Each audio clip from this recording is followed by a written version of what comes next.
Hey, it's day 3 of our expo.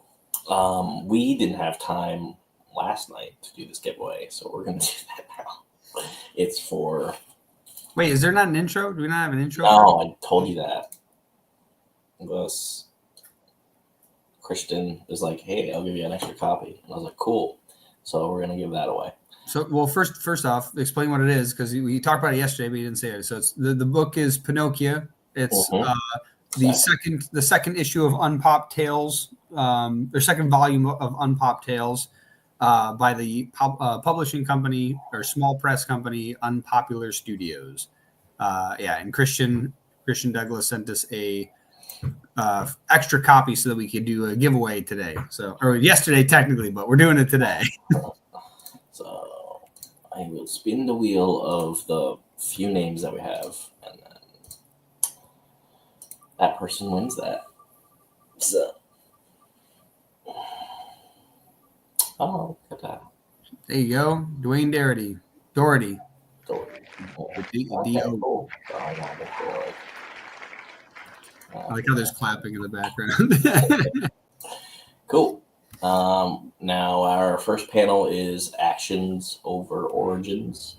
We have some really cool people that are going to be able to talk about that, and we're going to bring them on now. So there was also another one, but I don't know where he is. Also, Greg, real quick, I shortened the questions up. On the document or on the banners? On the document. I can't do the banners. Remember? I don't know why I can't do the banners. Well, let's introduce everybody first, Greg, while you update the banners. Yeah, do that. So let's do it like this. So first, we'll start with Ed. Tell everybody who you are, what you do, and why you love doing it. I don't know. Give us something interesting.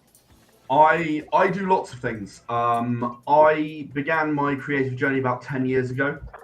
I actually started with tabletop role-playing games, and it was one of the writers who worked with me on my first game, Era the Consortium, who said, Ed, we should do comics.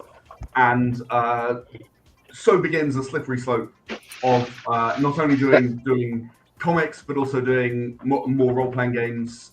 I've done audio dramas, I've made a movie, I have sort of dabbled in almost anything you could think of creatively. This bookshelf behind me is the stuff that I've done. Shades of Vengeance, which is the sort of, there are 3 segments to it. The first is Era Games, the tabletop role-playing part. The second is SOV Comics, which I'm here obviously representing today, deals with comics. And the third is Erascapes, which deals with the audio dramas. Overall, we've published about 200 books, comics, audio dramas, miniatures, and so on. And I used to come on and speak with Greg and Dylan about comics, and I believe that this panel might be a response to a fairly lengthy rant that I gave at one point about how you should not begin a comic with an origin story, because origin stories are dead boring, and unless you're already involved with the character, you're not going to enjoy it very much. So I believe that I'm going to be put on blast at least once during this panel. So I'm rather looking forward to that. Awesome. And next we've got Erica. Hi, my name is Erica Schultz. I'm a writer for, what I'm currently writing is Laura Kinney Wolverine for Marvel and Daredevil Unleash Hell for Marvel. And for Image, I'm writing Spawn Rat City. I've been writing comics for about 15 years now, and it's been the last probably 3 or 4 years that I've been writing mostly for Marvel.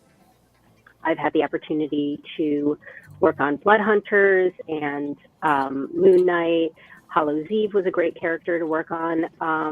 But yeah, I'm a comics writer, and I'm currently embroidering.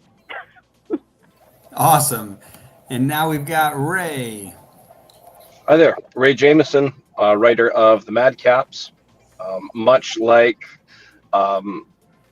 like previously stated with somebody else, I also do a lot of tabletop gaming, and I'm fairly new to the creative side of comic books. I've been writing for just over a year now.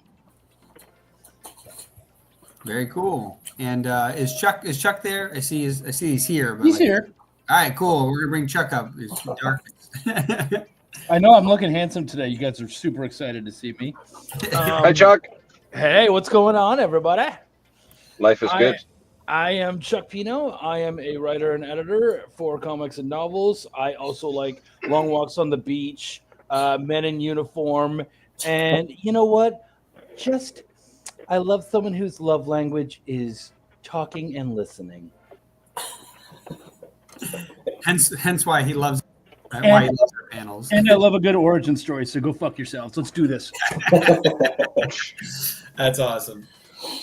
Cool. So yeah, Greg, have you gotten gone through all of them? Mm-hmm. Perfect. So we've got a collection of questions for everybody today to kind of go over that are based on the topic of discussion. And yes, just like Ed said, this panel was entirely inspired by a conversation that we had maybe like 2 years ago now, 3 years ago. It was a long time ago. A while, yeah. And basically what had happened was Greg and I were over here thinking we were cool, creating all these comics. And something that he said completely 180'd how we were thinking about creating comics. And don't get me wrong, with Chuck, like I do love origin stories, but the thing that caught my attention that I never considered was the initial comic of almost every single famous comic you can think of, if not all of them, all started off just in the action. Even the first Spider-Man reference was just a quick cameo in somebody else's comic. You didn't know anything about him other than his powers and that he was cool. Like it's one of those things that kind of caught us off guard where we're over here trying to tell a whole backstory, but we're like, oh yeah, they don't know that he's about to have really cool powers. Why do they want to read about some kid who's having a rough life who hasn't even gotten introduced as like the protagonist? So we basically took a couple of our comics and fast forwarded them 3 years. We're like, time to jump into the action. And the comics that we hadn't started yet, we immediately started off in the action. So we were definitely very inspired by that. But we do want to discuss that idea of having comics start in the action stage versus the origin stage to build a fandom until you basically have your fans asking you, how is this person how they are? How did this hero become who they are? So that's what inspired all this. And so we have a couple of questions for you guys to kind of go over. And so where is it? Over here.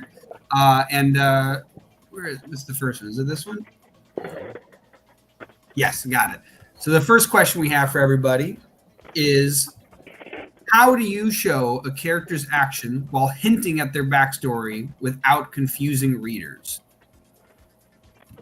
I tend to tell a lot of nonlinear storytelling, where, as you were saying, you open in the action, and then you, somewhere within the first issue, you will then do a flashback to at least give a hint of where the character came from. So if the reader knows where the character currently is, you have to give them at least a hint to show how the character got there, whether it is how they got there emotionally, how they got there physically, how they got there, how they got their abilities and such. So that's what I tend to do. When I was originally writing the first issue of Spawn Rat City, I had done that where, I sort of opened up in the classic, Spawn on a rooftop in the rain and everything, and that sort of, at nighttime in that classic image. And it was actually the editor-in-chief, Thomas Healy, who said to me, I know that you're used to doing a lot of nonlinear work, but let's start from the beginning and keep going from the beginning. Let's take it from the top. And we did a classic origin story. And, some people think it's boring, some people don't. I mean, I'm writing a story about a soldier, so I mean, there's obviously a lot of action with that. So it's sort of to each your own. But I will say this: even though it was a classic origin story, it went to 4 printings. So I'll say it was kind of a success on that one. If you don't mind if I leap in there, obviously there's a slightly different scenario for Spawn, for example, than a character which I've come up with who no one's ever heard of. you are in a different situation for even for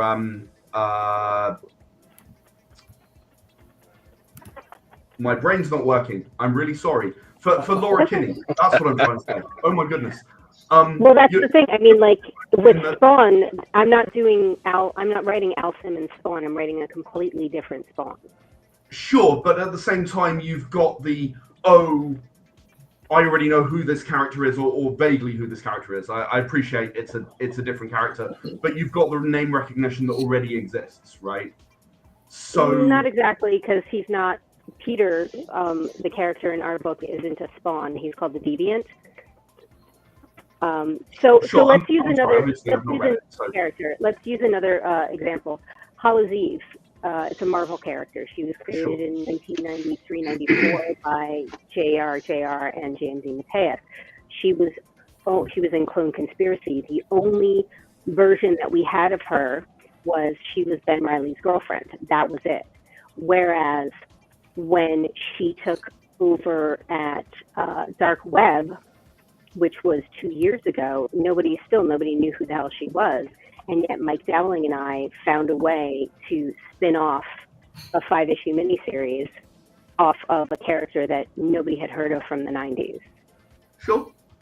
What I mean is that when you are introducing a new character, again, she was already Ben Reilly's girlfriend, right? So there was a link back. There was something that people can go, right, I have that recognition. I mean, I appreciate that you're talking about the Spawn who's not a Spawn, but you're still using you plural Marvel. Sorry, again, Image are using the name Spawn on the comic, so you're relying on that name recognition to get people involved in that original comic, right? So you're already it's the comic's called Rat City. Okay, sorry, I assumed it was called Spawn Rat City, given that's what's written. My bad. No, I write Spawn Rat City so people would know, but the actual comic itself is they now put it to say a Spawn Universe title, but the first issue and the second issue didn't have this at all. It was just Rat City, and that was it. That is. So yeah. I mean, as with anything in creativity, there are multiple ways of doing things. Yep. That's also interesting though, because it does say like a Spawn universe. It's kind of like if Marvel releases something now, and you basically have a if Marvel releases something now, almost anything tied to it, there's certain rules in the universe that you kind of understand. Like even if there's somebody who breaks the rules, there's still relative rules to like play by. So it is kind of interesting that the idea that you might be able to start with an origin story, even if it's as simple as like a trusted publisher, a trusted storyteller, where you're like, oh, this person has gotten me interesting stuff, even if there's a character I haven't heard of before. That might be an opportunity to be able to start with an origin story because you kind of have a little bit of leg up. Well, the first comic I ever wrote was in 2009, and it was a comic called M3, and it was a completely created comic, completely created character by the Sensei Alcazar and I. And we took that, we went 12 issues over 4 years, all self-published, and our opening issue starts out with an origin story, where she's in what you believe is a psychiatrist's office, and he says, why don't you start from the beginning? And she tells her story from her childhood all the way up. And only until about page 19 do you wait and see that it's not a psychiatrist's office that she's in, and you learn that she's been detained for carrying a weapon into a courthouse. And she's been detained, and she's been questioned by a court officer. And then when he leaves the room, she antagonizes him. He leaves the room. She pops her cuffs and is able to leave. And that's the origin story. That's the first issue. That's super interesting. I'd be curious to know the success of that launch versus other launches you may have worked on too, because that is like the big thing that I'm curious about is how successful can an origin story with no backing of any kind, like no universe that already exists, no supportive characters, no relative publisher that is trusted, that kind of thing. It's interesting because it really is something where like I think that origin stories can work, but I can't name a famous, like Spider-Man, Batman, Superman. I can't name a famous one that started. We got the book into Diamond, so we got the first trade is 6 issues, second trade is 6 issues. We got them into Diamond. They were in Midtown Comics, which for my money is probably one of the biggest comic shops. They were in Forbidden Planet, which is an international comic book shop. So I'd say it did pretty well. That's awesome. Obviously, it wasn't selling, 400,000 copies like, Absolute Batman or something, but it was selling well enough to the point where it was in shops, like big chain shops. So, yeah, and we did 12 issues, and we put them all out on our own. Beautiful. I guess the question is, would it have done better if it had not begun with an origin story? I guess that's the point. Very hard to say, right? Well, except for the fact is that, like she said, it did the 12 issues.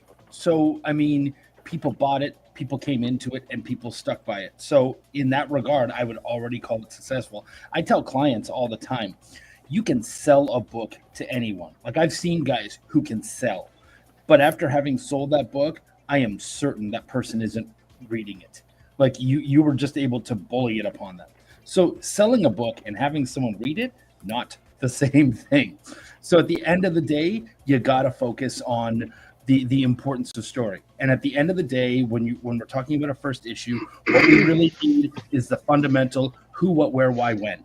And if you can't get that in there, and why, that's the motivation. That's why is this person doing it. You can't just have some dude come in, kick ass for 24 pages and not understand why this is important to them, why they're doing it, any of that kind of stuff. That why is important, whether it's the actual origin or just a glimpse at what's important to them. We have to see that. I will say this, for M3, she doesn't have any powers. So we don't have to worry about something when it comes to explaining powers. She's just a woman who's a very well-trained assassin. So that is a hump that's a hurdle that we didn't have to go to Ed's point. That was a hurdle that we didn't have to overcome.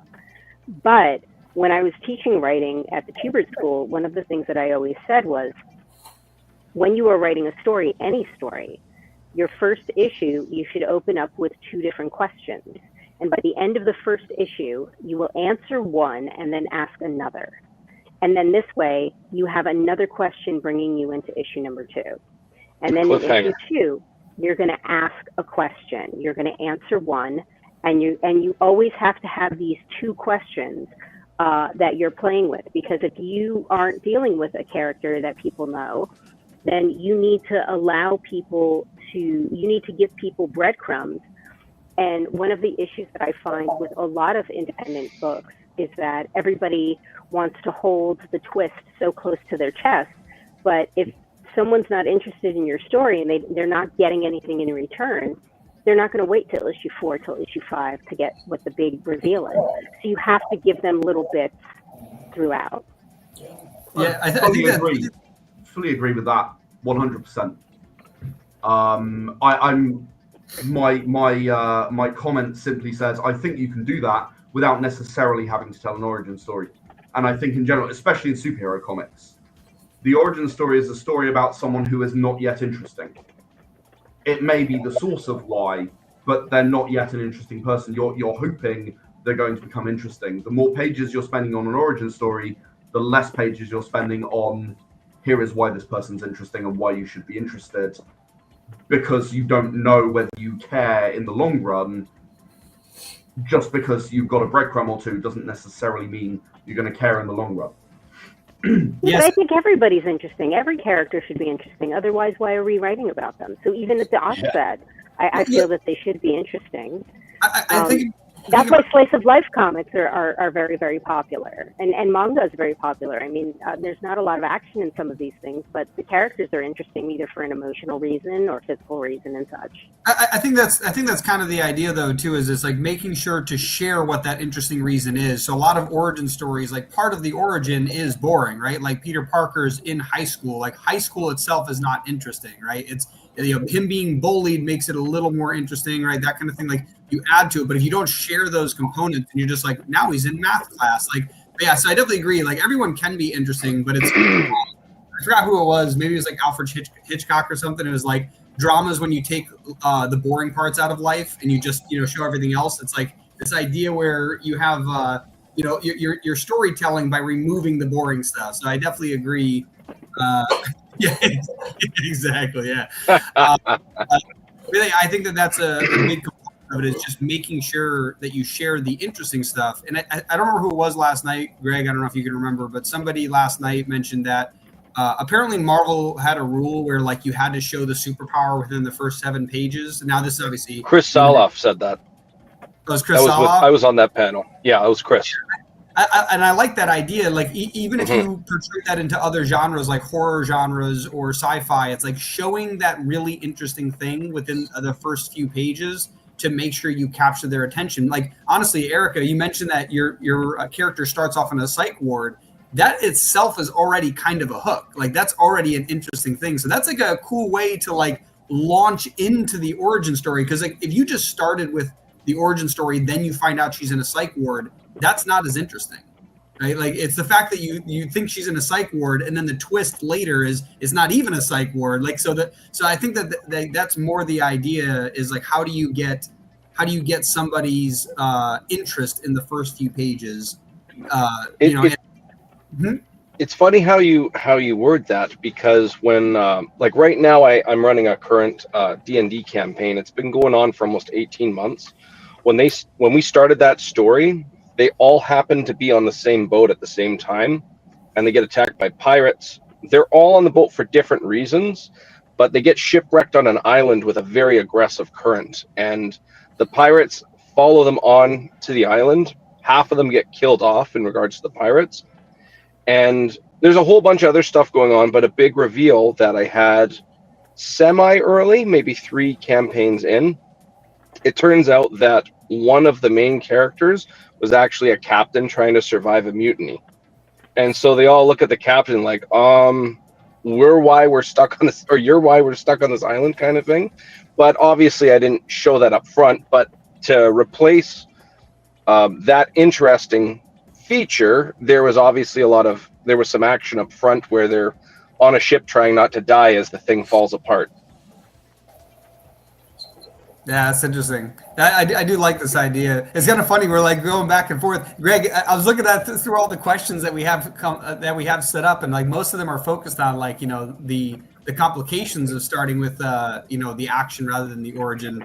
But yeah, it is interesting the back and forth we've got going on so far.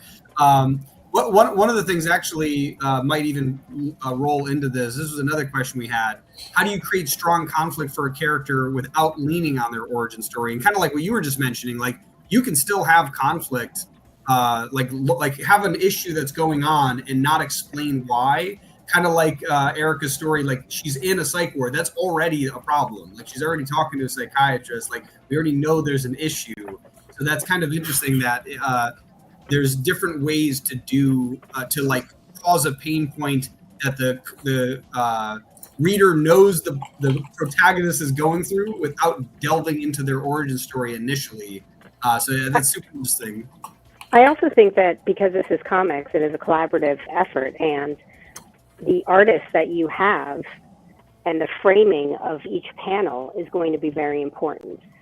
So the artists that you have, if they're able to convey emotion, if they're able to convey the emotional stakes of the situation versus just what's physically there, that's important as well. Is there something with the environment? Is there something with the background? Is there something that's sort of ambient that is going to come into play later? That's what's important. So you can write as best as you want, but if you don't have an artist that gets it and that brings something really unique and special to the project, then you could be the best writer on the planet and the book's still not going to work because you don't have an artist who is conveying that and who's bringing their best to the project. Yeah, that's kind of a good point. Like on this question, then having a good artist is a good way to not have to lean on various aspects of any part of the story, regardless whether it's the origin or the primary plot. Like having a good artist can draw people in like through emotions. Like that's definitely a good one. That reminds me of a Todd McFarlane quote. He says, I can sell, it's sometimes difficult to sell a good story with bad art, but vice versa is significantly easier. If it's got a lot of eye candy, we're visual creatures. It's an inconvenient truth in regards to story writing, especially comics. Regarding comics are in and of itself reliable on art. I mean, you're not making a radio play. You know, you're not doing a novel. You have to rely on the art. So just regarding the question specifically, it's important to remember that generally you can tell a good story as long as you are internally consistent. You don't have to have had their origin. You just have to know what their origin was and how that affected them and how they're behaving. If you have someone who does something that is a result of something that happened off panel and hasn't yet shown up in the story, that's fine. As long as you are internally consistent, you can, in theory, leave to explain at any time. Han Solo is probably a really good example. Why is he the way he is? And did we ever really think about why? Like, did we ever care? It's like, oh no, he's a cantankerous a-hole who's willing to take the money because he's desperate for money. Okay, fine, cool. We'll live with that. And it's just kind of like, oh, okay, fine, cool. I like the Office reference there. The way you are. as long as you're internally consistent, you're not likely to have large problems as long as you're telling a good story, right? So you don't need the origin to be specifically spelled out and stated, providing A, you aren't asking too much of someone to believe that this thing is possible, and B, maybe one day you're going to explain it, maybe you're not. But well, and I think at the end of the day, the question really it's the character that matters. Like that's what we need to be focusing on. I mean, how do you create strong conflicts for a character without using their origin story? Well, easy. You have one that actually reflects the character themselves, like something that is kind of against what they would normally be okay with. Something that would take us deeper into actually learning about the character and having a better idea of who they are as a person. That way we really start to get those motivating factors out there really early, so that conflict that highlights their character. Exactly. Yeah. The powers, all that kind of stuff, it doesn't matter because we get to know the core, the fundamental of who this being is, and that's what matters. That's what's going to drive the story, is this actual character. The rest can be as important or as unimportant as you deem it, being the writer. The best example I can think of, which supports what you're saying, I never read Invincible, but I watched the show, and that post-credits scene in the very first episode where Omni-Man, who's supposed to be like the shining example to inspire humanity, just slaughters the most powerful team on the planet. Okay, I don't know his background, but I definitely want to know. Sold. That's cool. That actually kind of leads into this other question. What challenges come with focusing on a character's present journey instead of their past? And it is interesting because in this context, like that's one of the ways you kind of get hooked. You have this this character who you were, Omni-Man, right? He's supposed to be this shining light. And that might not actually be as interesting. Some people get bored with the Superman-esque character who's like all invincible and they can't be touched. But having somebody who Ray Jameson. Oh, it's Chad again. Yeah. Chad, you're welcome, by the way.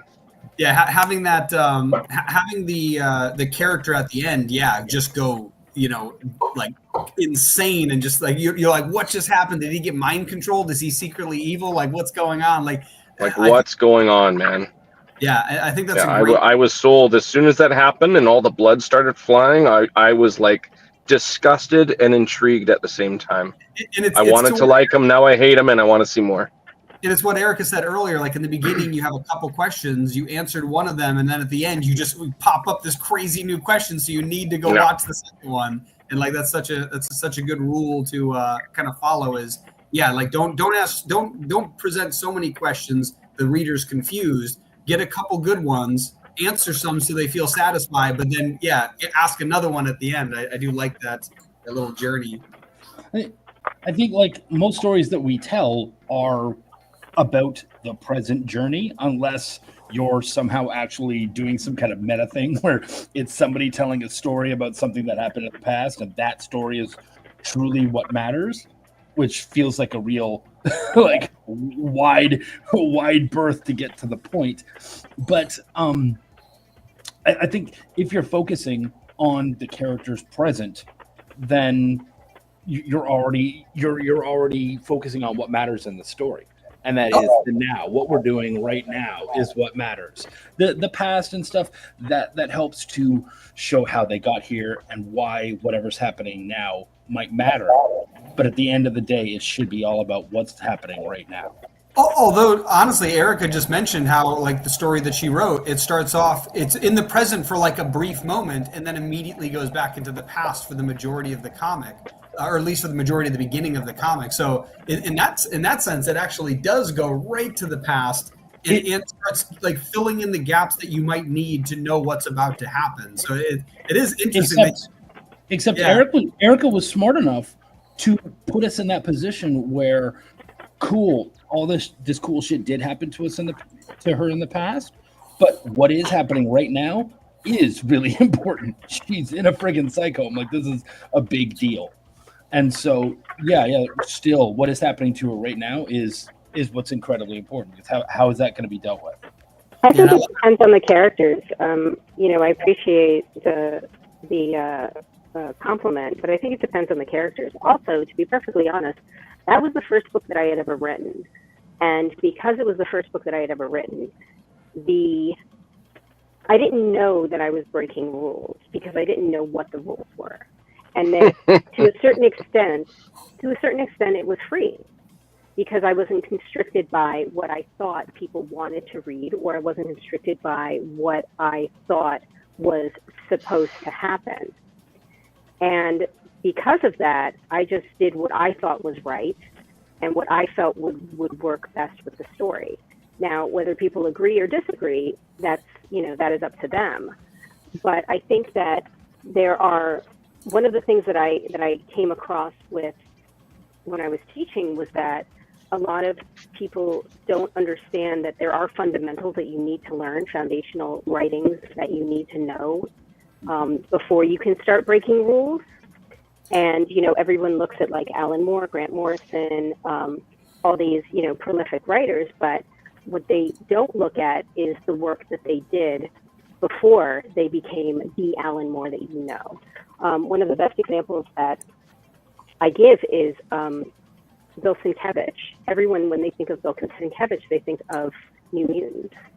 And they think of the style that he brought to that. And they think of the work that he did on Stray Toasters and the film work that he did. What they're not thinking about is if you go back to Bill Sienkiewicz's work on Moon Knight, when he was basically drawing house style, he was drawing like Neil Adams.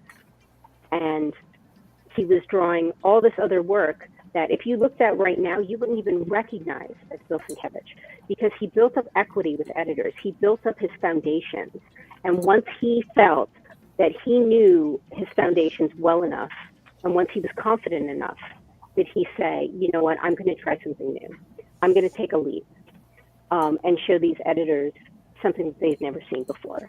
And I challenge anyone to say that that cover of New Mutants was, now people look and it's like, oh, whatever, it's old hat.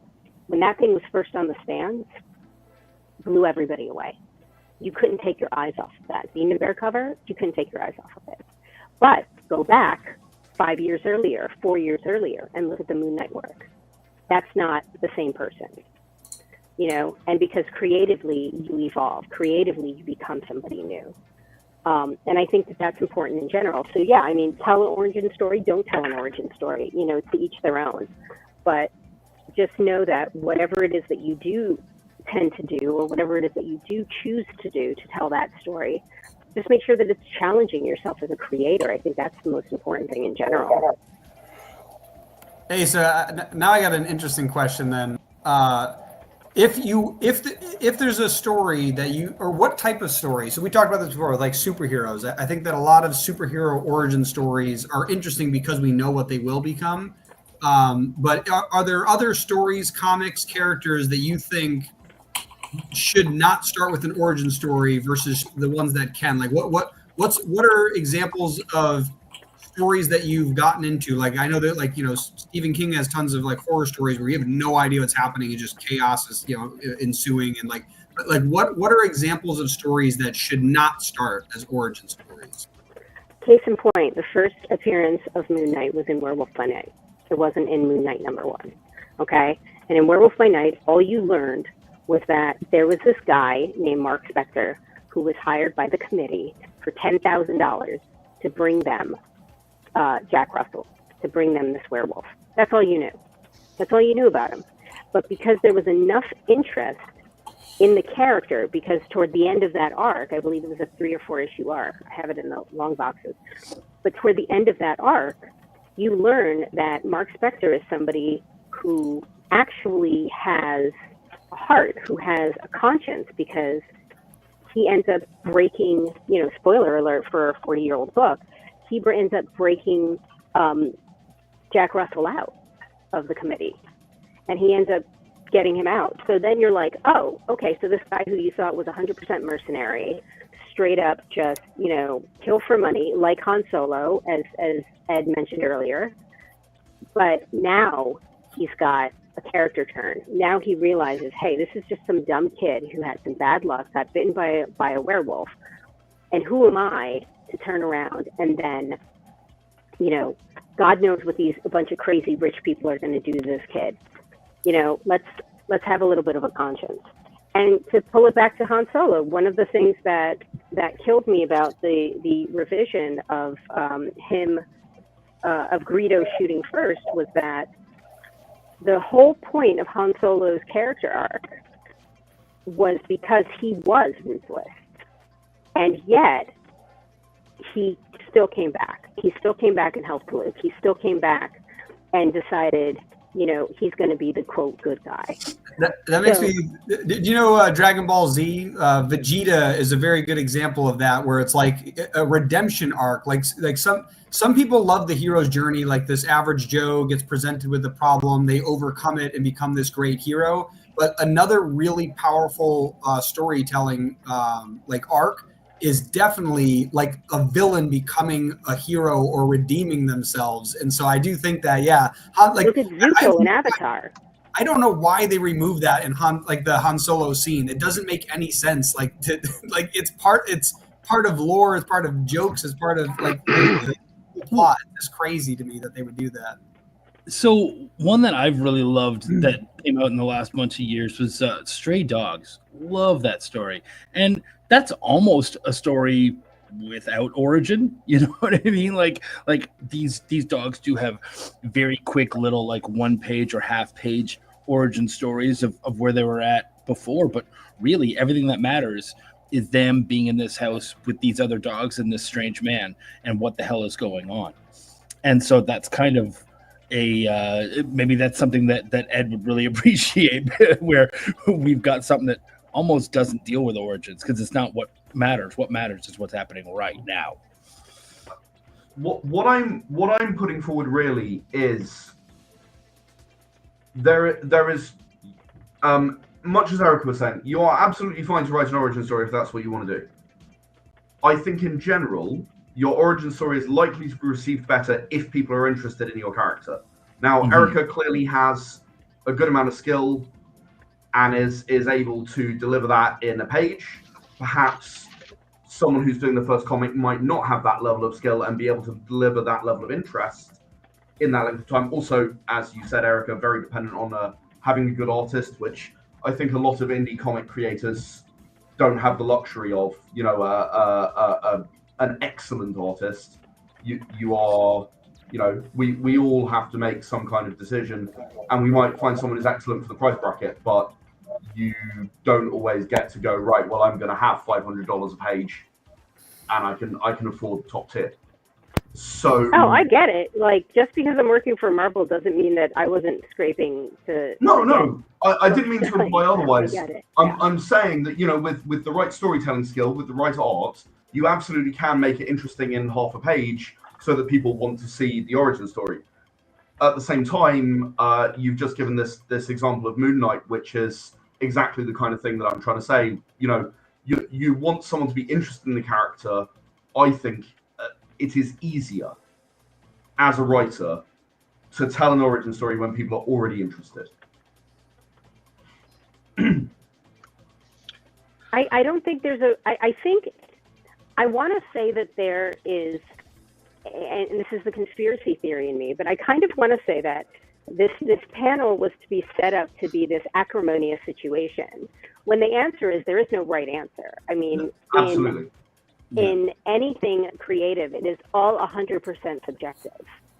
And so I think to a certain extent, there's this idea of everybody's going to be, you know, grabbing their laptops and shaking their, you know, their screens and, you know, screaming and cursing at the top of their lungs.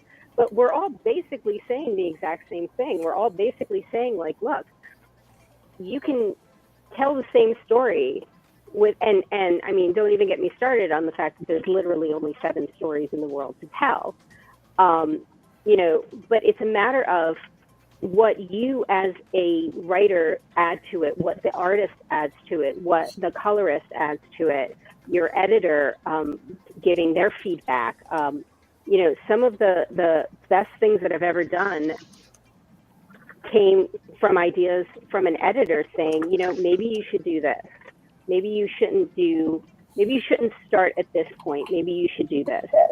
And it made things so much better. I think one of the biggest things as creators in general, and I'm the first person to admit this is something that I still struggle with, is you have to get out of your own way. You have to get out of your own head, out of your own ego, and get out of your own way. Because a lot of times we will just, you know that I wrote it and it's perfect and it's the way it is and it's the way it should be and the next thing, without acknowledging that there are other ways to do things. And one thing that I will always say is that I don't care if it's an indie book or if it's a big shoe book or whatever, you need to do a lettering pass, because the artist is going to bring something to it that is very, very different from what you thought of. And therefore, you need to make sure that the dialogue, sound effects, and everything that are going to go into your final product are going to be complementary to the art, and that are going to tell the story as well as the artist telling the story. Erica, again, you reminded me of an episode in The Simpsons when the Red Hot Chili Peppers, just before the concert, there was a suggestion, could you change your lyrics? They're a little offensive. They're like, our lyrics are like our children, man. Yeah. Well, I mean, that's the thing, is like, there are, here's a case in point. I have a book with Image called The Deadliest Bouquet, and it's a 5-issue miniseries. And I had written the opening of that book 8 different times. I wrote it starting with their childhood. I wrote it starting with, the death of their father. I wrote it starting with the death of their mother. I wrote so many different ways. And the editor sat down, and I literally gave the editor the first 5 pages written 8 different ways. And I said, which way do you think works? Phenomenal editor named James Emmett. He works at Matt Cave, and he genuinely is probably one of the best editors in the business, full stop. And James very patiently read everything, and he said, I see what you're trying to do here. I see what you're trying to do here, here, and here. He goes, what I think has the most legs, what I think has the most interest and the most ability to draw people more into the story is this one. Start with this, and then that'll draw people into the story. And then some of the information in this opening here, you can pepper throughout your issue 1 or your issue 2 or whatever. But this is your opening. And he was absolutely right. So I think that we also need to listen to, and I think we need to find people that are going to be objective, and I think we need to listen to them. because we're going to say, no, this is perfect. You're going to give it to your best friend to read, and your best friend's going to say, oh, this is great, because they're your best friend and they don't want to hurt your feelings. But nobody's first draft is good. I don't care who you are. So, Absolutely. I mean, again, this is just one hack's opinion. So take it. No. I could not agree with you more. That there are various others who famously agree with you as well. Your first draft is going to be garbage. It's always going to be garbage. The lettering pass is something I think I strongly agree with. I've ended up doing that myself because I tend to do the lettering for my comics because I'm a decent letterer. I will just throw out like 2/3 of all of the dialogue, rewrite it all, because you've got to make sure that it actually fits what's going on in the panels. And sometimes when the artist turns in some stuff, you just look at it and go, wow, no, actually, hang on, that would be way better that way. I'm not going to. Fortunately, I've got to go, folks. Good to see you all. Take care. Ray. Hope the snow stops. Nice to meet you, Ray. Have a good one. I've completely lost my train of thought. I'm sorry. I was just going to say that made me think of, I mentioned this last night too, the book Creativity Inc. by Ed Catmull, the one of the founders of Pixar. And the whole idea that they mentioned was their first draft of every movie is not even close to the final draft that comes out. And it's this idea that you kind of just got to, like brain vomit onto the page until you get all the ideas out and then structure them properly. And the question I just put up too is kind of like in that vein where, yeah, some people think that they need an origin in order to make it interesting. Some people think they need to jump into the action. And this, just for this particular panel's sake, for Erica, Ed, Chuck, what do you think is solid advice to give to creators who want to jump right into the action and not focus on the origin? Because I do agree that I think that as a writer, it's easier to go into the origin story because it's beginning to end. You're writing from A to Z of your thoughts in your head. Where when you want to jump into the action, you have to jump in at like a moment. Like there has to be like a time, like along your timeline in your head. It's like here's the moment they're jumping in and why it's interesting. Like so what advice would you have for those types of stories that do start with the action? I've talked too much, so you guys speak. I say make it matter. Like if you're going to start with some kind of action rather than really going into kind of the depths of the character, then make that action matter as far as the story is concerned or the character is concerned or an amalgamation.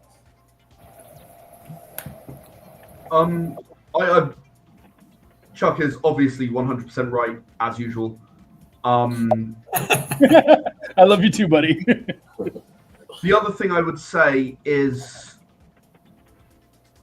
don't confuse action with not origin story.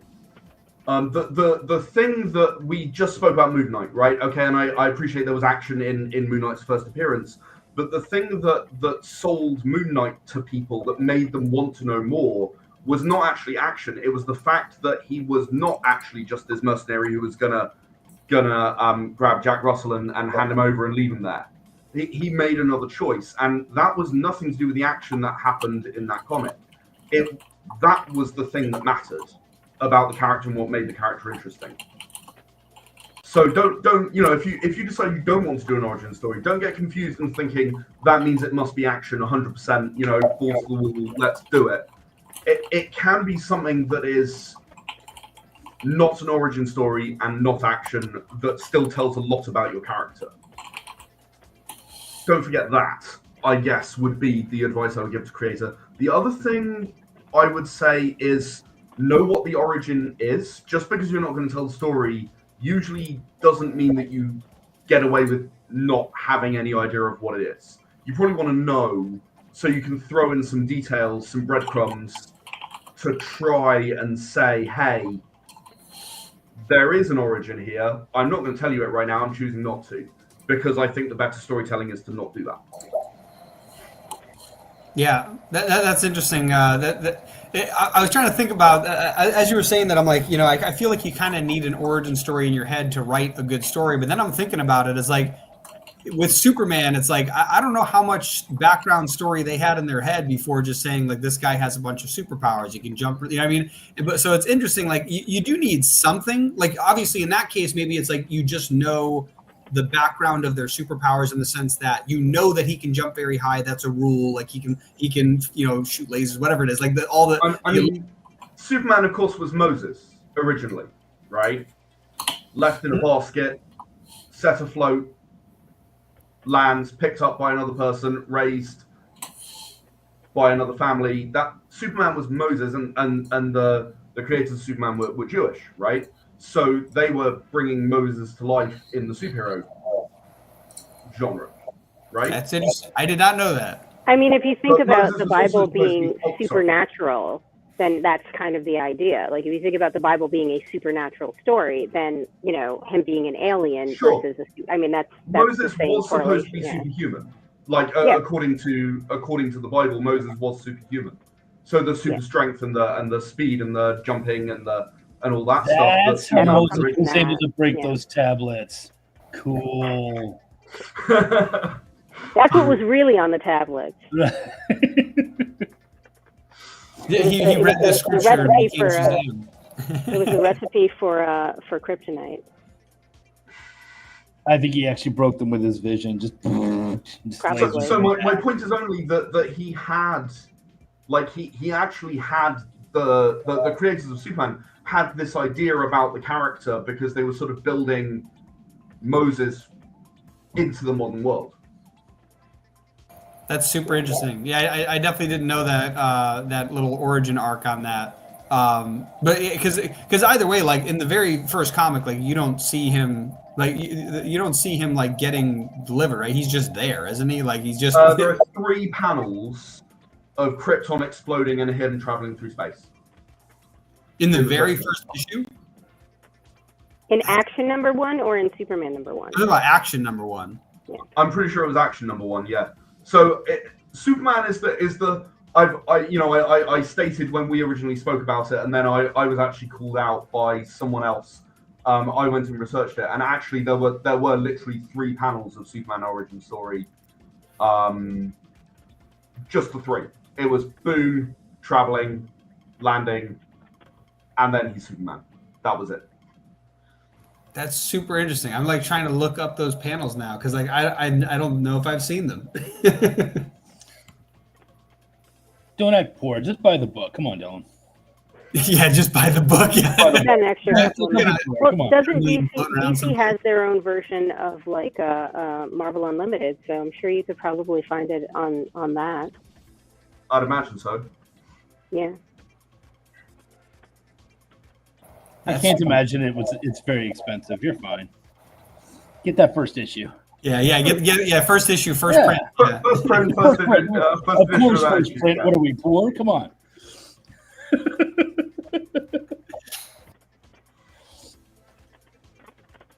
So no. We're comic creators. Obviously, we're swimming in money.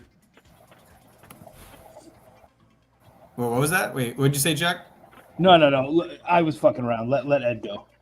I was just summarizing. Know the origin story of your character, even if you're not going to tell it. Know how your character got there, what they care about, and why they care about it. I would also say, I mean, I always like to know at least the end of the arc, if not the end of the whole story. But that's just me. I know there are a lot of people that sort of let the story tell them where to go. I guess I'm a little too OCD for that. And I'm a little too more like I want too much control for that. But yeah, you can sort of just work on vibes if you want. But I think that doesn't work really well when you have deadlines. So yeah, I tend to know what the ending is going to be. Yeah, I feel like if you don't know where it's going, you're missing some really cool opportunities to lay groundwork of like foreshadowing and clues and hints and even red herrings and all that kind of stuff that can really make books interesting and rereadable, like something that you'd want to check out more than once because you go, oh wait, didn't they do this? Does that mean they knew exactly what was going on the whole time? Like, you really miss some really interesting opportunities when you don't kind of have a good idea of where this is going. That's funny. That's kind of leads up to my last question before this panel's over, which is, can you share an example of a character whose actions, like throughout their comic, overshadowed or changed their origin story? And so it's kind of interesting. You're mentioning like knowing the origin story is pretty important to for foreshadowing. But can anyone think of stories that they had this kind of origin story, but essentially they had to change it based on what happened in the comics? I mean, going back to Moon Knight again, I mean, Moon Knight had multiple origin stories. There was a time that they didn't even have the whole dissociative identity disorder with Moon Knight. So he's had multiple origin stories. And when you go into the run, Mark Spector Moon Knight run, which was, yes, albeit problematic, Chuck Dixon, but the phenomenal artist Sal Valuto, that Mark Spector Moon Knight run did not deal with the DID at all.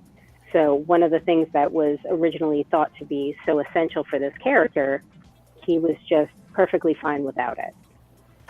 So. And actually, I would drop the big dog and say Wolverine. I mean, they didn't even have his origin story. Like, there was arguments even between the artists and writers as to what they were going to do. I think at one point, I can't believe which artist it was, but he was saying that Cockrum wanted Wolverine to actually be a mutated Wolverine, like Ninja Turtle style. That was his original pitch. So like they weren't even sure always what he was, and so that was a chance for them to just focus on the actions and allow that to, in a lot of ways, develop his origin. If you go back and you read Wolverine Origin, which I absolutely loved, they did a great job, I felt, on it. We then get to understand, why he has such affection for Jean Grey and kind of a lot of his, why he's sort of a martyr in a lot of sense. Like he has this real martyr sensibilities to him and whatnot. And we get a lot of that, but that it's all because we got to see his actions way before we got to see his origins. That's interesting too. Like Wolverine became is one of those super iconic characters now, and he started with no origins, which is super interesting. And by the way, Ed, I did in fact find the first panels. It's not even the first three; it's like the first two. Like it shows him as a kid in the third panel, and then it jumps right into the future. Yeah. It really is like a distant planet. Scientist sends him. Yeah, it's like that's crazy. I never knew that. That's awesome. But that's interesting. Anybody else have another example outside of Wolverine of a really good action-based character who ended up basically changing their origins because of what resulted from it? I mean, any of the X-Men, if you think about it. I mean, Wolverine, I will say, kind of had a past in the sense that it was like he's a mysterious man who doesn't know his past. So they had the leeway to sort of play around with that. But when you think about the whole thing with the X-Men, how they were going to end in, I forget which issue it was going to be, and Professor Xavier was dead, and the next thing, and then they had to create Changeling basically to be able to fix that. When Neil Adams came in, and was just let's make this book a little bit better. So I mean, I think that if any story has gone on for as long as it's gone on, it's going to fold in on itself in its own continuity. And I think that's kind of why I like finite stories. That's just me. Yet, if somebody wants me to write a book for 300 issues, I will. I'll find a way. I'll find a way to do it. So. The idea that just came into my head is Batman, actually, who obviously had a very limited origin story, and then Bill Finger was, of course, quite anti-war. So he made Batman anti-guns and came up with Batman's origin story at that point, which was several years into Batman's run already. And the Joker. The Joker's had how many? I was just gonna say the Joker's. Not a hero, but the Joker's had how many origin stories? Yeah. Oh, well, yeah, and there are 3 Jokers, right? So. Yeah. I didn't read the Jeff Johns Three Jokers. I think was that with Jason Fabok or with Gary Frank? I honestly don't recall. I'm sorry. Don't apologize. That's messed up, Ed. That's messed up. Ed, you're supposed to be the walking comics encyclopedia. You know, I'm insulted. No one told me that in advance. My bad. Well, I guess we're all allowed a bad day one. I appreciate it. Yeah, so that wraps this panel up. Thank you, everybody, for coming. Yeah, this is definitely. This ended up being more exciting because it went from like, actions over origins to like the debate and then back and forth, like why some start off good origins, some start off good in action, and how they kind of affect each other. So yeah, this is definitely I'm glad we made this panel. And thanks, Ed, for the inspiration. You're very welcome as far as that goes. You guys did all the hard work. And we'll see Chuck, the panel after this upcoming. So. Yeah, and before we start the next panel, let's do a round of where can people find you so they can come explore your work. So we'll start with Ed since he's up here. No, there, right there, sobcomics.com. You can check out my work there. You can also check out Chuck's reviews of my work because he had some comments to make. There you go. Yeah. Nice. And Erica? Currently, what I'm working on is Laura Kinney Wolverine. It'll be in stores on December 11th, and Spawn Rat City, and in stores January 8th, I believe, is Daredevil Unleash Hell. Very cool. And do you have a place where people can personally connect with you? Facebook, Instagram, website? I am on Instagram at Erica Schultz Writes, WRITES. My website is ericaschultzwrites.com. And I am on Blue Sky at Erica Schultz 42. Oh my God, there's so many people before you. No, it has nothing to do with that. It's a reference to Hitchhiker's Guide. Love it. And Chuck? First off, Erica, thank you for writing Laura Kinney. I'm so excited for that book. Honestly, I'm such a huge Wolvie fan. So very excited. That is definitely on my pull list. What's up, everybody? I am Chuck Pino. All you have to do is look up that name and you will find an awful lot of absurdity but also hopefully a little bit of interest. Things have kind of quieted down for me recently, but 2025 is actually going to be a really big year for me. Chucky is coming back stronger than ever, hopefully. So look up Chuck Pino because it will be mentioned an awful lot next year. See you guys around. Awesome. And again, thanks for everybody that's joined. And our next panel, Greg, can you read that off? Breaking into the comics industry, pathways for indie creators. Ooh. Awesome. Cool. So thanks for joining us, and we'll boot out the ones that aren't in this next panel real quick. But take care, everybody. Be well. Thanks, have a everyone. good See one.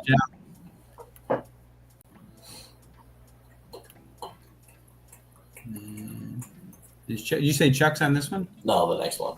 Oh, the next one. Okay. Oh, okay. I'll see you guys in an hour. There you go. Cool. So, Unless if you wanted to stay. Oh no, I think we have a full panel though. So I'm waiting for whatchamacallit to show up, but he hasn't even looked at the message, which kind of sucks. shoot him another message, and then we can still start introducing everybody and bringing them on though for now. All right. Or do you have them on Facebook? If you have them on Facebook, you should do the call, like where you can call them. Call him? Yeah, you can call through the messenger app. Sure. It's a good way to get people's attention. Okay. Yeah, I can start bringing some people up too while you do that. And so, people are moving on me here. Nice. So yeah, this panel is breaking into comics, like Greg said, the pathway for indie creators. And I want to bring up our guests. And first, we've got Christian Douglas. Howdy, howdy, howdy. Next, we have Austin Janowski. I got that right again. And then after that, we have, where's Castro? Is Castro here? There he is. He's flickering on us, yeah. And next, we've got Marvin Wynn. Howdy, howdy. And I think, there's two more that should be here. Is there, can I scroll down? Oh, he's not, no, John's not here either. Oh, you got late people. We had 2 late people. Dicky. I thought it was going to be late, but I finished my audition, so I'm here. Awesome. Can you share what you were auditioning for? It's a new TV series, so it'll be on FX or something like that. Nice. I like FX. They got a lot of good stuff, so that's good. Yeah. Yeah, English Teacher just came out from FX. I read for a couple of those, so I was bummed out. It's fun. What did you say, Greg? The Bear. Oh, the Bear. Yeah. Oh, yeah. That's awesome. A long contested argument between us that how can The Bear possibly be considered a comedy in the whole thing? Yeah, it's more drama. Oh, completely. But it's a great show either way. Yeah. Cool. Well, before we while we're still waiting for everybody else, let me bump it in. I'll go like this, and there you go. Move you over here, and we'll go like this. And so, yeah, real quick before we start the panel, share who you are, what you do, where can people find you. Oh, you're muted.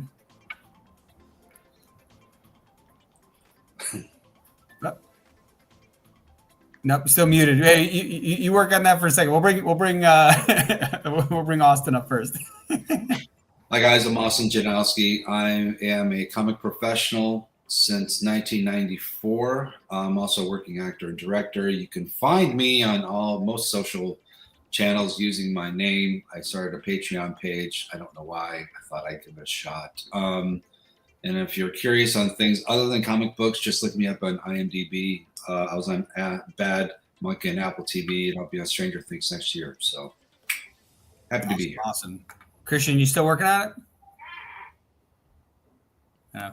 Nope, still can't hear you, Christian. All right, we'll bring up Castro. How you doing? Hey, what's going on, man? My name is Castro, creator of Bad Wabbit, the #1 best-selling comic book on Amazon. I am not a comic book pro. I am a noob since 2020, and I'm enjoying the ride, man. It's been fun. So, yeah, that's why I'm here. Awesome. And next we have Marvin. Yes, sir. Marvin Wynn. I am the writer of the creator of The Edge, published with Comicsburg. Very cool. And Christian, you got your audio in yet? Nope. He might need to bump out and jump back in. Yeah. And it's weird. Yeah, you're not muted here. If you, Christian, by the way, if you hit the settings in the bottom and the audio pops up, if there's no green, like the little microphone that moves when you go under audio, then it's possible that the mic's not picking it up. So sometimes a refresh will fix that. Cool. And Greg, where are those questions at? Are they in a different document? Same document and in the banners. So same document. Greg, I just got to say, if you don't mind my cutting in, Greg, you have the same energy that you did on Friday, my man. You know, they have this thing called coffee you could possibly drink or one of those other energy things. Yeah, I don't know if that's working, dude. You need to switch it up. Yeah, you do what it is. I think it's the fact, like, his what's it called? G Fuel doesn't have sugar in it. I think he needs sugar, not just caffeine. Like, he needs something to wake him up. Get some. Yeah, you need a Krispy Kreme, like, really bad. Maybe a shot of steroids. You know, like, something to get you going. Yeah. Krispy Kreme and a shot of whiskey, and you're good to go. I could take coffee. By the way, Marvin, it's so good to see your face, my man. We haven't talked in a long time. It's good seeing you. While. Yes, sir. I reached out to both those. They didn't answer, so. Man, but what are people sleeping? It's Sunday at noon. Well, I guess even if it was like Pacific time, it's still like 9 o'clock, right? I'd probably still be sleeping if I wasn't on here. They're watching football. That's what they're doing. Yeah. It could be football. Yeah, I didn't even think about that. Either that or they're recovering from their teams getting beat or whatever from yesterday for college sports.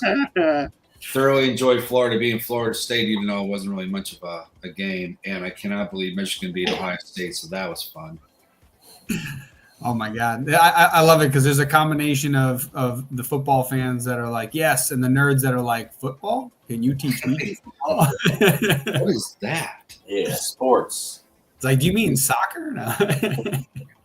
Thank you. Exactly. Yes. No, that's awesome. All right, so it's okay. If those other two end up joining us, that's fine. If not, for now, we can jump into these questions. Where did the questions start? Is this it?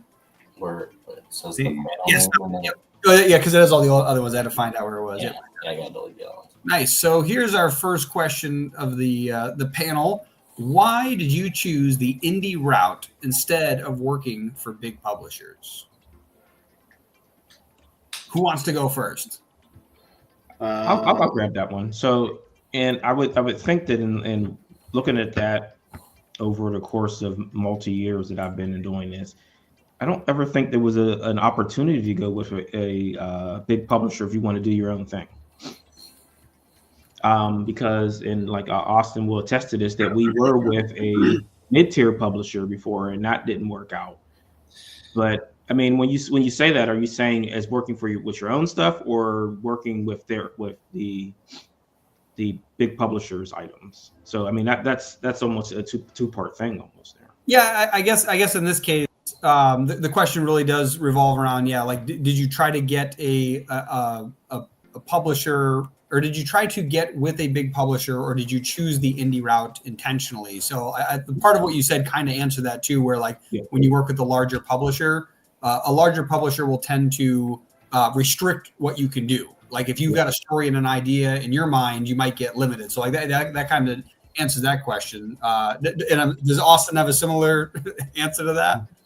So back in my day, so in the early 90s, when I got into comic books, I wanted to be an inker. Like that was the thing, because the inker finished the page, color wasn't really the thing. But while doing so, I had story ideas that I wanted to do. Marvel and DC were like the main publishers, and there wasn't really much else out there in regards to different publishers. Like Fantagraphics was kind of there, maybe Dark Horse. So the company, Allied Comics, I got hired as an inker, found out I had a story that I wanted to do called Seventh Millennium, and they were kind enough to publish it. Now, back then, there were two main distributors. You had Diamond, you had Capital. And they had a smaller tier distributors. There was about 6 total. So getting independents to put in their books was kind of like they wanted to do that, because TMNT had just started blowing up, and we started being more popular. So we were able to get the story in. We made a profit from the very beginning. And I thought, well, sure, this is how everything's going to work in life. And it didn't. So I didn't look for a big publishers, because the only real publishers you could really pitch to were Marvel and DC. And they weren't interested in my own stories. So the only way I could go that route was indie back then. Yeah. Nice. Castro, you're about to say something. Did you have thoughts on what led you to the indie route? I didn't know there was any other route. Like I said, before I started doing comic books, I wasn't really like a comic book aficionado. I can't tell you who his first appearance was written by so and so and what year and all that stuff. Yeah. So I started drawing and wanted to get into writing a story. I was encouraged by Chris Philbrook, who was my favorite author and now I consider a really good friend. If you guys don't know, I'm gonna look him up. Chris Philbrook, that's the man. But he kind of encouraged me to do my first script, and he's an indie author, and it kind of just took off from there. And I was like, I'm a nobody, in that realm of writing. So I didn't expect in any way, shape, or form to be picked up by, like you said, DC or Marvel or anything like that.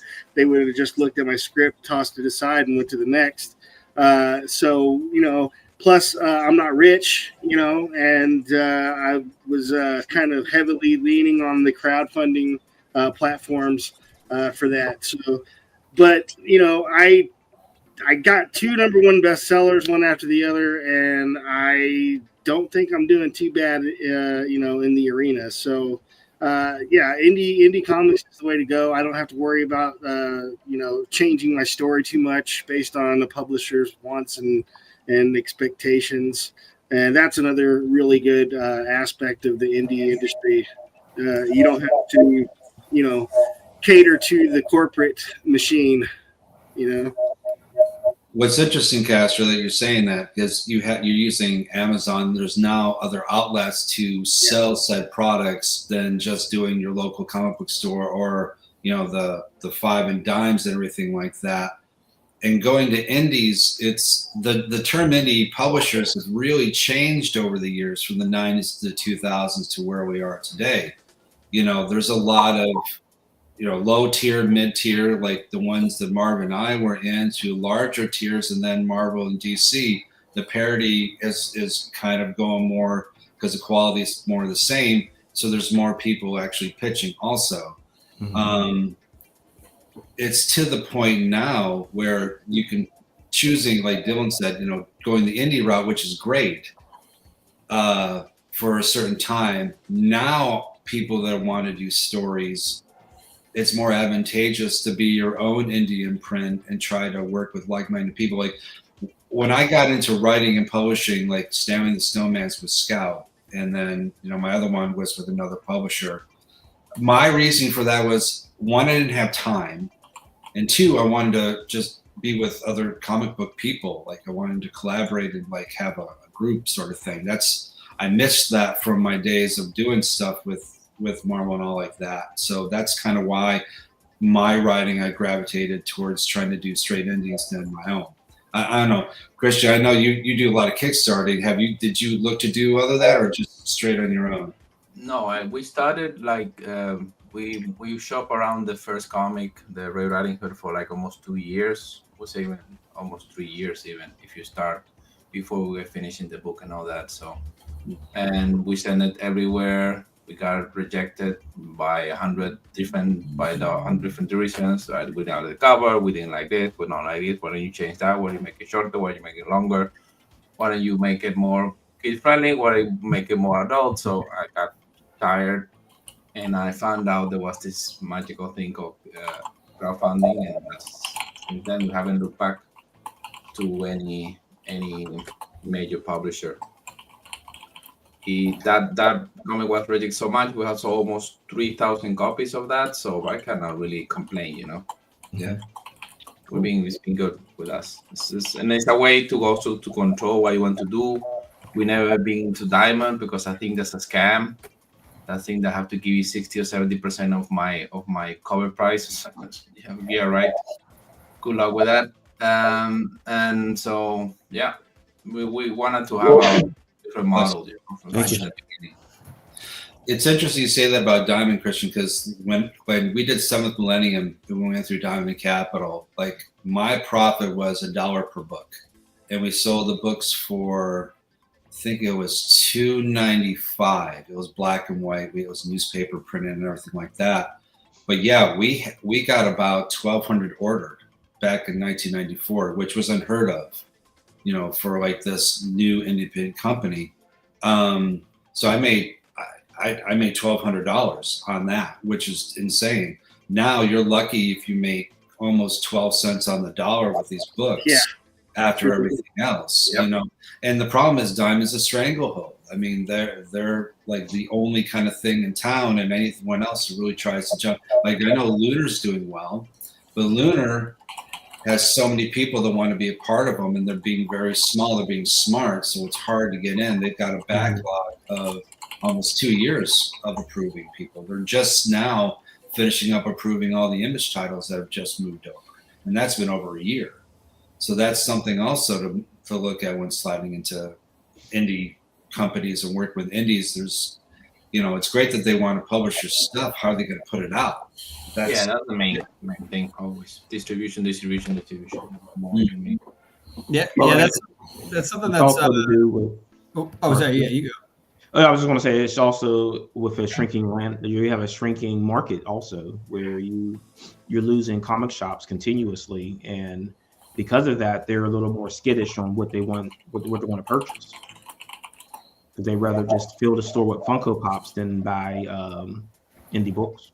Yeah, they want something with like high profit margins and like guaranteed sales. That's definitely something where independent comics, trying to get into comic shops, something that we learned a while ago, and then we basically stopped reaching out to comic shops, and then we're going to start again next year, was that most of them won't even start getting or won't start accepting comics until you've had 3 issues in a series, mostly because they don't want to bring one comic on board. They do have some people that like it. You never create another one, and then their profit stops there. Like they can't. Like one of the best things you can do with any retail store is to upsell and sell more and more. Like you walk into the store to buy one thing, but you pick up 3. But if there's literally only one and there's nothing else, like you kind of get stuck. And so, yeah, a lot of comic shops tend to only pick up a series of comics. They don't want to pick up just a singular issue. Right. And honestly, to stack on that, even the Funko Pop, like if you could probably have like some merchandise to go with it, that would be like another way to even promote it further. Like, right. Have like shirts and like little 3D printed action figures, whatever it might be. It's like I think that or like plushies, like Greg's showing down there. Yeah. Like that's definitely something that I think can really help with that. But you're right about the diamond distribution. And honestly, I think there was that whole issue where they kind of closed down and then opened back up again. And so there's been this like little hesitation there. I think that was back in like 2020 or something like that. Like a warehouse or something in Plattsburgh. They only have one distribution center now. Yeah. And it's in the Midwest. But as you're saying is that as far as the retailers go, like through Comicsburg, we started doing interviews with retailers, and they pretty much give you their rules and regular on how they're going to deal with your book. Like each one said they're fine with you reaching out to them, but everyone has a different way. Send me an email, make a phone call, then send me an email, or send me an email and then make a phone call. So I mean, it's all going to be part of that process of what you're going to have to do, and then you have to compete with all the other people that are doing the same thing. So, but like having a relationship with a store it's healthy for you. But of the 2,500 shops that exist in North America, I would say 300 carry indie books regularly. Yeah. Yeah. I was going to say, I think I have that list too of those ones that carry them. That's probably my list. I made that list. I wouldn't doubt it. There was a list I found a while ago from was it Travis? Well, it was in a Facebook group, and then I was like, "Ooh, give me." And then, and then I have a new one if anybody wants it. I'd love to start it up again.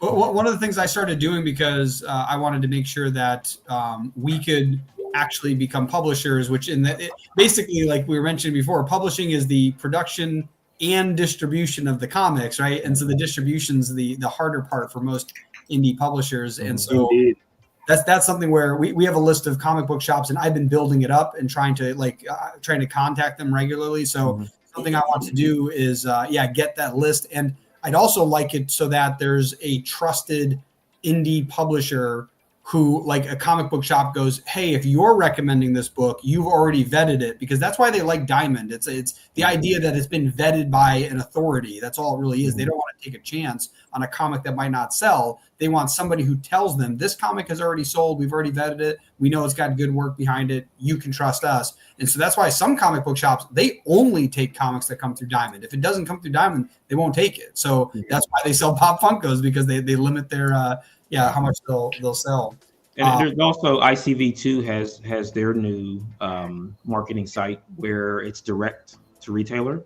So there's no middleman in that. You can set your prices in any way you want, and you set the discount that the stores get. So it'll be up to you to say how much you want to make. But again, it's the new thing on the block. So some people have to vet it. Is it ICP2 you said? ICV2. So the ICV2 website. And then Milton, the guy who did, was he Capital City or Heroes? He created a website, and I'll pop the link into the chat where you can set up your own store and go through direct to retailers, but you have to direct them to the website. Super interesting. I'll have to check that out. But yeah, for the next question we got, what's the first thing I should do if I have an idea for a comic but don't know where to start? And before I get into that too, the interesting thing, something that Castro said earlier, the reason why we got into the comic book publishing game as an independent publisher was a combination of like not knowing that we could potentially reach out to larger comic companies, along with the fact that we kind of wanted to just do our own thing. So it's like that never really crossed our mind that we could present this to, DC or Marvel. Like that was kind of like no, you kind of got to work your way up to that. But also the idea that we kind of wanted to, start with where we were. So like and create our own universe, build our own IP. And so, yeah, this next question kind of leads into that. Yeah. Like what's the first thing you should do if you have an idea for a comic, but have no idea where to start? Well, like my mentor, Chris Philbrook, would say, just write, just start, and just, get it on the page and do some research because I didn't know shit. I did not know a thing about comics as far as production of them. But luckily, like I said, I had Chris Philbrook, who literally was my Obi-Wan, my Gandalf. He walked me through the whole process and helped me get it done. But yeah, just if you got a really good idea, write it out. And as you guys said on the last panel, your first draft's not going to be perfect, and. But yours was perfect.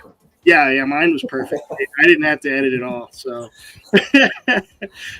but no, I just think a lot of the stuff or a lot of the stuff that holds people back is just the anxiety of getting it done, like starting.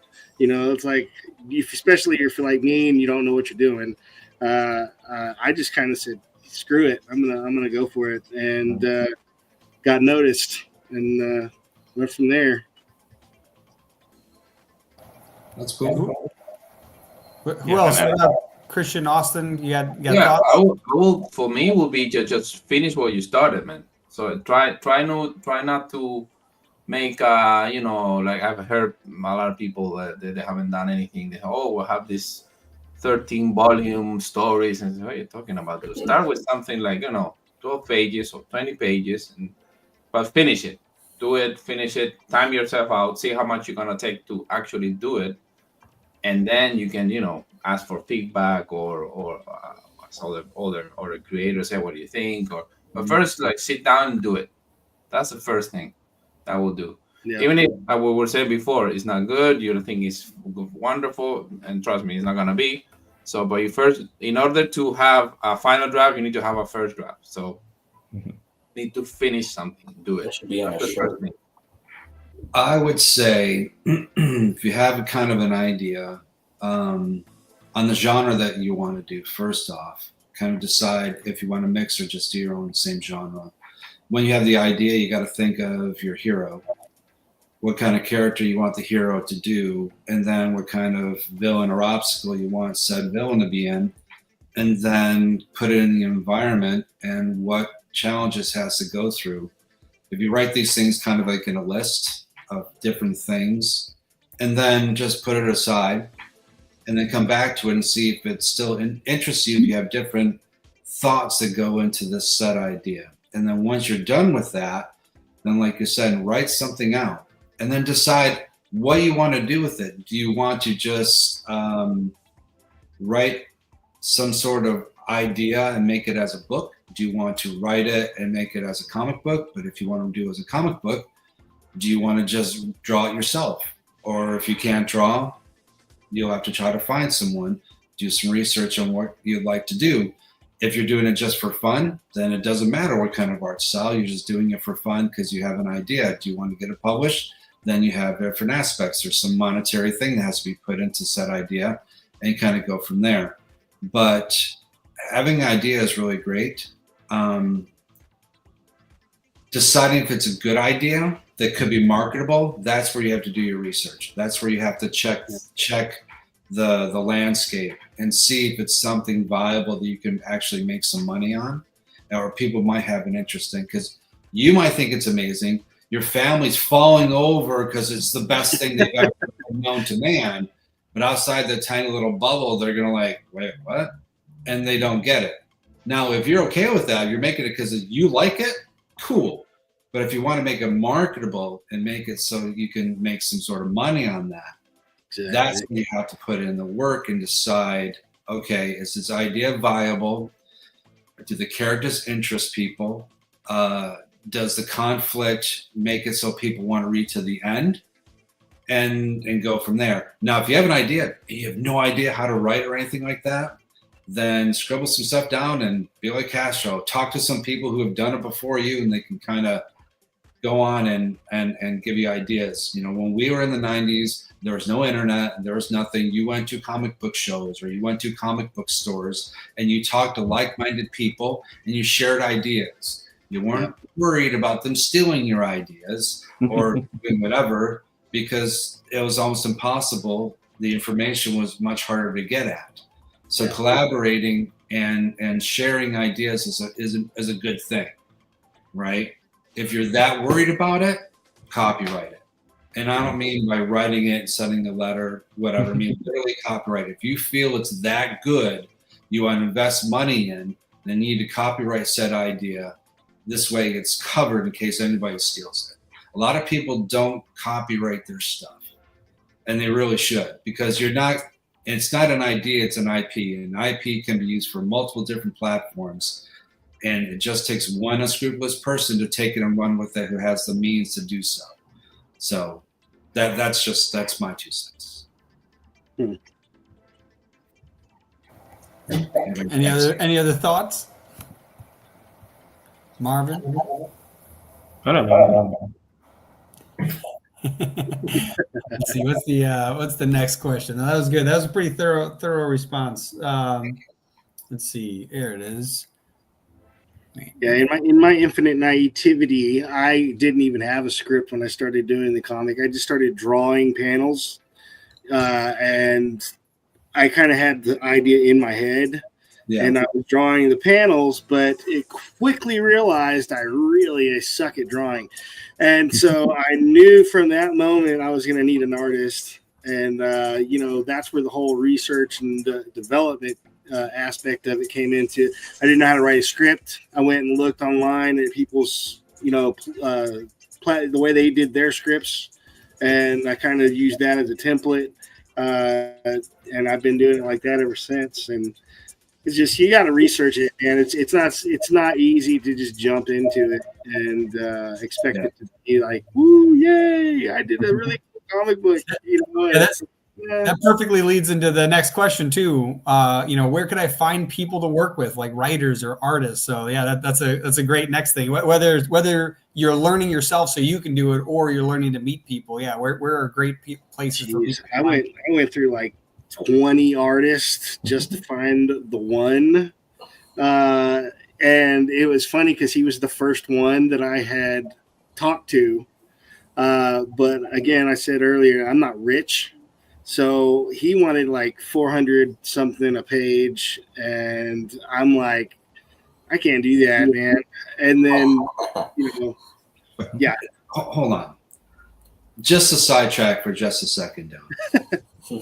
Here's my problem with today's artists is that they want a lot of money, but they haven't published anything. They haven't made any deadlines. They haven't put out any sort of body of work. Go back to we need 3 separate issues. Have you done 3 issues of anything? But you want 400 a page. You know what I mean? I talked to a couple of artists. They're like, well, I think my work's worth it.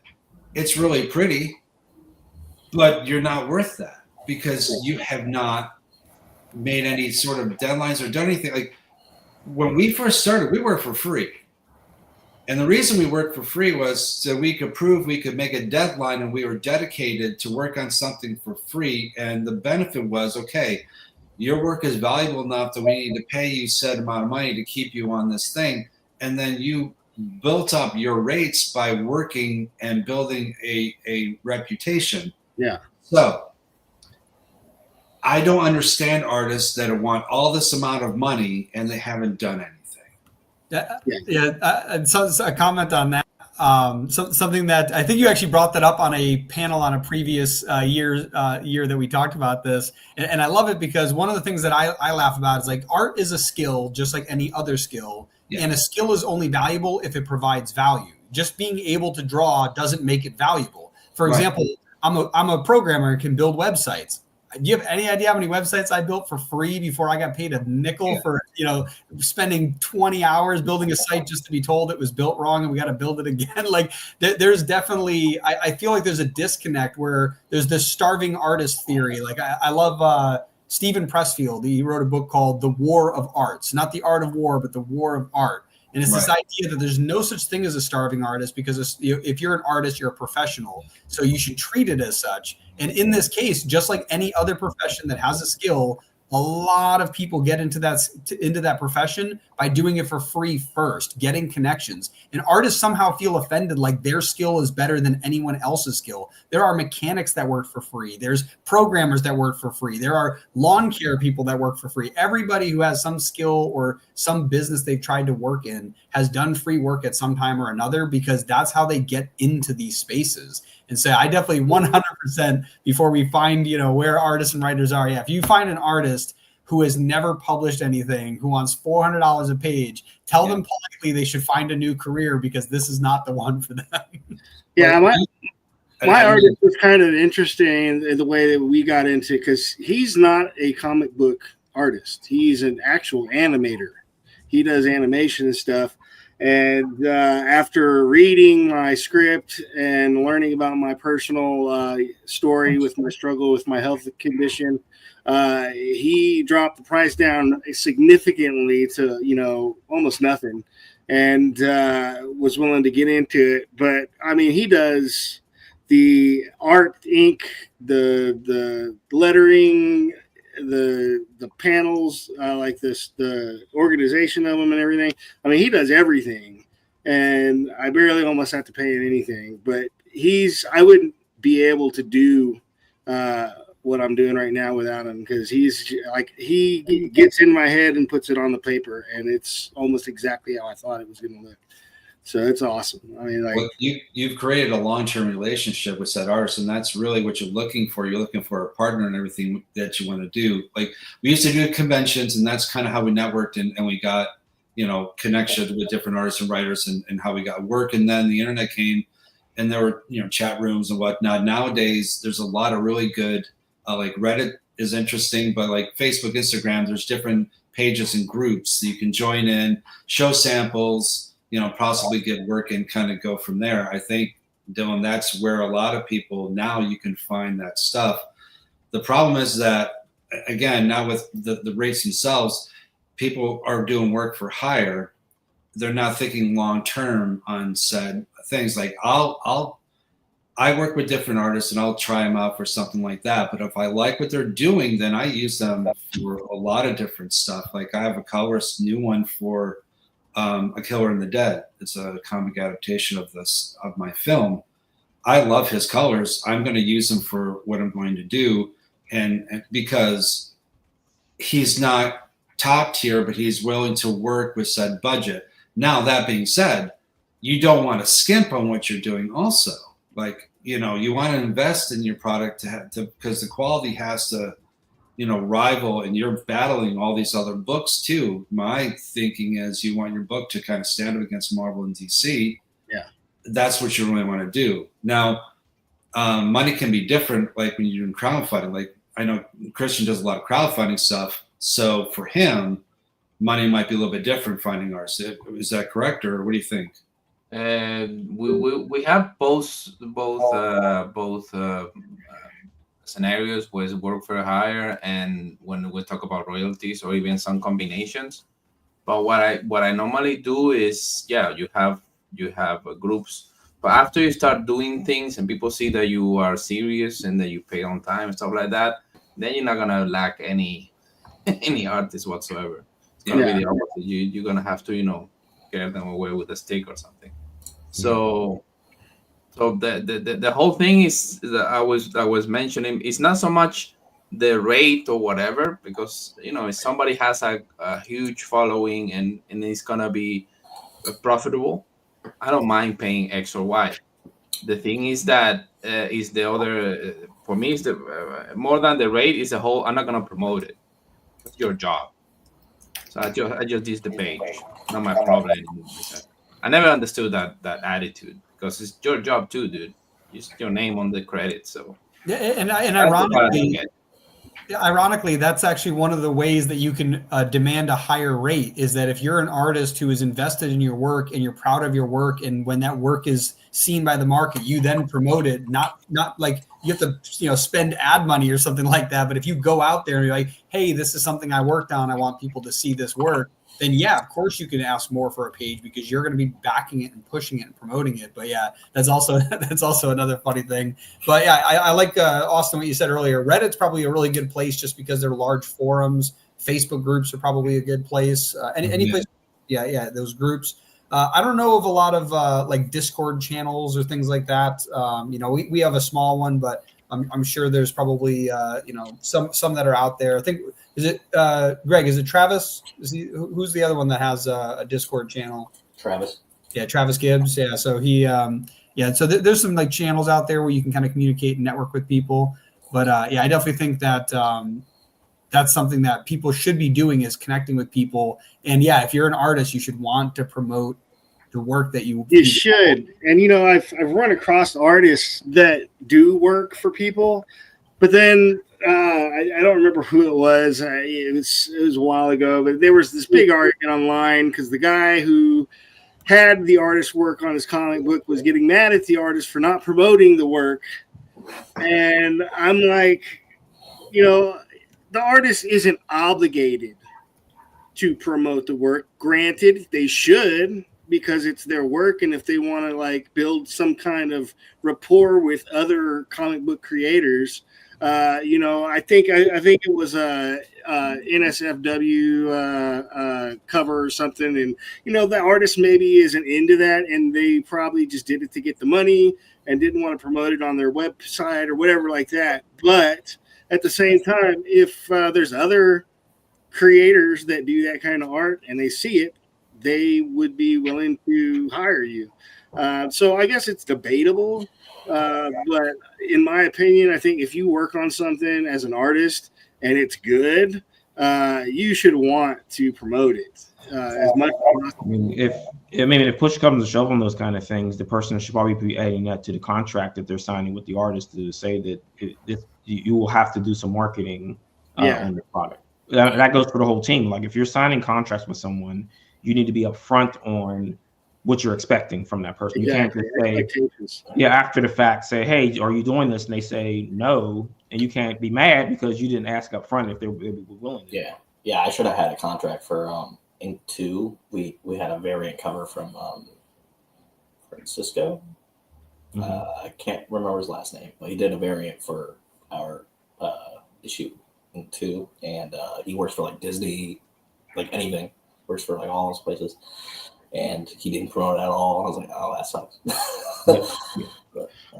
So I've always promoted. I mean, that was just what we did, back in the day. I've never had anything contracts saying that we expect you to promote, during like a campaign, except for this last one. It was pots and panels. Yeah. And in the contract, it said, we require you to post and promote and do all these different things to help, some people did, some people didn't. I did, with contract. That sounds like that's just a precursor to something that people realize is happening. Like they're realizing that people who are the creatives on these aren't promoting it, so they're being upfront with it. Upfront, what you should do. You have to be upfront with people, because everybody doesn't know how to do it. So everybody doesn't want to do it. Everybody doesn't have the time to do it. So you have to be able to give them guidance on, hey, I'm going to send you this packet out in email. Can you share this? Or I'm going to post something. Can you share it? Yeah, absolutely. No, for me, it's a red line. If they don't want, I don't care how good you are. Good luck, dude, with your career. I don't really care. That's it. That's a fair assessment. Like if up front, that's it. Can be Michelangelo reincarnated. I don't care. That's a good lead into this next question we got coming up. What has been the hardest part of starting out, and how did you get past it? Obviously, we've discussed finances, so like that's one where like you get, you might have an artist that perfectly matches this vision that you have, and they want $400 a page, but they don't want to promote it, and they and they want to, they also want to spend 3 months they want a percentage of the royalties. You know? So yeah, it's definitely something that you get some crazy stuff on that end. But what other difficulties have you guys gone through? Like what have been the hardest parts of just getting out there, getting launched, and getting these comics into people's hands? I can tell you, and this is 30 years of doing this, is working with said artists, pencilers, whatever, and have them actually get things to you on a timely fashion and not get pushed to the side. Because you're an independent book, they feel that if something bigger or something comes along, you get shoved to the side. And I've let many people, artists, know that even this last one, I've known the guy for 10 years, and he started giving me the excuses, and I said, dude, you're giving me the excuses that we had talked about you not doing to other people. You're doing to me. What are you, excuse my language, what the fuck are you doing, bro? Just give me realistic expectations. I need to buy this, I need to buy this. Because he was late, I missed $1,000 deal on an exclusive cover because of it. You know what I mean? So I said, well, okay, how are we going to remedy this? So I didn't pay him for the last 7 pages. Okay. But I can do that because I've been doing this for a long time. I don't care. I've got my resume to kind of back it up. For these new people, I feel horrible, but artists want these rates, but they don't make deadlines. That's my point. That's a big deal with it because, like, I don't have like set deadline, but I do want my comic book to be continuously released, and if it's not being completed, in a timely fashion, then it's defeating the purpose of even doing it because people are going to lose interest if it's not coming out. That's why I stopped putting it in comic book shops. I had it in like 5 comic book shops down in Austin, Texas, but I couldn't get them out fast enough. And like we were talking about earlier, you don't want to have just one book on the shelf if you're doing a series. And so I'm waiting to get a few more done and to start picking that up again. But yeah, a lot of the artists that I had talked to before I had found the one that I'm with now, it was all, I'll get this done. And then 3 months later, you're still waiting for page 3 and you're like, what's going on? And, oh, well, I got college and I've got this and I'm doing this. And it's like, I don't have time for that. That's your life, but this is a job. I wait for it's pretty much done before any doing solicitation, try to get books out nowadays. And don't be afraid to fire said creator. And when I hire someone, I have 2 backups just on the off chance something happens now. You know what I mean? I have no trucks saying thanks, no thanks, and time to move on. Stanley had a whole different art team, but they kind of flaked on that. And colorist is amazing, though, that you used. The what? Your colorist. Oh, yeah. Isn't it February? Fabry was for Stanley. Yeah, so good. Yeah, so good. But there's enough people out there that really want to kind of do the work that don't just look for pay. So when I was starting, and this is way back in the day, we wanted to make comic books. We loved it. It was a thing. It was a lot different. Costs were way down. It was just a different time, and you made more money. But how I get over it now is that I find the right artists. I find that they've been published.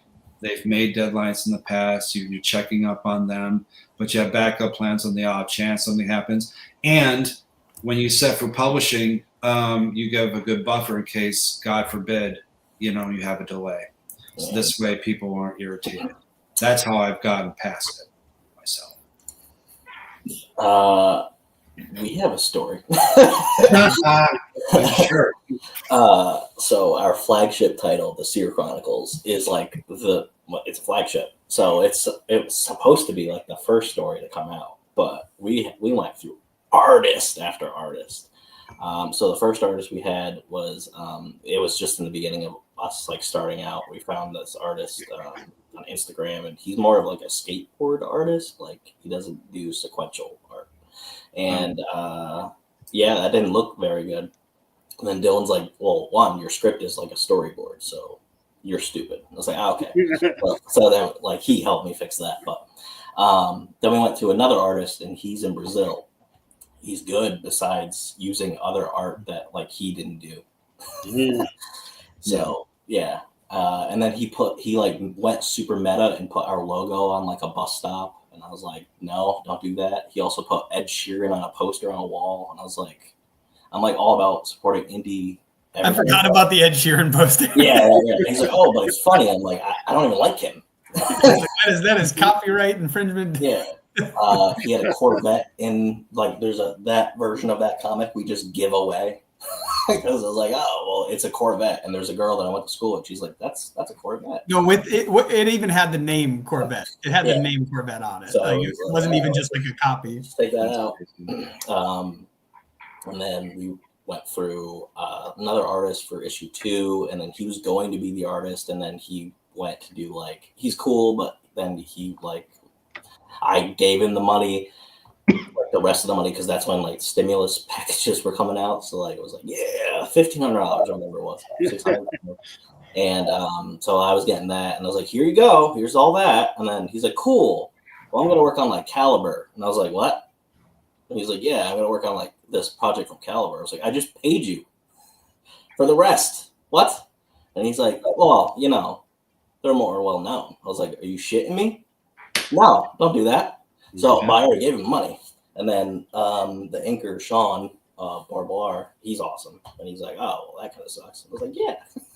He's like, well, now I got to wait for him. So then we had Hector, our friend, that's the artist for the 3rd issue. And now he can't be the artist after the 3rd issue just because his life has changed dramatically. And now he has like a full-time job. So we're going to go with the inker that's now for that book. And I was just like, oh, my God. It's never ending. It's a struggle. So yeah, I was gonna say we've had both the luckiest break with some of our artists, where like our artist for ink and scales is phenomenal. He's been able to work with us the whole time. He finished a whole series.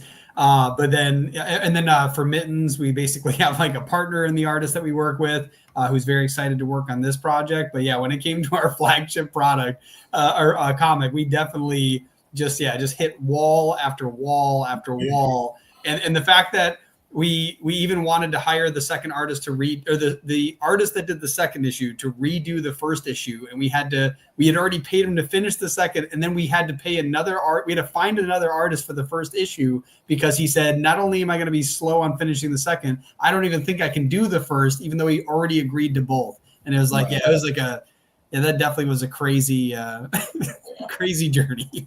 Well, I've got a question, and this for everyone, if that's okay. Is that allowed? Oh, definitely. Okay.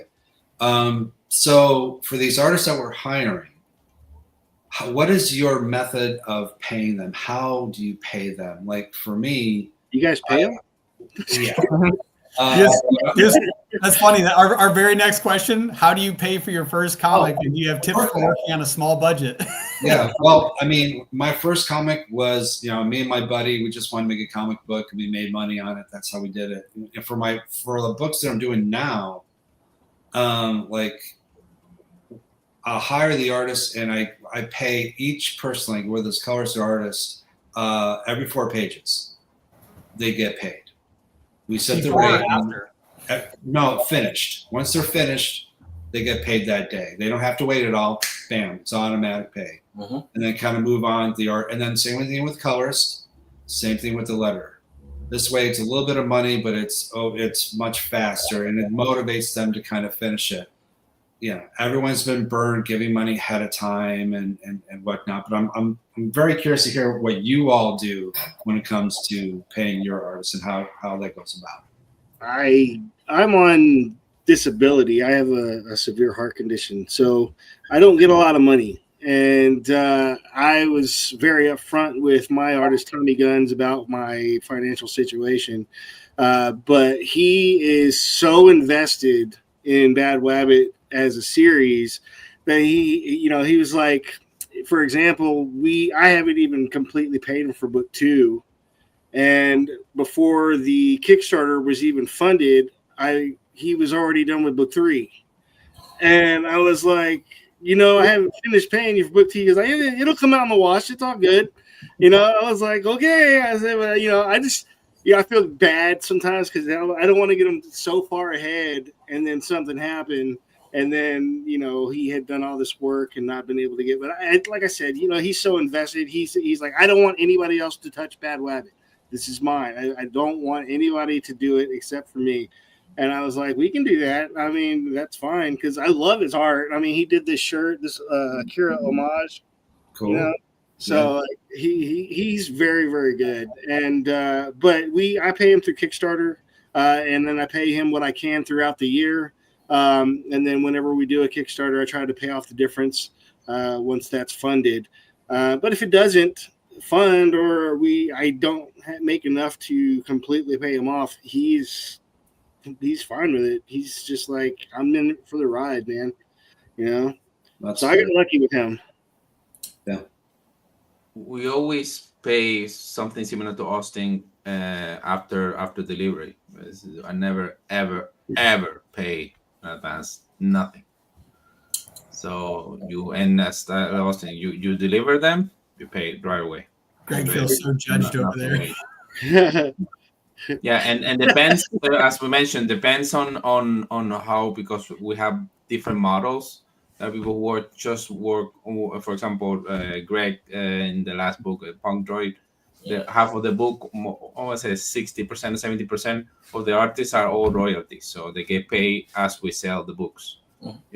So others we do work per hire, so it depends, but always after it's done. After it's done. And we also have, normally we sign contracts. We have deadlines in the contracts. If they don't meet the deadline, it's going to be a discount applied to what I pay you. Sorry. Okay. Yeah, I've been working with most of my team for a very long time, so I can trust them to deliver when they're supposed to. So like Austin's, like every 3 or 4 pages, and then we do a payout. Yeah, something like that's the same. 4, 5, 6, depends. Yeah. Normally it's like bulk, so like that. Yeah. Yeah, well, I learned from that mistake that I did. That I gave like 50. I bet. But yeah, so Fish Lee is the newest artist that we have for our new series that's coming out next year, and he has like 3 or 4 different models on how he gets paid, and I chose the one because I had the money at the time. I gave him like all of it up front because I knew how like his reputation was. But if I don't know you, I won't do that. Not anymore. Especially not like $3,000. It's just like, no. Yeah, something else I'd even recommend too, just so people. This is more just for protecting yourself. Don't pay through like Venmo or Zelle or things like that. Like I use PayPal to pay almost anybody anything because PayPal will protect you if you don't get the thing you paid for.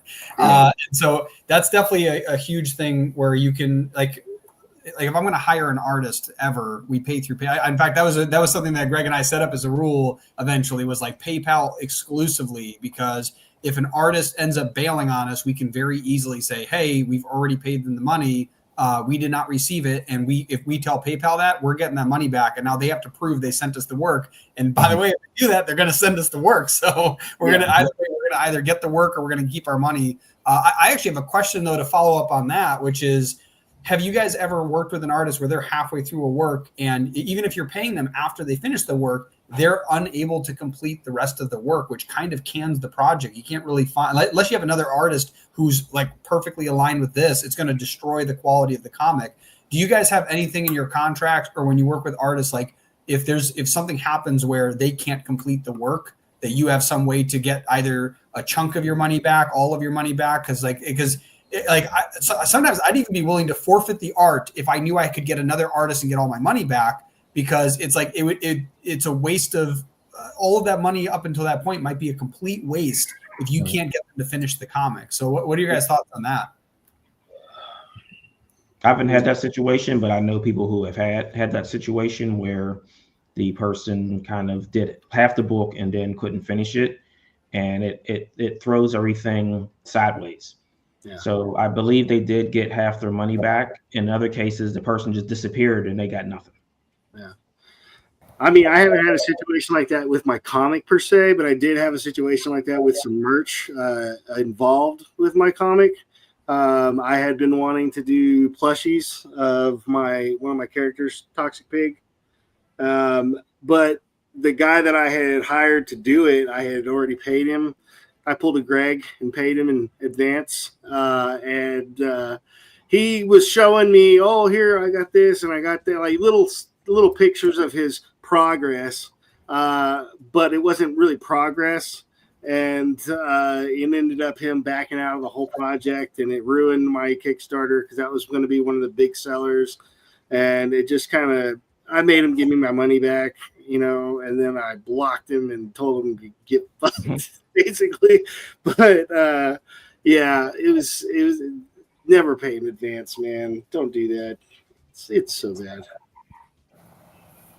Yeah, and like I mentioned earlier too, it's like if you're ever to pay in advance, 100% use something like PayPal, because that's an easy way to be able to get your money back. And like I said, if they deliver on the goods, it's easy for them to prove it and then recount that and get their money. So it's not like it really does protect both people. Like even if you're a jerk and you get the stuff and you're like, no, I didn't, they can easily email PayPal and go, here's all the stuff that they paid for. It's in the invoice. It's very obvious that this is what they were asking for and what they received. So it's both. It's good for both sides because it builds it. It's one of those things where, what is it, like trust but verify, that kind of thing. It's like, it's good to, be trustworthy of people, but not if you're sending money for somebody across the world to perform something that, you can't perform. And if it gets canned, there's nothing you can do about it to fix that situation. Book a flight to Italy, go get my money back.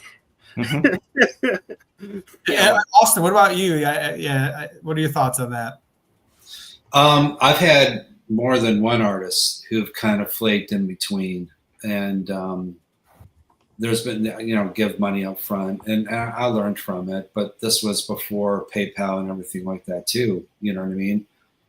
You send checks through the mail, and once the check's cashed, you can't cancel it. It's one of those things. That's why I changed the model of the way I do stuff. I did have an artist that I did pay up front to work on part of the Stanley story. I wanted something different for the graphic novel. And they're supposed to do stuff, and they flaked, whatever. And they were very sorry. This and this happened, and it's been 3 years. They still owe me $300 some odd because I went through Kickstarter and I did friends and family. Hey, can you do friends and family? Because I don't want to take a little bit of a hit. No, everything's goods and services from now on. I don't care if you're my sister. You're goods and services. I'm getting my money back for that. Yeah. Derailing a project, 100%. Yeah, like I said, with Stanley, had a whole different art team, and we had to switch gears, and I took a step back for about 5 years before I decided to start back and go back to it. And I changed it from an animated style to an anime style, and we got the book done. I found a great artist, and it was magical, and it's a great looking book, and I'm super happy with it. But yeah, it sucks, man, when you have an artist or you'll have an artist that's working on the book, and then they get a better gig. Not like that, but like Marvel wants them to do something for that. Yeah. That's definitely rough. Yeah, like you want to be mad at them, but like, well, it looks like I'm just going to have to wait for you then now, aren't I? And then sometimes they're like, if you give me some time, and hopefully they'll just nudge them and they'll come back. But yeah, there's been a couple books I've just they've never seen the light of day just because it's just been, all right, well, maybe someday we'll put the book out. I don't know.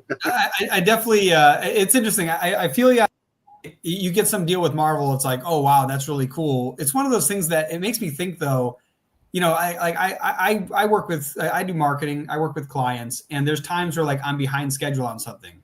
So I just work more. And get it done. And it's crazy to me though, that there's these artists that might get some break with Marvel and they're not willing to put in the extra work to finish the work they're working on now. Like there's no way you can't find extra time in the day. Like you're not drawing for 16 hours a day. And I get it. You can get hand cramps, all this stuff. There's ways to make it work. Yeah. So it's I kind of get it, but I also think like, you know, you got to do what you got to do. And if you made a deal with somebody, do you think Marvel's going to like the fact in the future, if they hire you on for another project, but then DC invites you, do you think that they're not going to think you're going to jump over there if you've been a Batman Superman fan your whole life? You know what I mean? Especially if you know that, like if you're not trustworthy in small transactions, you know, that doesn't mean you're going to be more trustworthy in larger ones. Like it just means that you flow where money is, and that's not necessarily the best way to build trust. I learned a long time ago, long time ago, because my backup plan in comic books was graphics. I did that for 20 plus years. I went from artist to art director to creative director, and I worked for Disney and Universal and Warner Brothers and stuff like that over the years. But I was taught you put 100% in quality and work, whether it's a small 2x1 black and white ad or a 20-page magazine ad or a 6-month sales campaign, you do it exactly the same. And that's been lost from what I can see with a lot of these newer generation artists. There's exceptions to the rule, but by and large, they weren't taught that work ethic. It's just I think it's almost pride in the work too. It's like the fact that you know, just because it's a bigger project, it shouldn't make you less proud of the work you're doing on another project. So I think it's like, you know, people are flowing where cash is. They're like, I want to get paid for my artistry, but they don't want to be like, you should be proud of your artwork. That's the whole reason we mentioned earlier. Like you should be promoting work that you've done, even if it was just some small comic that you worked on. And like, because that's something that will bleed through into your work. Like you could tell when there's an artist where like, man, like he loves what he does. Like she loves what she does. Like you could tell because they put it into everything. So like, yeah, like just like you were saying, like doing the same quality for a small print versus a large print, it should be the same because you're proud of your work, not just because you want to make sure all your work looks the same. Like I think that's a pretty big. Well, you know, that old saying is like, I mean, you should treat the janitor the same way you treat the CEO. You know, like you should treat the small projects just like you would treat the big projects. You know, if you're proud of what you do and you like what you do it. You know, like have fun doing it all. It doesn't matter if it's popular. It doesn't matter if it's not. I feel like people will, like a small press would understand, like, oh, you have a Marvel project, cool. So maybe every 2 days you work on Marvel, you work 1 day on mine. Like I'm okay that you're a little slower, but like Austin said earlier, like just be reasonable with me on the timeline. Like don't BS me with the timeline. Like I just need to know, like, is this going to take a week, a month? Like I don't want to, you know, be able to think I'm going to run a Kickstarter in 3 months, but actually it's going to be a year before I get this project. Yeah. Don't ghost me for 6 months and then come back and act like it's all good. Like, oh, hey, by the way, just be reasonable. Like maybe you work on the weekends for me and on the weekdays for Marvel. I don't care. Like, you know, it just don't take on any other projects in the meantime. Because like, again, I don't want you to miss that opportunity to work with Marvel just as much as I don't want to not have my comic made, you know? So it's like, it's definitely something I think, is important. And actually that kind of leads into this next question. You know, Austin, you mentioned you're working in a lot of different companies, a lot of different, you know, people you've networked over the years. So that's really the next question. It's like, how important is it meeting people in the indie comic world, and how can you make more connections? How do you make connections? I think it's really hard out there to do things on your own. So having a lot of connections is worthwhile even for your own growth, because now you can see people as both mentors to you and your competition. Yeah. I always think that, and this is the same with the independent film industry too, if you help everyone rise, then everyone does better. Yeah. Everyone is going to make more money. Everyone's going to be more profitable. You know what I mean? Because the industry, what indie comics as a whole, if it gets a bigger footprint, we're all going to benefit in some form or fashion, I would think. So yeah, talking with indie people and meeting new people. Like Christian, I'm going to be chewing your ear off about crowdfunding this next week because I suck at it. I hate it. I need to do it, but I'm not good at it. I've talked to people. So there's a lot of people out there that have different skill sets and knowledge that I don't have, that you want to know, you want to learn, you want to be able to adapt and grow in the independent field specifically. So meeting new people and talking with people and learning their experiences and then sharing some of your own, that's how we get better. And I can honestly say that in the indie industry, that a lot of people don't gatekeep. You know, there's a lot of people in mainstream that like to keep their secrets and all that stuff. But I've found that a lot of indie authors and artists, they're very willing to share, what they know, how they learned it. Like I said, I didn't know anything coming into this. I was just some douchebag with a pen, and I wanted to draw. And I ended up meeting, like, I had maybe 10 people on my Facebook, and now I got 600. And almost all of them are indie authors and artists and comic book creators. And it's just been really cool learning from everybody. And it's been helping me out a lot, so I think that's really important to make connections. I've never been to a Comic-Con as far as like, in person and all, but I would definitely be sitting, walking around the tables, talking to people, asking those questions. My little list of Answering this question, I think is huge. I think it's one of the most important things if you're gonna be independent is the connections. Works. I think works in all fields. No, is the networking and how many people people can connect you or can help you with some part of your work that you're not really familiar with. So I think it's key, very, very highly important. I would say as important as the production itself. What you're doing. It's kind of like I think we discussed this either earlier this weekend or I definitely on other panels where it's like, yeah, you definitely have a job to kind of focus on the business and marketing side of comics, and networking is part of that marketing. It's like you can't get your comic in front of people if you don't get in front of people. So yeah. whether it's in person, whether it's online, obviously in person is, in my opinion, is always better, but you can also scale online at such a drastic rate, evidenced by, Christian with, the Kickstarters and things like that. It's very, it's powerful. You can really meet people all over the world, like you guys here. Yeah. Nice. Yeah. And so speaking of promoting, actually, look at this. Nice segue again. The next question is, how do you promote your work and get people to notice it? I get a sign, stand out on the street. No. Do the little spin. No. I have just bombarded the internet with it as much as possible. Like I said, I'm broke, man. I ain't got $1 million in my pocket, so I put it wherever I can, and I don't have money to put like ads on YouTube or make these ads that pop up every day, 2 or 3 times a day on Facebook or Instagram or anything like that.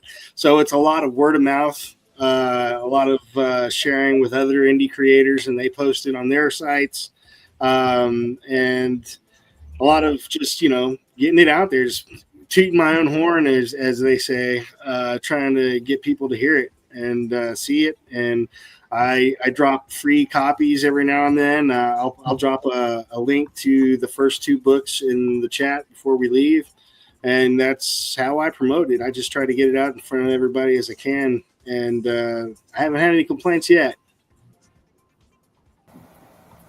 That's good. I do shows. I do conventions still. I'm old.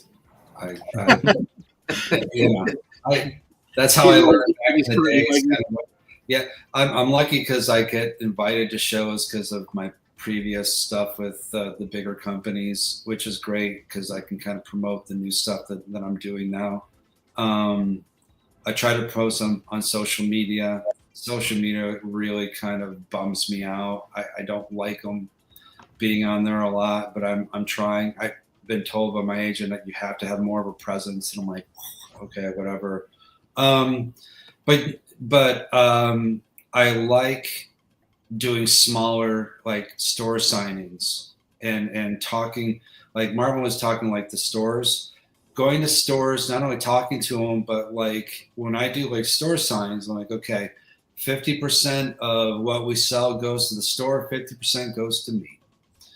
right off the bat, and this gives them incentive to kind of help push us, and then we're selling our stuff, and then we get people involved. For my Kickstarter, what I do is on the surveys, I write, what's your favorite comic book store? So I get the comic book store and I get the email, and I'm like, hey, I did this Kickstarter and you have a couple of said person who goes to your store. Here are some free digital PDFs of this book that they backed. Maybe it's something you might want to carry. And I've had stores to say, hey, send me a couple copies. Cool. And I send them off. And then we just go from there. And I've built kind of, a sort of list of stores that know about me because they've been recommended by their, someone who's spending money at their store, not some person, no offense, but like people kind of, hey, I've got some books. I'd like to start if you have like someone who's been at the store and that's recommending that we should have a book in the store, that might help. So for me, that's been kind of a whirlwind benefit for me to kind of get my own titles out and known, because a lot of my fans when I was on Iron Man and doing stuff like that are pretty much either out of the not collecting anymore or gone. So you have to kind of reinvent yourself every 5-10 years because the new generation hopefully are coming in. But yeah, doing comic book shows and doing stores are the two biggest things for me. I try to do social media, but I get like almost no traction. So I love the idea of having a questionnaire in the crowdfunding, like on a Kickstarter, basically saying, yeah, what are your favorite stores? I actually wrote that down. Like we don't do that. We definitely got to start doing that, because that's a great way to be like, hey, like not only do I think that this comic book will sell in your store, I have proof that it could, because there's people who backed it and bought it who go to your store. So like, exactly. I like that idea. That's a solid one. I'm stealing that one.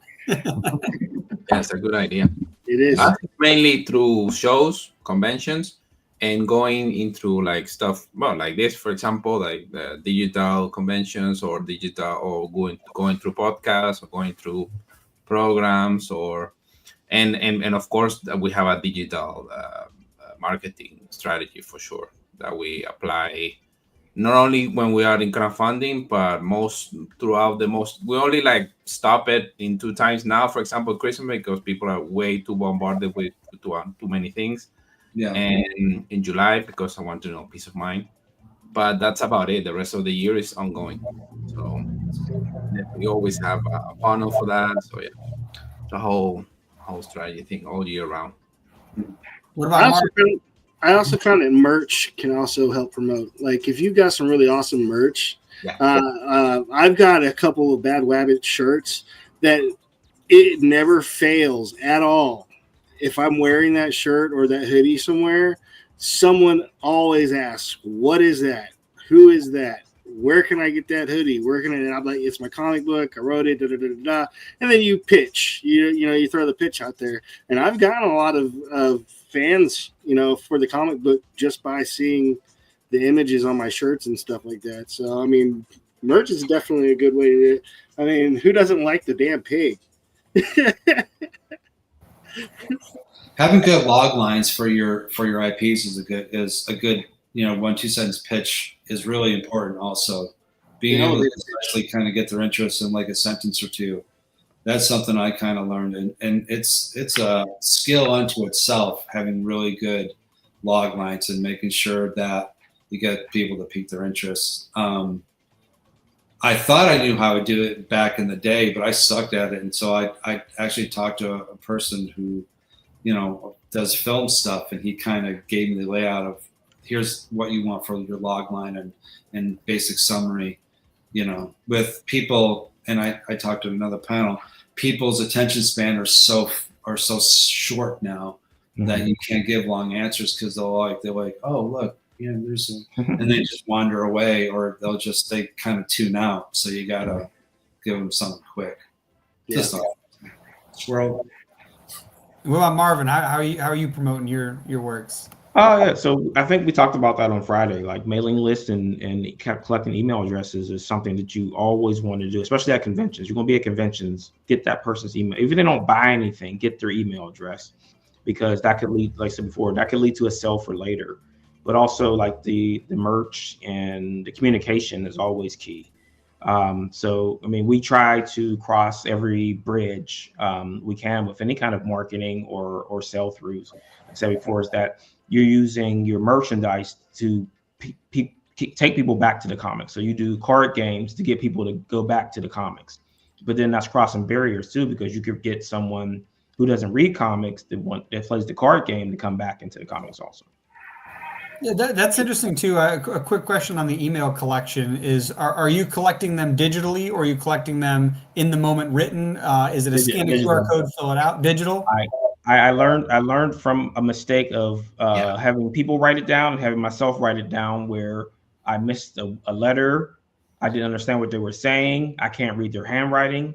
So I have a tablet, and then I have Jotform, an app, and I have them right there fill out the information as soon as like, hey, you want to sign up for our newsletter? Hand them the tablet, fill it out, and I've got it right there. Yeah, I was going to ask too, because digital is what I would recommend, but then there's two different ways to go about it. There's like, scan the QR code, fill out a form and get something, or have you have the form right there for them, which I definitely prefer that one, because you can see them fill it out as opposed to them scanning it and forgetting later to, fill it out. And the problem with the QR code is that usually in most shows, the internet sucks so bad that they can't even go on there anyway. So it's kind of a moot point. Yeah, I mean, I've started using the hotspot where every show I go. Even if they have Wi-Fi, once people start connecting to it, it's a wash. Yeah. So hotspots are good, but I mean, even that's a problem, because if the data is bad in the building, you're towards the back of the building where there's no repeaters or anything, you're going to have a problem. But what I use Jotform, it works offline also. Speaking of which, that actually leads perfectly into our next question. What mistakes did you make early on, and how could I avoid them? All the mistakes. I started right around the time that Austin started around, so America Online days, and you knew nothing, because they said is that you had gatekeeping from the other sources that didn't want to share it. Like, we only knew of one printer, Brainair in Canada, and they only printed the ship to Diamond. So, I mean, the mistake, now that information is out there now. So, I mean, the power of Google. How do I do a comic book? And Google will give you the good answer and link you to things where you can find out the answer you need. That stuff didn't exist then. And now you got ChatGPT like competing with Google. Now you could say, hey, ChatGPT, write me up like a whole checklist of like what to do to create this comic. Find me printers, find me this. Like, yeah, it's definitely crazy. It's kind of interesting too, because I talk with a lot of younger people for like my brother and I run a record label and recording studio, and we get interns that are at a local college. And these kids are anywhere from 18 to 21, 22. And it's so funny how like they'll ask us a question. I'm like, have you heard of Google? Right? Like, you guys got ChatGPT now. You guys are asking like some of the basic questions. I almost feel like the younger generation they were handed so many amazing resources, but they are completely resourceful, like lacking resourcefulness. Like, they don't have like the wherewithal to be like, I want this thing done. Oh yeah, I could Google it and get it done. Where like a lot of the people, where I know Google came out when I was in high school kind of thing. So I was like, oh, like this is going to be the huge, like anytime I have a problem, this will answer it. And it wasn't that good when it first started. And now it literally, like, I could look up how to build a nuclear power plant online. Like, it's crazy. Like, it's like you could find anything. And then one more step on top of that with stuff like ChatGPT, where now it can organize all of the stuff that it finds and give you your personal answer. Like, yeah, it's going to be incredible. Like how to overcome some of these. But yeah, but what other big mistakes have other people made that we can avoid? Oh man. See, I didn't use Google a lot when I was doing the research for all this. I had a Chris Philbrook, and man, I bugged the hell out of that guy about everything, because he was surprisingly very patient with me. But yeah, I didn't have a script. I didn't even start with a script. Like I said, I just started drawing panels. And I realized very quickly after showing those panels to people that I need a script. If you're going to write a comic book, you probably should write something. And so that was my very first mistake.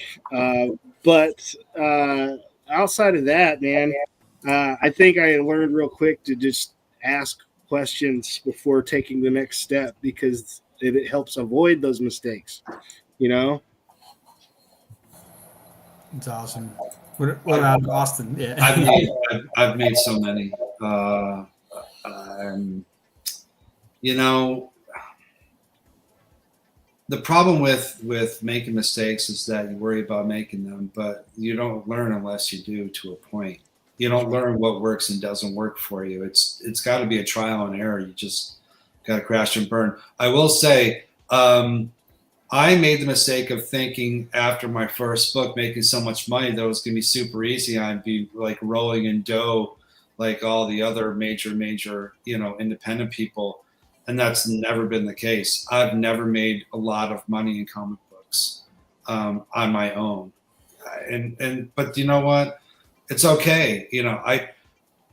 I did enjoy the process. I think that's my biggest mistake.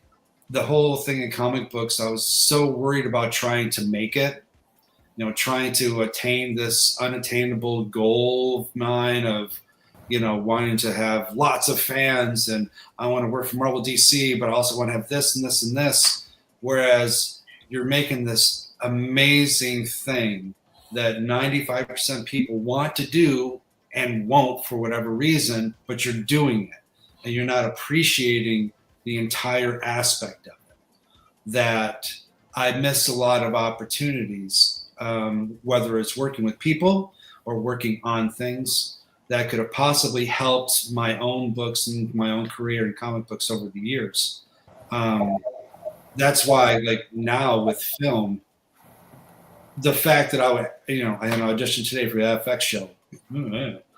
That's incredible. That's mind-boggling to me. Are you kidding me? The fact that I'm in any aspect of film, in any realm, that's why I got into comic books, because I thought there's no way I'd ever be able to be in any film or anything like that. So I'm going to be able to be in any sort of form that can be close to the film industry. That was comic books for me back in the day. That's why I wanted to do it. And I became an anchor because that was finishing the book. I thought that was working with writers and artists. That's on concepts, that the whole thing's great. And then I could do my own. So yeah, my biggest mistake was I didn't appreciate what I was doing at the time. And I didn't take a step back and just take in the whole experience, because you should enjoy it. And I was so worried about making it that I didn't enjoy the ride. Now that I've been doing it for so long, it's like, well, man, I did some cool stuff. I wish I had. So that's what you don't want to do. You don't want to do wish I had. You don't want to do what ifs. And that's the big thing. So how to avoid them? Take a step back, take a deep breath, and know that not every day is going to be magical. It's going to be a grind. You're going to have to put in work. You're probably going to not make a lot of money. But if you love the art form, you're doing it because you love the art form. If you're looking to make money, become a doctor or something that pays a lot. Because OnlyFans. Do it.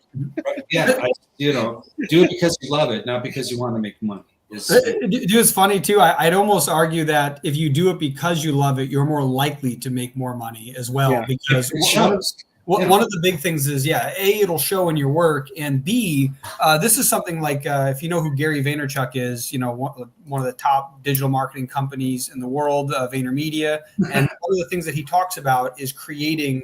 They're documenting your work, don't create work, right? Like the creation comes from what you do, but like you were saying earlier, you're struggling on social media. One of the biggest ways you can grow on social media is sharing the hardships. I think I heard somewhere that basically the only thing you don't want to share is when you're sick. That's about it, because people just like we feel repulsed by sickness kind of thing. Yeah. Other than that, any other hardship, you broke a leg, literally, you know what I mean? Like, you're working on something, some artist screws you over. You don't need to like blast their name out there and be like, this person, don't ever work with them. But you could share those hardships. People will commiserate with you. And when you have wins, they will celebrate with you. And it's one of those things that I feel like I almost ironically, comic book creators specifically struggle to share all of this work because they want their perfect gem to be placed on the item at the end. But the problem is nobody knows that gem exists yet. And so your goal should be like showing them the journey to it. So I very much like that. Like, you should be appreciating what you're doing, so much so you're willing to broadcast even the hardship. Because like you said, just being able to audition for something, commission equals compensation, or commiseration equals, I misread that. Commiseration equals compensation. Yeah. The ability to, audition for something is already a great feat. Like, that's an incredible thing. And if you broadcast stuff like that to the world, like, oh, I had this opportunity, I got to meet this person, it was so incredible. Even if nothing comes from it, people get to join on your journey with that. And I've seen so many people on social media who their overall story isn't even hugely impressive. It's just the fact they were willing to be open and share about it, because there's tons of other people who they wish they could have started a comic and they never did. And now they get to see somebody who did it from the ground up. And so, a large amount of them will be like, yes, like, I want to be part of that. I want to jump on this. Like, this is a fun project for me to work on. So I definitely love that. Like, enjoy the journey, because if you don't enjoy the journey, when you win, it's not going to feel as good anyways. So it's like, enjoy every little part. So when you win, it's like, hell, yeah, like, that's just a cherry on top instead of the whole sundae, I agree. Yeah, for me, it's something I've learned with time. I think it's an age thing. I don't see mistakes or wins or whatever you call it. Just, for me, all are learning opportunities. Sometimes are more positive, sometimes more negative. But and I've done all kind of mistakes. I paid in advance. I got screwed up. I got things I didn't deliver, or horrible printers that I didn't want to. So I suffer almost all of the mistakes. You can go for them, but I don't see them as something like negative or something like I have to repent myself or no. It's just a learning experience. Hey, I should avoid this for the next time. And how can you avoid them? It's gonna be very complicated, even if you have good advice or there's because life is like that. It's unpredictable. You're never gonna be able to cover all your bases all the time. That's impossible. Nobody can do that. Yeah, I kind of like. Did you ever hear the phrase? What is it? A fool never learns. A smart man learns from their mistakes, and a wise man learns from the mistakes of others. I feel like in the beginning, you aren't wise. You have to actually make mistakes and then learn from them. And then as you learn the nuances of what might be a mistake, you go to wise men and learn what they've already failed at. And then you can go, oh, like the fact that you brought up that a printer might be a problem. Now someone who might not even realize, oh wow, wait, a printer could be the problem. Like I didn't even consider that. And so it really is funny. Like every component of the journey needs to first be discovered before you can figure out how to or to avoid the mistake to begin with. Yeah. My only advice is to fail quickly, as cheaply as possible. That's my only advice. Amen. Fail cheaply and quickly as possible. That's it. I got 2 little boys, and I'm always, I tell them, I said, it's not a failure. They'll say, oh, I failed or whatever like that. So it's not a failure unless you quit.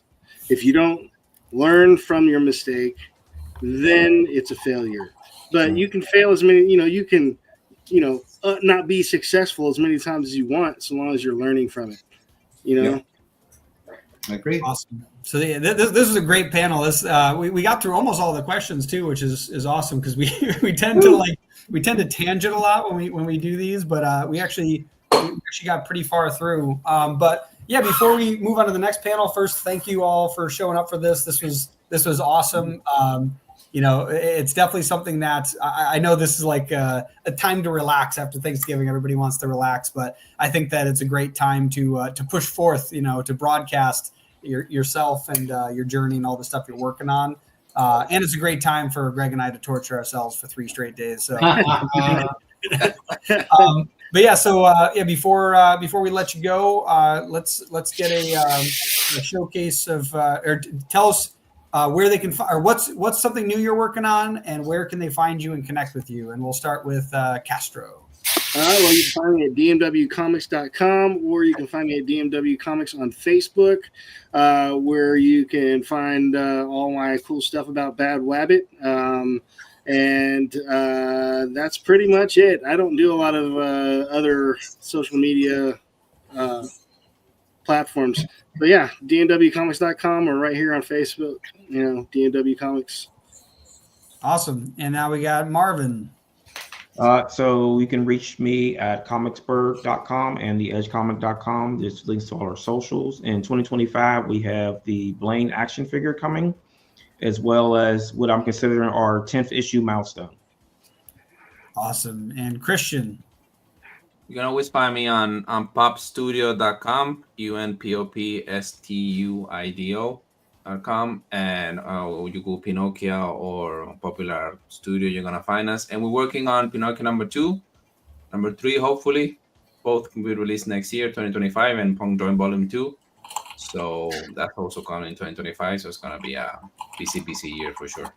Awesome. I also just noticed the nickname Unpopular Overlord. I like it. Yep. And Austin. So you want just comics, or you want all of it? Yeah. So whatever new you're working on, and how can people connect with you? I guess wherever you prefer people to connect with you at the moment. Okay.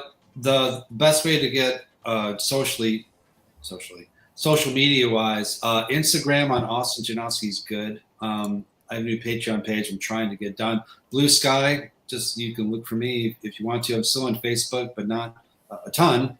Newest thing I'm working on, A Killer in the Dead, is a horror film that went through the film festivals that's now live on YouTube. You can come check it out. The comic adaptation of said book will be available for those who want to buy some next week. And for 2025, we have a couple of different books hopefully coming out. Pots and Pans is a real cool anthology that I'm in. That will be coming on the next month or so, which would be great. And if you're curious on anything else about me, just Google my name. You'll find all sorts of weird stuff about me. Hopefully not too weird.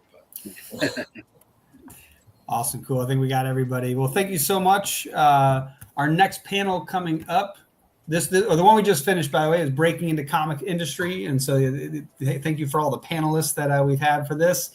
The next one we have coming up is Anthologies Amplified, from short stories to epic universes. So definitely hope you stick around, and thanks for joining us. Thank you. Thanks, guys. Good job. Cool.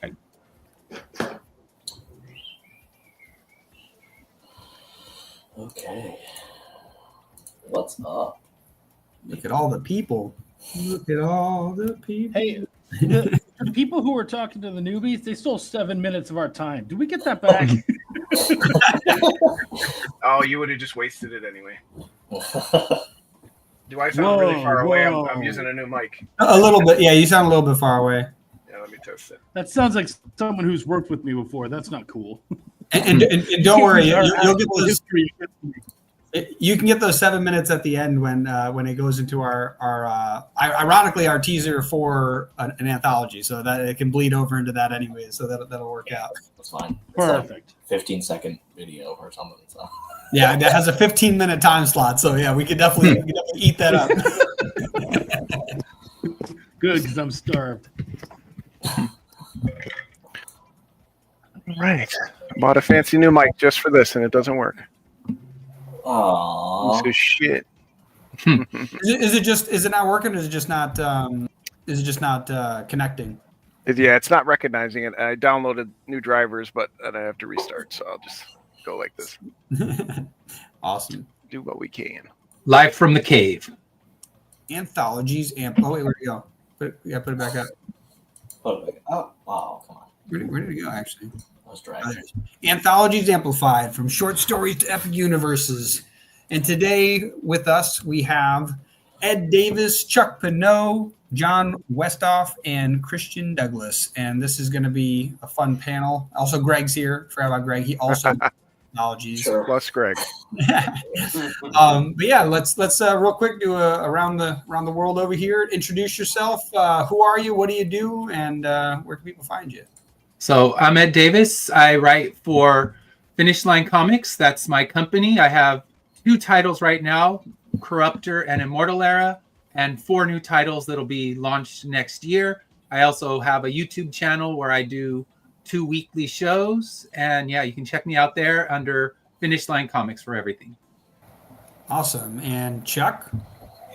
What's up, everybody? I'm Chuck Pino, writer, editor, all around cutie. And I have worked on an awful lot of anthologies. Very excited to talk about this today. And of course, you can track me down, Chuck, Pineau, anywhere on the interwebs. Awesome. And we've got Christian again. Howdy, howdy. Yeah, well, you guys see me several times already, so I don't know. Producer, writer, translator, marketer, anything but drawing. PayPal earlier. Yeah, exactly. Yeah, international arms dealer, a lot of things. So excited to be here. Being participating in several anthologies, I've coordinated a couple of them too. So pretty cool. What's the anthology? What was the last anthology you had? The Punk Droid. Punk Droid, nice. Yeah. Just want to get that out there, just because we're going to slice these up later too. And now we've got John. How you doing? Hey, how's it going? I'm John Westhoff of Part Time Comics, and yeah, I've been publishing for about 15 years. I'm a writer and a letterer, and I have been part of, I think, over a dozen anthologies at this point, including about 9 or 10 that I've helped put together myself. Awesome, and I definitely just noticed the the little subtext you got on there. We need a Mittens anthology. We can do that. Nice, cool. And where do these questions start? Gregory, where are we at here? Under where the thing is. Let's see. You know. And I'm looking for there it is. Cool. So the first question we have, and I'm so glad Greg, by the way, I'm glad we figured out about the ticker on the bottom, like having to go across. We've been doing this 5 years, but we figured that out. Well, because we always pull up the question and that looks cool, but then it hides everybody's names, right? And then it's like, so whoever's talking, I'm like, oh, and that person, it's like, yes, we got to get these out here, but no, it's nice that people can see the names now. But yes, for the first question we have, what makes a good story for an anthology? Who wants to go first? Not me. Well, I'll jump in. I mean, as a reader, I like a full story. I like a beginning, middle, and end. I've read everything from one-page stories to much longer in anthologies. And I like to have some finality. It doesn't mean it can't continue, but when it's clearly the first 6 pages of a 24-page comic, that doesn't always get me to come back for more. But that's number one that I enjoy in an anthology. I wouldn't call that an anthology piece either. Yeah. For me, it's the quote is for poet that says that good novel is it should be like a poison, so it kills you slowly, takes time to do it, and a short story needs to be like a stab, quick, fast. You're not expecting it, and it caught you off guard. So I think it should be like that. Yeah, that's pretty good. I was just gonna say, I kind of just realized that short stories in an anthology are kind of like vines, like the videos that are 6 seconds. They kind of gotta hook you real quick, get your attention, make you confused, and then then reveal something crazy. It's kind of gotta it's ironically or coincidentally the overlap of all the things that typically make for viral videos. It's this idea that's got to be unexpected. There's got to be an emotional story being pulled through it. It's kind of it's kind of interesting. I look back at when I was growing up reading Stephen King, and I loved his short story anthologies that he put together because he could pack such a punch in such a few pages, where normally his books are 1,000-page tomes, and these things are beasts, and they can be enjoyed as well. I love those books, but it's great to be able to read 3 or 4 Stephen King stories in one night. And the same thing with anthologies when they show up.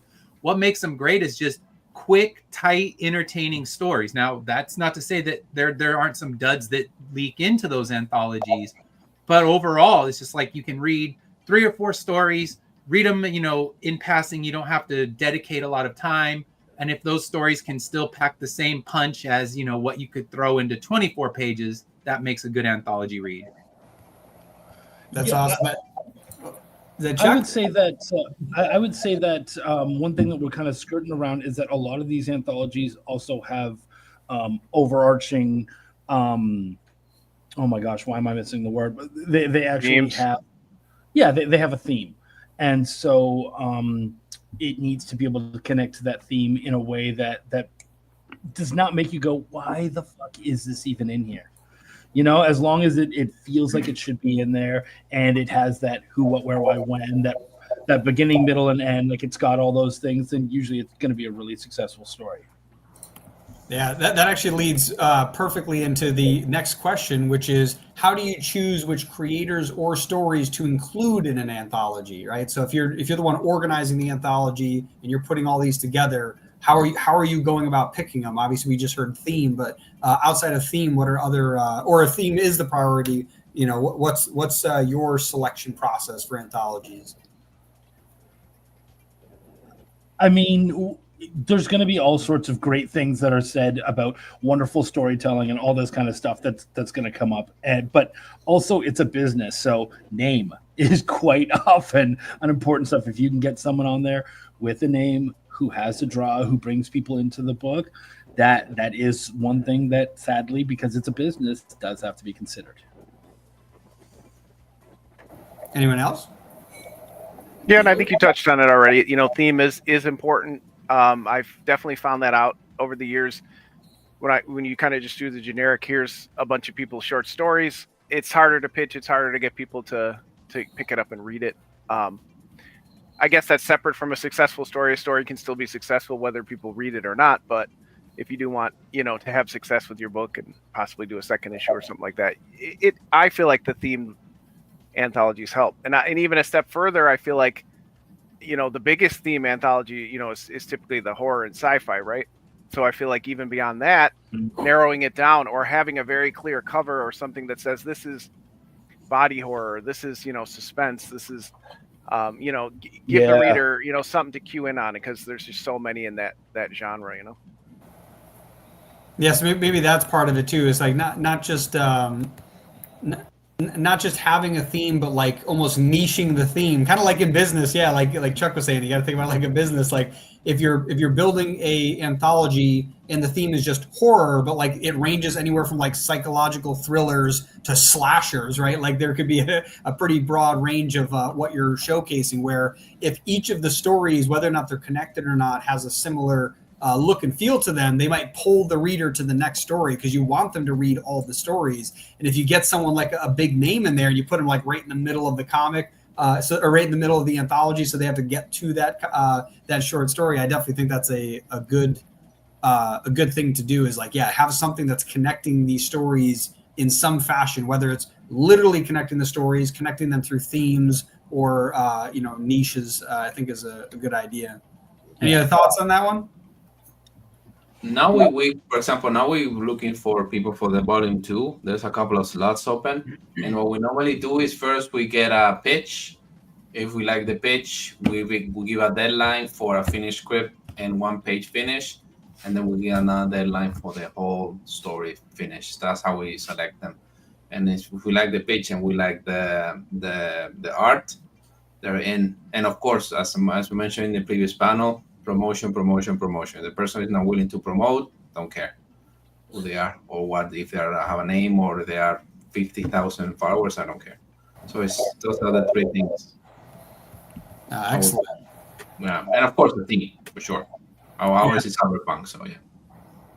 Cool. And speaking of trying to find artists who are also willing to promote, what are some of the biggest challenges when putting together an anthology? Obviously, lining up the themes is a big one, but what other struggles do you guys see when trying to put together anthologies? Making the participants care beyond their story. Once their story's done, they're like, great, my work's done. I can move on to what I'm actually doing.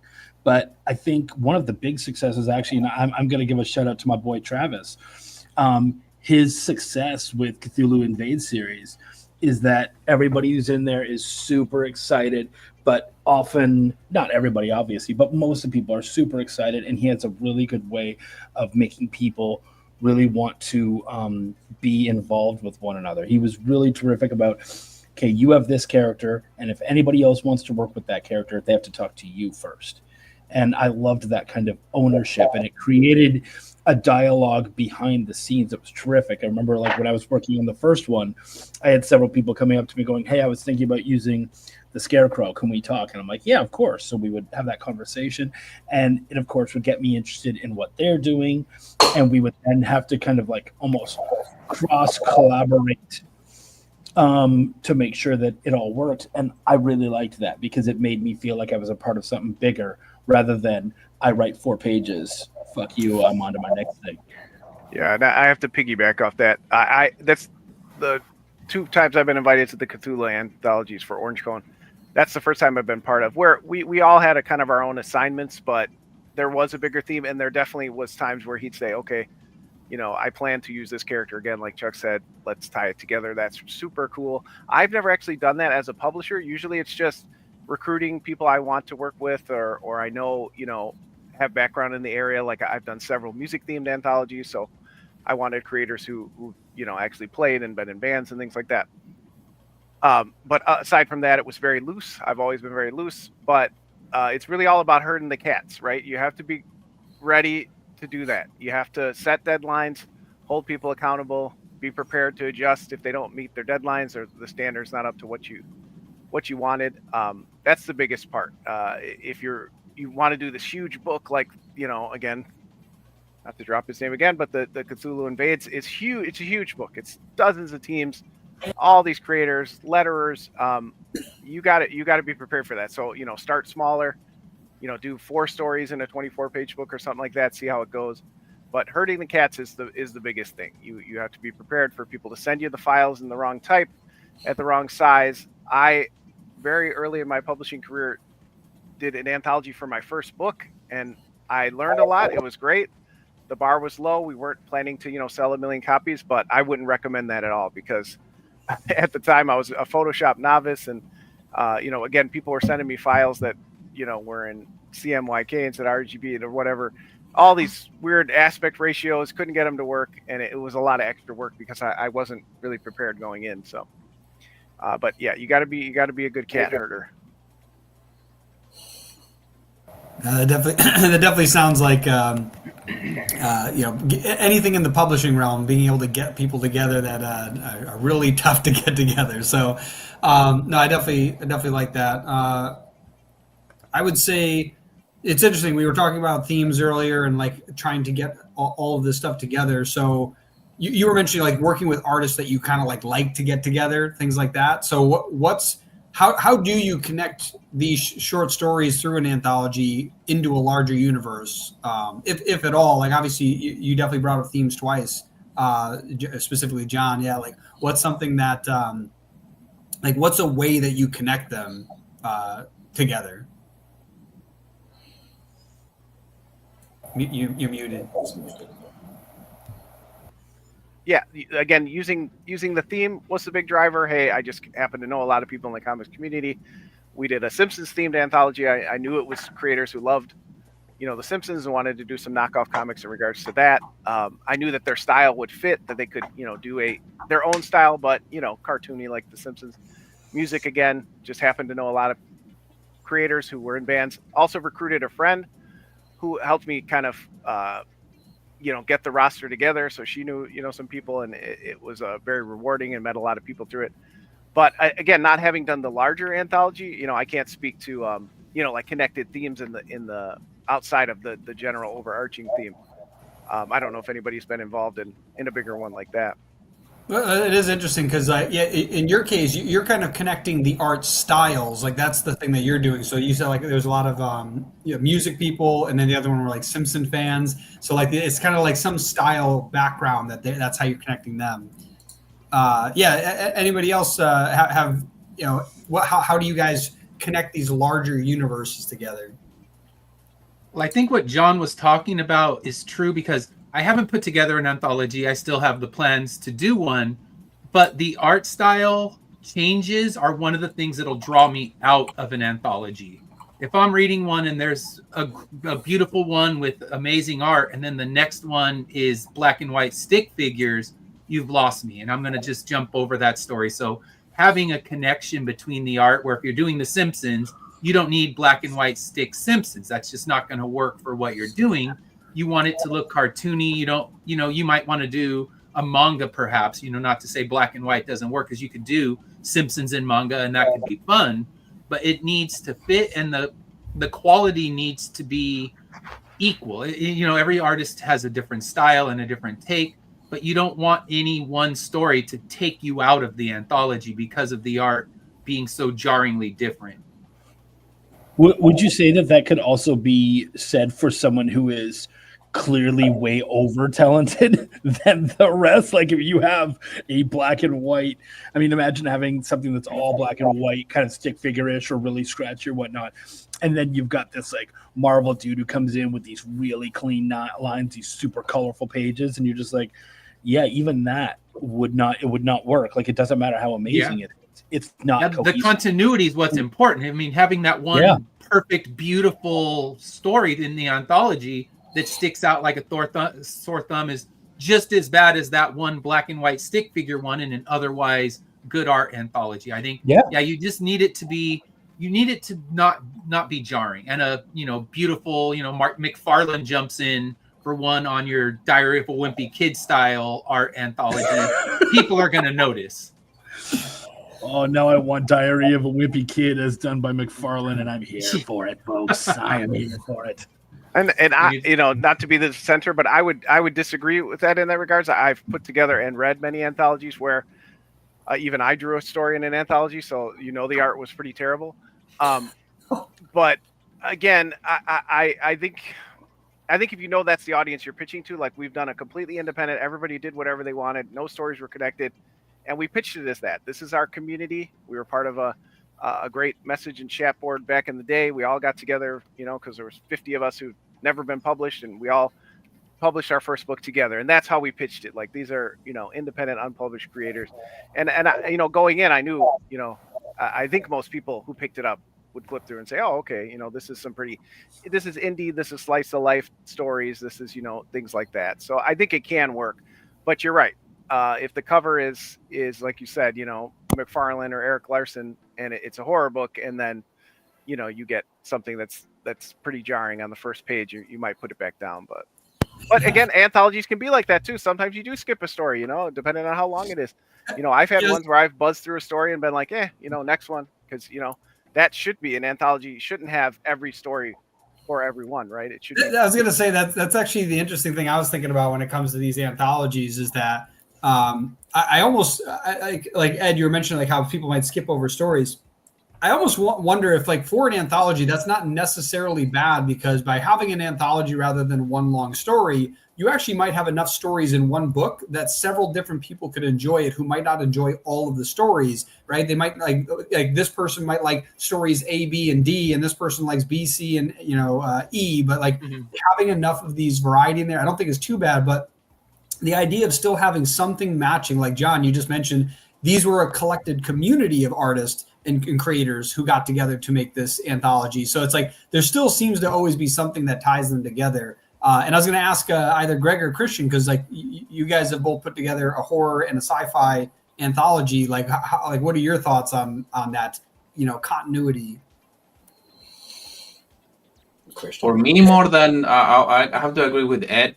For me, it has to be a bottom line of the minimum quality. You cannot have like one fantastic and then another horrible one, because I've seen those. Or you change the format. One you have like color, and the other is black and white, and the other was like a novelish with an illustration. That's like no, that's like a monster that doesn't have any. It's poor editing, poor curating style. Again, my opinion. But mainly that we don't connect them. For example, my stories are connected in a whole other thing, but that's my thing. But they don't have to. None of the stories are connected within. It's just a theme and that's what I like about the thing I like most about books is the whole totally different takes, totally different ideas about based on that theme, and seeing all the creative work, all the creative teams expanding on their take on the theme. So I think that the objective of an anthology should actually be for the readers to read as many, if not all, of the stories as possible, and hopefully to enjoy as many or as all of them as possible. Because if your objective is just like, hopefully you find something good in here, well, then it's like, what are you doing, man? I could go read, A comic, B comic, or C comic, and know I'm gonna fucking like them. Why am I reading your anthology if it's going to be hit or miss? And so I think, again, we're not just talking about making anthologies. We're talking about making good anthologies, not to attack. I don't want to feel like I'm attacking anyone, and so I think in that, I think it's really important for us as the curators to try to make sure that as many of those stories as possible are going to be enjoyed by the fans we market it to. Yep. Speaking of, they want them to come back for a second volume or third volume, whatever. So if you give them crap, most of them are not gonna come back. And speaking of that goes right perfect into the next question. What is the best way to market an anthology to readers? Haven't figured it out yet. Focus on that theme.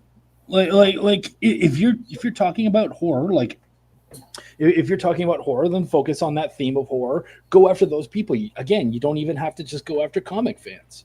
If you're doing a comic anthology on let's say body horror, well then let's find the body horror fans out there. Let's maybe even like find people who are fans of specific body horror movies or books or whatever, and let's start marketing to them. Like you have an idea of where these people might be, and they don't specifically have to be comic fans. So let's start marketing and going to those places. Yeah, and I think it's easier in the real world. I mean, online, you don't know where they're hiding. You can post to different Facebook pages and hope, but so many Facebook pages are just spammed with our content. Like, hey, buy my shit, buy my shit, buy my shit. But if you're in a con, if you're in the real world and you see someone walking with a Cthulhu shirt, you're like, I got a book for you. Or maybe you see someone wearing a Saw or a Hostel shirt and you have a body horror thing. You're like, okay, I have you as well. So you can look and kind of gauge your audience. And what I found is a lot of those people that I've hooked at cons, they stick around. They don't just buy your stuff at the con and disappear. Almost everyone I talked to when I did LA Comic Con last year said, oh yeah, I backed the Cthulhu one. I can't wait to get it. So they will follow you for the ride if you give them something that they're going to enjoy. But I have an easier time finding them in the real world, mainly because I suck at social media and I try my best, but it comes to a point where they're like, all right, quit sharing your project. We know it exists. Leave us alone. But in a show, you look and you can kind of gauge who's your person for whichever book you're trying to sell. Yeah, I agree with the first two guys. I've done the anthologies where they're just like, here's a bunch of cool guys. They had a 20-page story. We broke them up into chapters, and we all we've done like a Dark Horse Presents we did, but we're not Dark Horse, right? People are going to buy Dark Horse Presents because they know the quality of creators. So that was always a challenge to get people to pick up. But again, with sticking with the theme, you can kind of tell. Again, music. Oh, we got an Iron Maiden shirt on. We got some heavy metal comics for you. Oh, you like this. Stuff like that. Horror. You can kind of tell who's going to be into it. But yeah, and I think that's why you see that the most, right? So yeah, if your goal is to pitch and sell them, I think in person is much easier because they can kind of flip through it real quick while you give them the pitch. That's always been much easier. Online, they kind of just they sit stagnant a lot of the time. Although I will say Kickstarters and stuff like that, they can do fairly well. Yeah. As well. So. Yeah, I was going to say this is like a real case of judging a book by its cover. When you go to a convention, you can see somebody, and what they're like. It's kind of funny at conventions. That is the point. You wear what you like, and because of that, it's one of the best ways to quickly go, hey, do you like cats? Do you like cats in space? Come check out Mittens. Like it's funny, but like that has worked so many times because it's just one of those things where Like, you just told me what you liked. You walked past and you didn't notice that there's a cat in space right here. You should check this out. And so I think that's true universally for all comics. But when you have an anthology and an anthology with a theme, like we have a horror anthology that we have, so we can attend horror comics or horror conventions that, that's their whole thing. And now you literally have an online forum of people that enjoy this type of work, and you're putting your work right in front of that audience. So yeah, I'm glad you brought that up, Ed, going to in-person live, because 100%, I think that's probably the best way to get a themed anthology in front of the right audience. Yeah, and I think people may lament the term judge a book by its cover. We want you to read it and judge it for that. But you're talking about an anthology, get a fire cover, get a great artist. Yeah. Hopefully it's somebody who's also has a story in the book, but if not, just get, again, we had Ryan Kelly on the first anthology, and he did this awesome, band playing for like 2 people in the room, and that just sold the whole anthology. It was all about, those kind of stories. And again, we've had that happen over and over again. So yeah, get a great cover, because that is the type of book that you want to sell by its cover. Yep. And for us, the thing that has worked the best for us is an anthology piece. You have 10, 15, 20 people. So them talking to their audiences and bring them back to the book. That's why mainly, that's the main reason why to make an anthology, is to grow your audience as much as possible, to reach not only for the publisher, but for everyone involved in the book, because it's a fantastic way of showcasing talent. In one book, you can have 30 people. So that's for our work for us the best, is to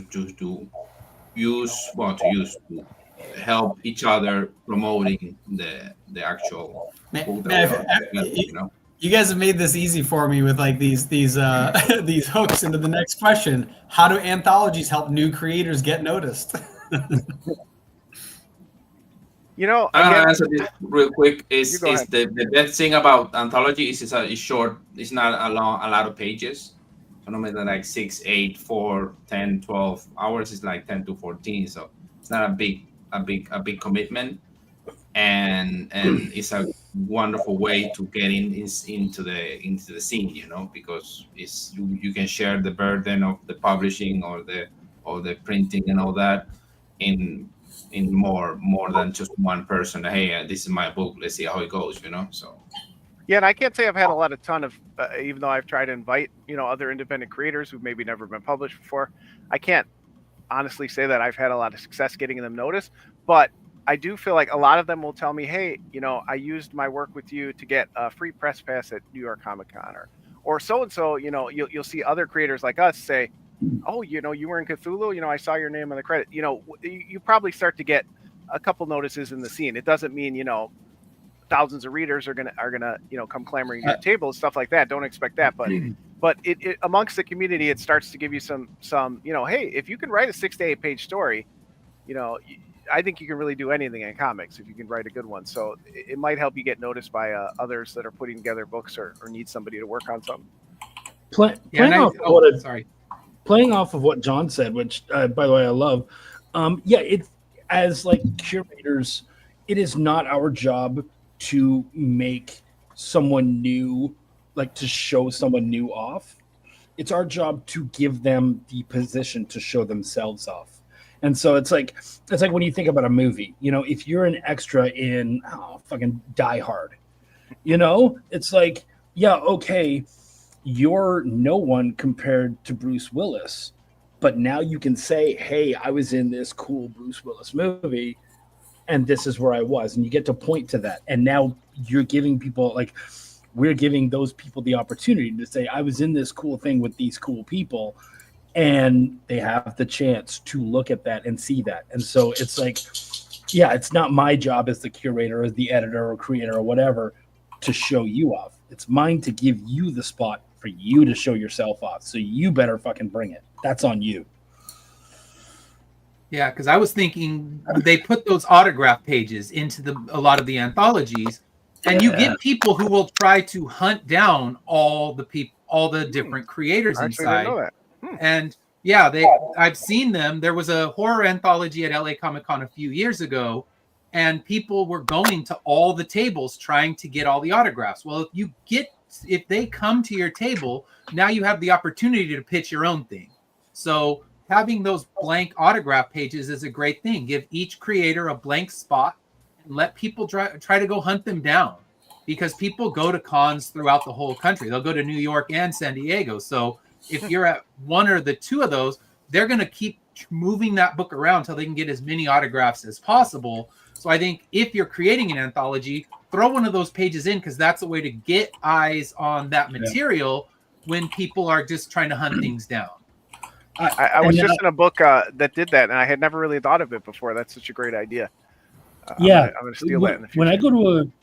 When I go to a convention, I'll often grab one of those books like the Cthulhu Invades or something like that, and I'll look and be like, who is at this show that is also in this book? I'll get my book signed, and then I'll be like, hey, we're both in this. If someone picks up the book, tell them, hey, somebody else is from here, and then send them my way, and I'll do the same for you. And that way, you're not going to sell, when someone comes to you and says, ooh, I bought this book, you're obviously not going to sell that book to you, but now this is a great opportunity for you to sell your other stuff to them.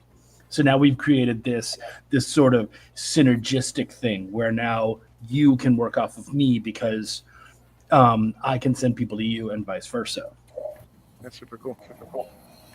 Yeah, that's very cool. I hadn't heard of the autograph page. Is it literally like, does it look like a credits page with lines next to each of the names? It's just got little white boxes with the names above or underneath, and then you try to get all the little white boxes filled.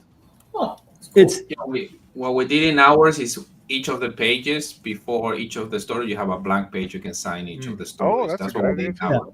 Look at that. So, I'm learning something. Yeah, even if they don't have that, you can just say, hey, man, do you want to go have your piece signed? Because usually, like, if all else fails, there's at least a bibliography at the beginning that kind of shows, like, where everything, this story is on page 27, this one's on 36, blah, blah, blah. And everyone can sign beside their little story. And so even if they haven't actually done that, you can kind of take advantage just of the fact that there will be a spot, hopefully, saying where the different stories are. It's almost like a table of contents, but with spots, space for signatures. Even if they don't have space for signatures, you can sign anywhere. You know what I mean? I've signed on boobs. I've signed on everything. So you can sign on. It's paper. Just sign it. Awesome. So the next question we have. So what tips do you have for someone who wants to create or join an anthology? So for those who've created anthologies, what do you have for the creation side of that, as well as if you've created anthologies and if someone wanted to reach out to you, how should they be doing that? I want Greg to go first. Really? I want Greg to go first because John wants him to. He knows something I don't. What do you know? So the first two of our horror anthology was just people on our platform. So that was the only people that it was like exclusive to that. Until I started adding other stories in the second one, because I was like, I kind of need some people that are slightly known a little more. So I had Michael Yakutis, I think that's how you say his last name. He had Animal and Me, which was him and Hanu Kessler or whatever. He's in like Finland or whatever. That story looks amazing. It's like a vampire story. The story before it is definitely different art. So I was like, it's a little jarring, like what Ed said.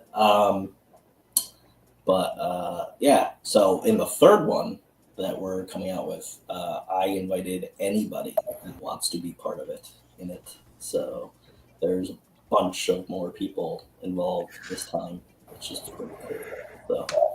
So just ask and I'll invite you. Greg will make a book for you. He's going to get 1,000 emails.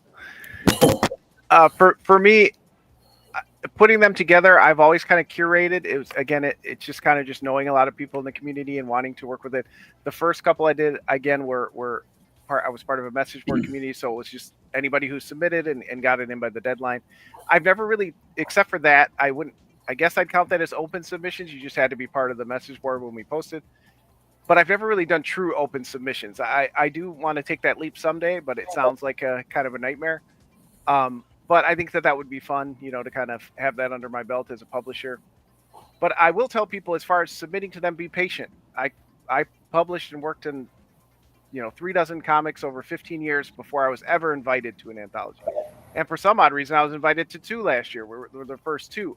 It took a long time. And those were peers I had in the community that, wanted to work with me.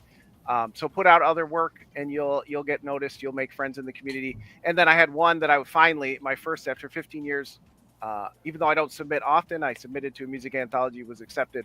So again, after 15 years, it took me to be invited, and then I had 3 in 1 year. So it just happened to work out that way.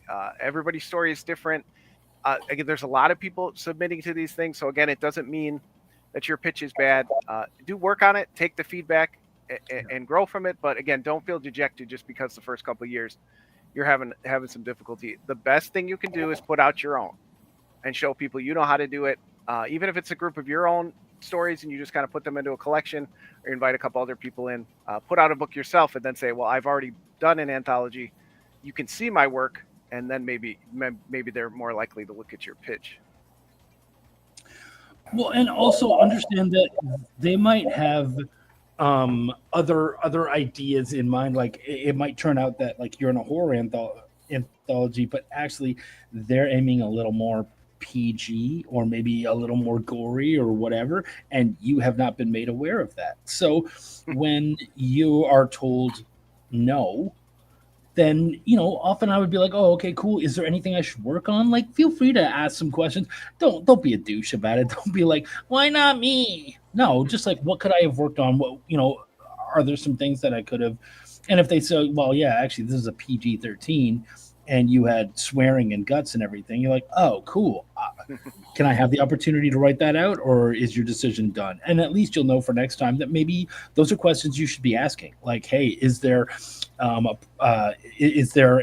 audience we're aiming for? Is there certain restrictions that maybe haven't been mentioned yet and stuff like that, or certain things that you guys are looking for? Like my very first published story as a writer, I actually wrote it trying to get into Cthulhu is Hard to Spell. And my story was really dark. And that's not a dark, but I was not aware of that. And so I was really hurt when it didn't get in, but then it's just like, whatever, move on. And that story ended up getting in somewhere where it was very much appreciated, and it worked better. My story would not have worked well in Cthulhu is Hard to Spell. It just wouldn't have. It was dark. It was just not what they were going for, and that's fine. You're what you have to tell, the story you have to tell, as much as you might think it works there, it very much might not. Yeah, and I definitely think asking questions is probably a good idea. Like, I feel like if you're just submitting to a work and like, yeah, exactly, you submit like blood and gore and swearing to a PG-13 project you're unaware of, it might not go so well. But it's also one of those learning opportunities. Like we talked in the last panel, like you're not failing, you're just learning. Like, just figure out what it is that you could have done better, because it could be as simple as, yeah, you didn't align with their vision, and if you just alter it, you've got the perfect artwork for it. It just was a different storytelling. So yeah, I definitely think that's a great tip, is to just ask questions. Like ask why, ask how, But yeah, definitely don't be whining about it. What do you mean this is a fucking kid's book? Stupid fucking kids like that. Creating, I will say, what we talked about before, have a vision and be very, very strict with deadlines and with the minimum quality that the book has to have.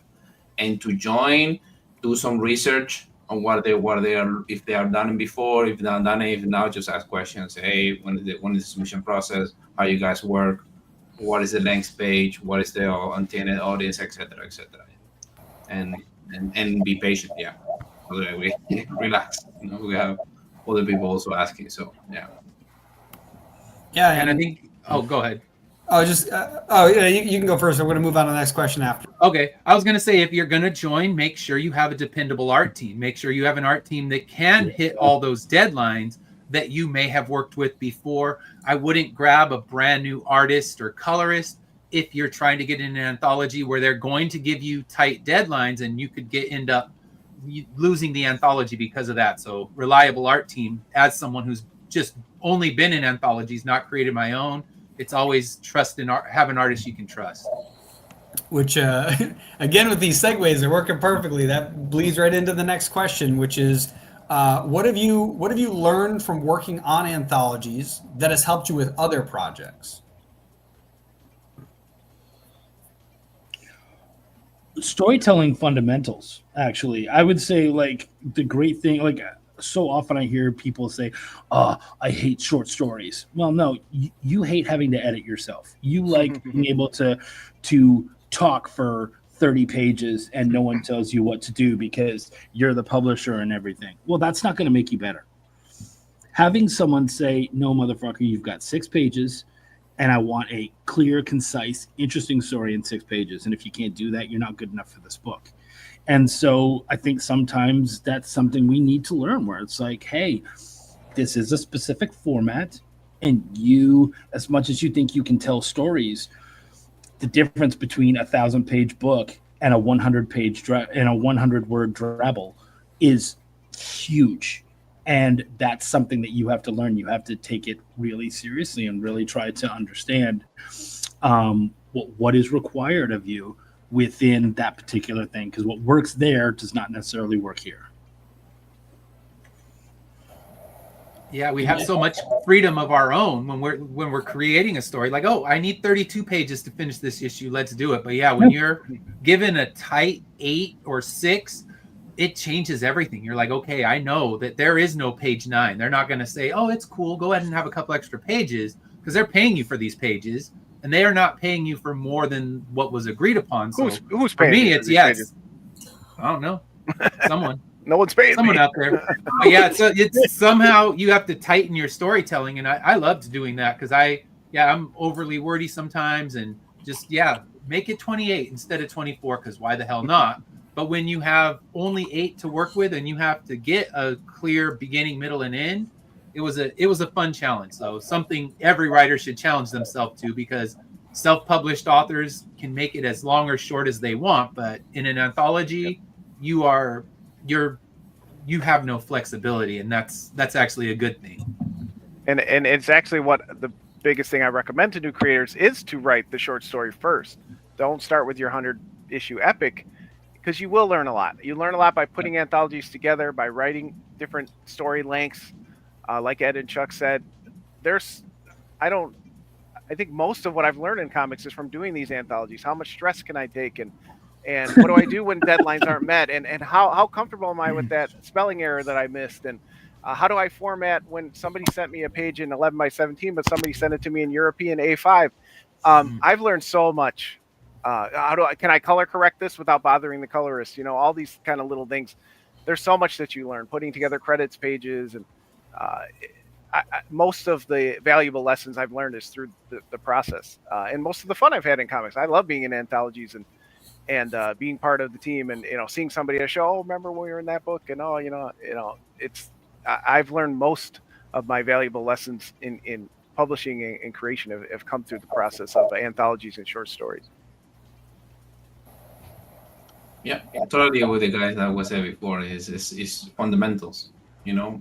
Get to the point, do what you're supposed to do, and also be reliable. That's the main thing you're gonna learn from it, and that's gonna prepare you for the longer projects, the more complicated ones. So for sure.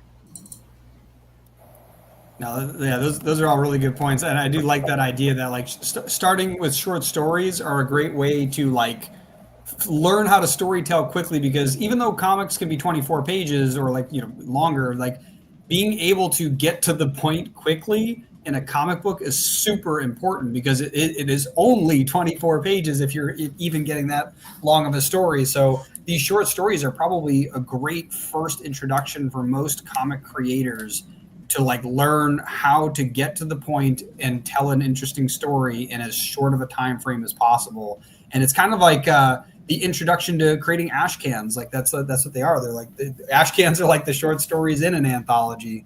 So that's super interesting. And speaking of which, too, on that, what do you guys prefer? Do you guys prefer standalone stories or ones that are part of something bigger, whether it's an anthology or a universe in itself? Like what are your preferences on storytelling in general for you individually? Like what do you guys like? I mean, I'll take the softball route and say I prefer both, in that I want a complete story. If it ties into another universe, like if it's from this universe of Scalped, it should be, still have an ending. I definitely prefer that. I'm okay with it again tying in, but I think that individual story, like the Star Wars adventures, are really good. They tie into the bigger universe, but they often end. Sometimes they'll continue to the next issue to get you keep reading, but again, it's still relatively a short story. I think that I think as creators and whatnot, our job is to kind of create something cohesive that people are able to enjoy while they have it. Like if you've got that one issue or whatever, but even if it's just a standalone, your job is to have people read that and go, "Fuck! I wish I could have more of that. I need more." Like that. I think that's our job. Even if you gave it a really good ending, like a really strong, hard ending, then maybe they're like, "Damn! I wish there was some way to do a prequel or to like for them to want to start bugging you to do more." I think that really is our job, is just give them what we had planned and make them beg for more. No, I definitely agree with that. That's like what's it called? Cowboy Bebop, like the anime. Like it had one series and it was done, and people want more of it. But it's like, and you don't ever even have to create more. But creating a story where somebody wants more is really important. So I definitely agree with that. Firefly is the same, right? Yeah. Or you could always create just a really bad live action version of whatever you're doing. That's something you could take from that. That's the next panel. Sometimes more isn't better. I'm trying to get us into the next panel. So, Ed, what about you? Do you prefer the standalone stories, or do you like the expansive universes, or do you like the anthology layout where it's a collection of these short stories? I like to have some cohesion in the anthologies, and I've read some that are just kind of thrown together, a little bit of this and a little bit of that. But I think that hook me back are the ones that have some sort of unity throughout the story. And when I write them, I like to be able to do that. And I know I haven't done a lot of anthology work, but I like being able to connect to something bigger. I'm sorry. I loved what Matthew here said. For my Ashcan, I released an 8-page preview of my first issue on Global Comics. And it reminds me of, like, when you're making a short story, especially if you're doing like an Ashcan, which is just a smaller version of what your first issue is going to look like, it still needs to have some kind of ending or some kind of hook, something. It can't just, it's done because I only had 8 pages. Well, then maybe you should have done 7 or 9 or some way to again create that story, because if it just suddenly is done, then they don't care. I remember being given this issue of a comic to review, and I read it, and of course I was said very nice things because I wanted to be nice to the person and whatnot. But then I talked to them afterwards, and I said, "What the fuck was with that ending? That wasn't an ending." And he said, "Oh, because it's a graphic novel." I said, "No, it's fucking not. You gave me an issue." He's like, "No, but it's going to be a graphic novel." And I said, "It's not a graphic novel because you gave me an issue. If it's an issue, that fucking issue has to end. It can't just suddenly be done because you're going to release a number 2. You can release a number 2 all you want, but motherfucker, I'm not going to buy it because all you did was cut it off." So you actually have to write for that format. So like, yeah, and Matt, obviously I haven't read your Ashcan, but if you're going to do a preview, that preview still has to have some kind of ending, some kind of, even if it's like I mean, especially if it's a cliffhanger. That's exactly what we want, because you want to be able to have people go, "Cool, those were great 8 pages, but I need all 24. That's your job. Yeah, I think too. Story is not just a longer story cut short. Yeah, I was gonna say, I think too, like there's a difference between an incomplete story and a cliffhanger too. Like a cliffhanger is an intentional, like, oh my God, what's next? You know what I mean? Like that's definitely hugely important. That if you are creating story one, which by the way, I definitely was hearing a poop joke in there. Like you can't just finish your number one just because a number two is coming. I was like, you can't just cut it off soon. So, but yeah, glad you felt that. But yeah, the idea that if you're going to write a story, there needs to be some conclusion in the story, even if that conclusion is an intentional cliffhanger. Yeah, absolutely. But yeah, one last question for everybody would be, where is it? I think it's this one. There it is. Yeah. So obviously this whole panel has been about anthologies. So I think that all of you think anthologies are valuable and important in the comic book space. But I guess how important and why do you think they're important for the comic industry? I think they're important because they bring in new readers who might not want to read single issues or ongoing series. It's something you can buy one volume and you get everything you want. You can read short, tight, little independent stories sometimes, or more connected stories, but you're not forced to go out and buy an issue 2, an issue 3, because I mean, here I am. I'm a hypocrite saying that because I'm writing a long ongoing series. But with the anthology, it's like, here's something you can take from the table. You don't have to find me again. You can go home, read it, enjoy it. So it's going to get more reluctant readers who don't want to have to sit, buckle in for 4 years of your indie story. Yeah, and I agree with that. I also just think it's an important part of our medium. It's just not, you're not getting this in TV and movies as much. I mean, some people do short films and stuff, but we can do a one-page comic. We can do a gag strip. It's just a cool part of comics that, needs to continue on. And like Ed said, it's your different readers come to those stories. So it's just very important. Not everybody wants the serialized books or the big fat graphic novels. So yeah, that's why I enjoy it and think it's important. Cool. Yeah, I think that it's a wonderful way to showcase talent and to us, as I was saying, to who people who haven't that much experience with longer formats. It's a good way of showing this is what the industry is all about. And you have all these creators that do all these kind of different takes on the same theme. And I think it's a wonderful, for me, it's the best coffee book table that there is. It's an anthology, A well-made anthology is the best coffee book table there is, because you can pick it up, you can leave it, you can read more if you want. It's fantastic. It's a wonderful conversational piece, What I love about these guys is they're all talking mostly about for the fans, which I love, but actually there's something really important for us as creators too, and that is our entire industry is based on collaboration. And so this is a great chance, like if you're someone like like Ed, for his first for Mortal Era, he was working with mainly the one artist all along. This gives him an opportunity to go, cool, I want to try someone else out. Like, who else can I work with and play with and create with, and maybe see if down the road maybe there's something that we could do together. Or maybe it turns out, yeah, we didn't work that great together. We made a cool story, but I don't think I'd do that again. And that's how you find out. It's the dating scene, but for creators, I get to, kind of cheat on my main artist. I get to go to, check them out, around with somebody else. And that didn't work out. And luckily I didn't get them pregnant, so I can move on to somebody else. It's all about adultery with you in comics, huh? Hey, newly single. I'm having a good old time, buddy. I'm here to mingle, baby.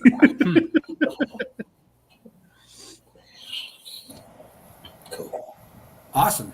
Yeah. Sweet. So yeah, I think that was everything. And look at this, Chuck. We ate up some time on the next slide, which is terrible because that gives us thank you.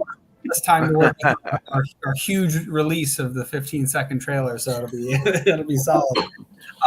But yeah, so no, that was awesome. I enjoyed that because anthologies are definitely something that I find very interesting. I think it's a cool way to do so many things, like launch the first test of an idea, kind of like how I mentioned in an earlier panel, like having a what is that really said for an anthology about video games? That's interesting. It's a show on Amazon.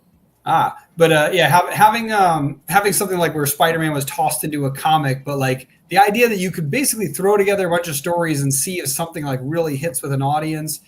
You could use it for testing out artists. You could do it for a ton of different things. So I definitely think anthologies are important, and it's been fun hearing all your guys' feedback. I've been taking notes too for some of this stuff.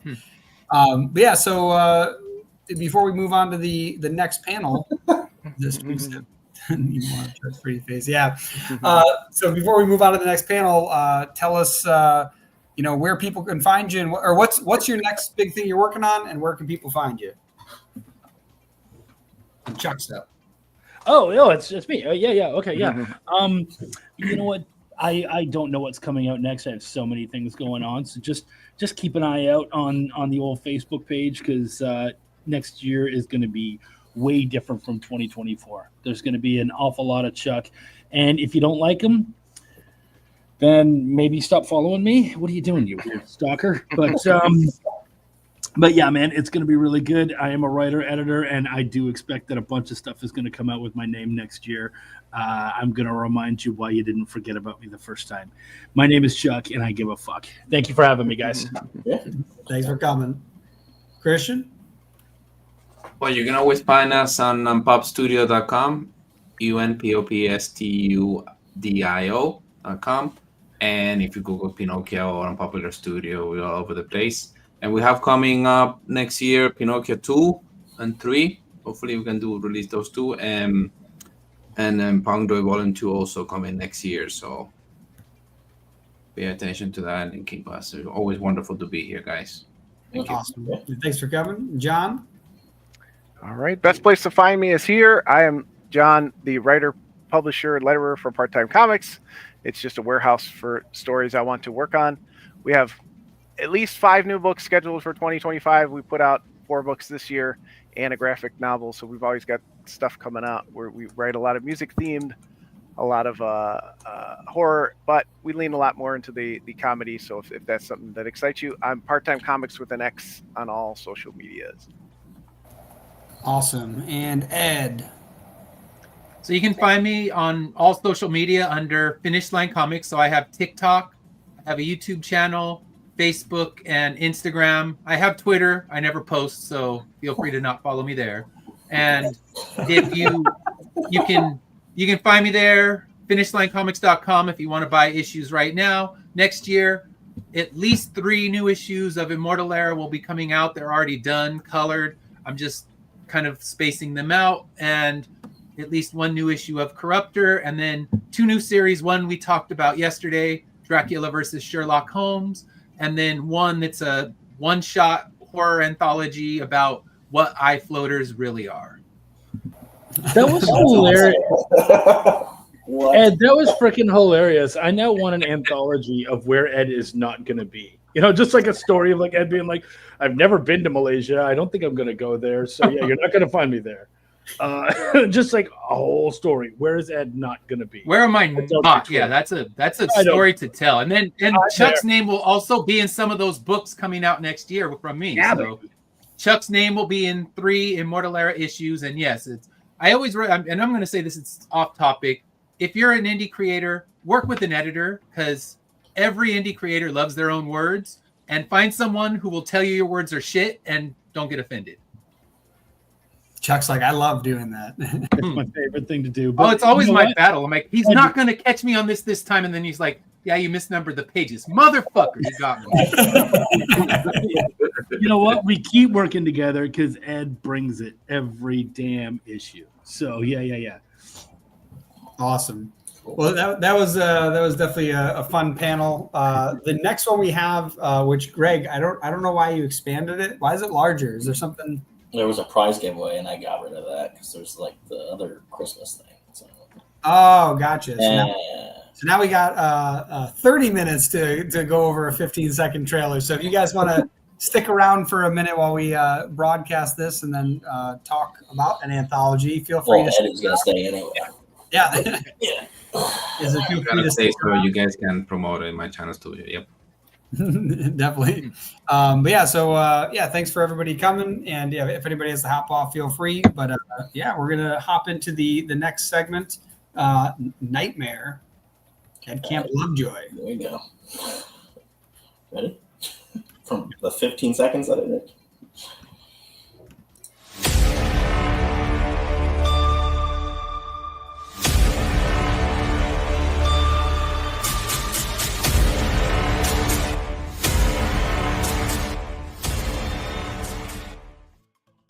That's it. Damn. It took him all night to do. Literally, he was messaging me all night, like, "What do I do next?" No. I'm gonna quote all my exes. That was pretty good. Could have used more.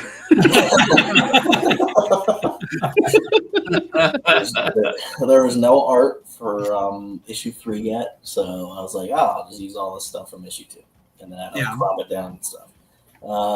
Yeah, so Ed is actually one of the many writers that will be on the 3rd and final issue of Chronicles of Horror, which is now known as Nightmare at Camp Lovejoy. It's basically Friday the 13th meets The Truman Show. And once I told people about that, they got hooked. So, yeah, because Friday the 13th is my favorite horror franchise. So, so the main character, Mr. Chronicle, the Gravedigger from issues 1 and 2. Yes, it's connected because I have to connect things because I'm like that. So in issue 2, he's watching a bunch of like short, like films or whatever, and that ends with him getting pulled into the TV. That's why there's blood on the TV. And then in issue 3, he gets dropped into like a sitcom within that universe, and it's called like Camp Lovejoy, but it's called Nightmare at Camp Lovejoy because there's just a bunch of murderers from those shows that he was watching, like running around the camp, like killing people. And the only one that knows that it's like kind of a set is the Gravedigger. So like at some point there's like a scene and it's like he's gonna open a door and there's like a catering thing going on. So yeah. Yep. So that's that. We just have to waste like 20 one of the things you can share, I guess, too, would be so first off, the artwork that you were showing are stories from the 2nd issue that will also be in the 3rd issue. So who are the creators of those stories, and who are the artists of those stories, and what are you looking for in the 3rd issue? Like right now, obviously it's open submissions. We're like, looking for people to, that want to submit to this anthology, but like what are you looking for that? Like, are you, like we were talking about in the last panel, having various themes? Obviously these are horror themes, but is there anything specific you're looking for to kind of have an overall matching theme? You got the Truman Show, you obviously have a Thrasher you're talking about. So yeah, what other things are you looking for from an artist, and who are the artists that will be coming back? The artists coming back are JR, because he's like doing my main story, the Mr. Chronicle story, which is like 20 something pages. We still have to like go over the whole script as a whole, like all the scripts, and put that together so it all connects well. And then basically anybody that wants to be an artist on this anthology. So anybody, I know Enrique, who is coming on the Artist Alley, he's involved. Ian Miller, who's done the SciTech, which is like basically Christine, but like a Tesla. And Abel, I think he might be coming back. He hasn't really like answered me lately. Hector would, but he's busy with life, so he's not coming back. And then it's mostly like the writers from the 2nd issue are coming back, and then there's like a bunch more, like Ed and then me. Yeah, I wrote a little 4-pager, which is talking like we were before. Yeah, being tight and concise, and like, okay, can you tell a whole story in 4 pages? And of course, the first draft, I think my notes were more than 4 pages. So I'm like, all right, damn, I gotta go in and trim the fat. Yeah. And but returning characters, there's Bobby T, which is the tortoise. It's basically Chucky inside of a tortoise. Started as a joke and it became a real thing. the giant character that it's like a silent comic in the second issue. And Jason Webb wrote that. The painter, which is my other story that I wrote in the second one, serial killer artist. So she like kills people, uses their blood as paint. I can make cat and I can make murder. So anyway, yeah. There's so many other characters. The worker who grabbed him and pulled him into the TV, he will also be in it in some form. And there's like a bunch of other new like characters. Like Ed actually has like a ghost story, so that's kind of cool. There's 2 witch stories, which the 2 writers don't know each other. They just happen to write a witch story, which is really Brian Mantle. I think that's how you say his last name. He's coming out with The Wretched with Adam. So he's got a story, and then Eric Franklin that was supposed to be here, but he didn't. Was that Brian Manell? Manell. There we go. Yeah, good dude. Yeah. So yeah, they both have like a witch story that's like in the woods. Ian actually wrote a story, and I think he's drawing it. But yeah, so there's all that. Then Justin Story, who's been doing that like a D&D type campaign at the end of our expo this weekend. He wrote a story, made a whole brand new character, and I said, I really like your character, so that's actually going to be like a horror series that we will be working on, like a side thing at some point, because I would like to start doing horror comics and not just superhero and cats. So yeah. Horror cats, yeah. Yeah. Horror story. You know, John's down for that. Horror cats in space. Yeah. But every horror movie ends up in space anyway. I'm like, how the fuck does every serial killer end up in space? Even the leprechaun went to space. I'm like, come on now. Yeah, a leprechaun. Oh my god. But yeah, so look forward to that like October, most likely. Hell yeah. Yeah, Jason X is like the only one I don't like, and I watched him punch someone's head off in the Manhattan. So that's the space one for Jason. Yeah, because I know Pinhead manages to get to space. It's like, all right, that's they have. I think Hellraiser 4. He ends up in space. Oh, maybe I fell asleep or wasn't paying attention. It's don't wake up. It's not worth it. 1 and 2 were the only ones I liked. Yeah, those are the only ones worth watching. The rest, just pretend they don't exist. An hour-long movie, and it takes place in Mexico, and it's the first movie, but in Mexico, and it's a prostitute instead of the actual main character. Yeah, that's literally. I feel like you guys are kind of being dicks about this because I just finished writing my treatment for I Know What You Did Last Summer when you were in Houston at the fucking space camp. And, you know, I think it works. So I don't really care what you jerks think. I mean, they probably made more money than we ever did. They can put their shit in space. It works. Immortal Air in space coming soon. They accidentally ran over an astronaut and now they're trying to hide the body somewhere.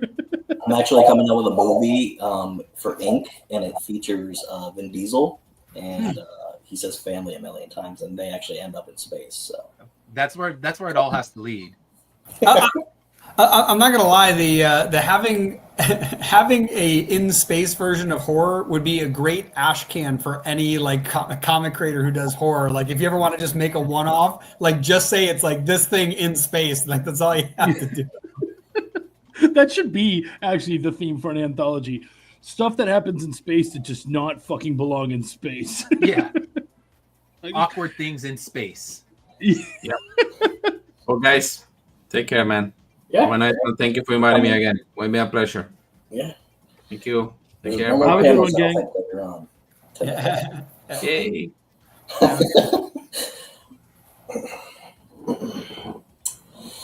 Hello. Hi. Hey. Hey. Hello. What's up?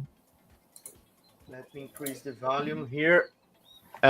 Somebody's listening me? Yep, we can hear you. Okay.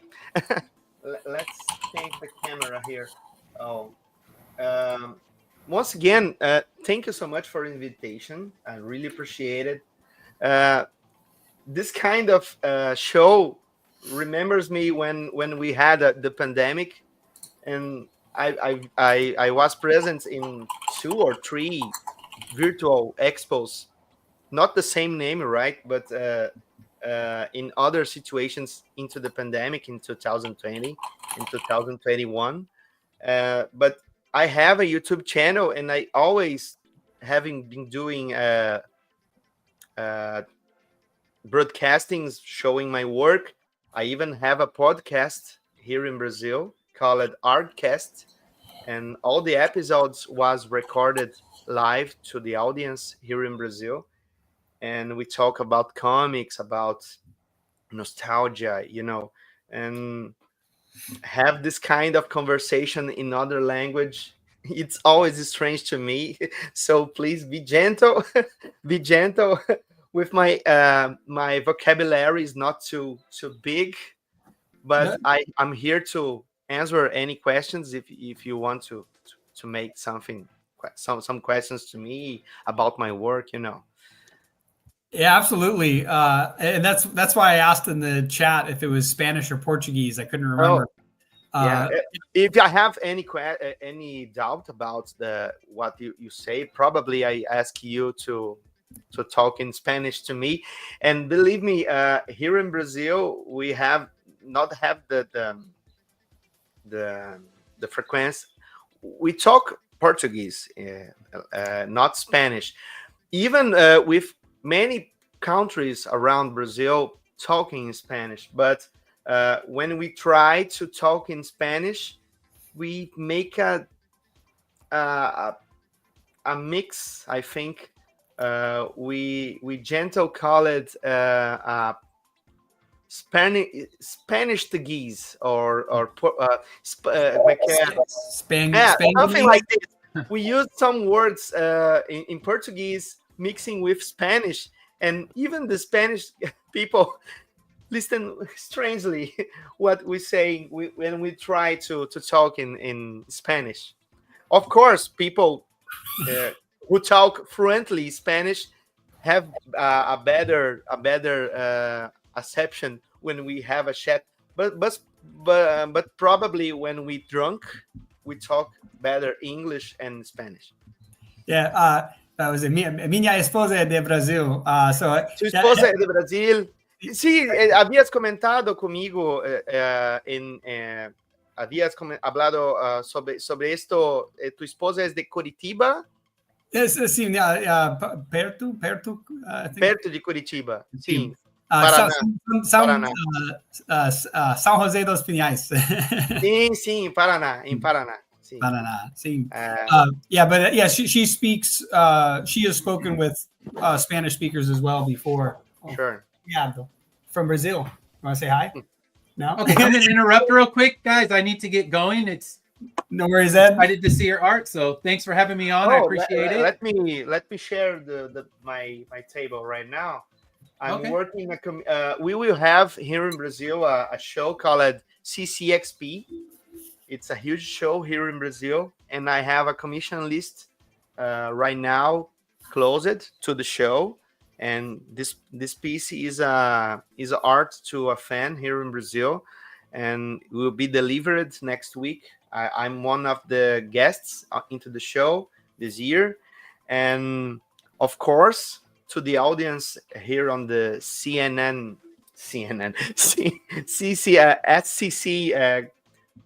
Comic-Con Virtual Expo. I'm able to attend to quick sketches in pencils or pencils and inks, but huge pieces like this one, I'll be able to work just after the show here in Brazil. But I can work right now and talk with you guys. No, there's no problem. No, that's awesome. Yeah, glad you could join us, and very cool to see the work you're involved in. And I see Ian has joined. Hi, Ian.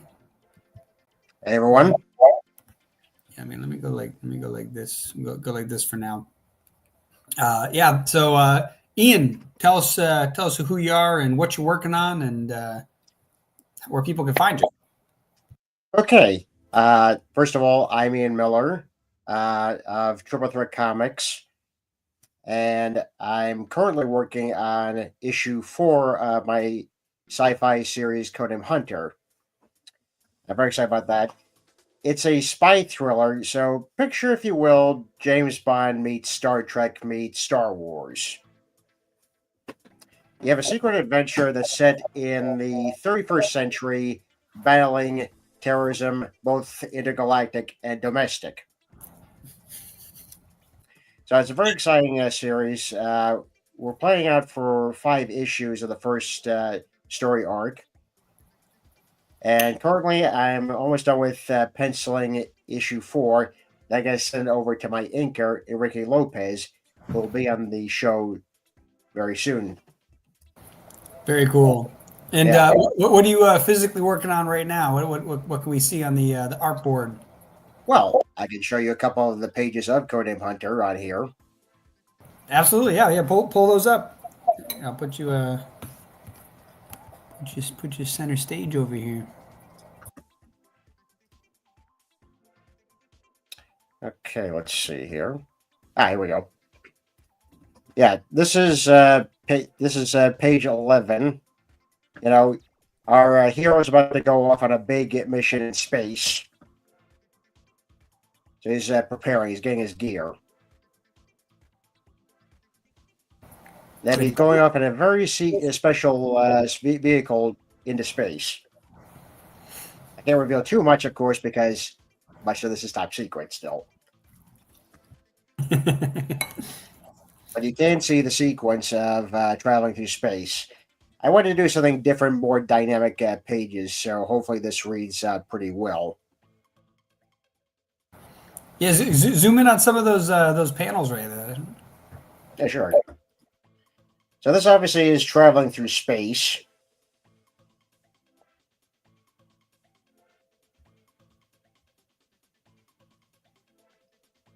Yeah, definitely using different technology in doing these particular issues that I did in the first issue, because that was just traditional, pen and ink and paper. But since I started drawing on the tablets, much more dynamic. Okay. Do you find it a lot easier on the tablet than the pen and ink? I actually do. I'll tell you why. Because you're able to do different angles of certain shots. Saying okay, that you couldn't really do on pencil and paper and ink, because you'd have to obviously erase with on the tablet. I could just delete the the layer and just redraw it, or do a copy of it. Yeah, or hit undo. Yes, undo. Yes, absolutely. So that's one of the things I'm working on. Another thing I'm working on is a fan comic for one of the Batman stories.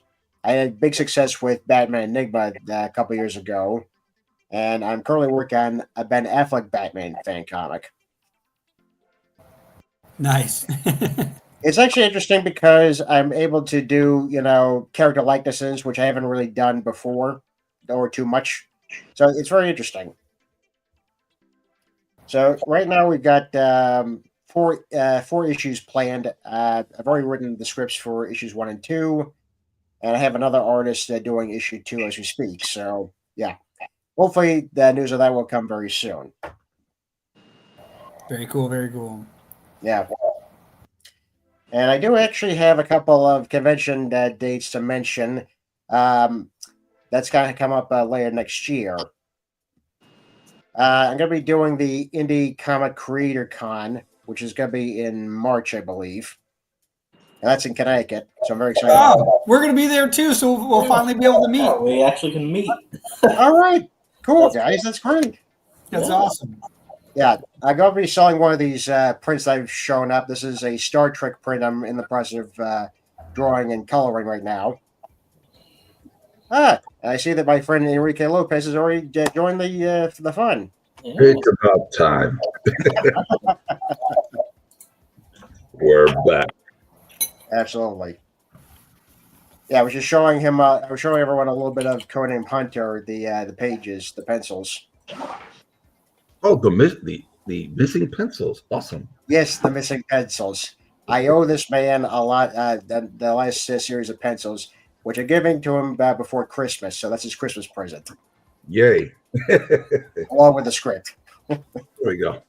Yeah. So, Yeah, so that's it for right now. But I also have a print that Enrique and I did together, which I'm also going to be selling at these conventions, which is oh man, I forgot to pull that one out.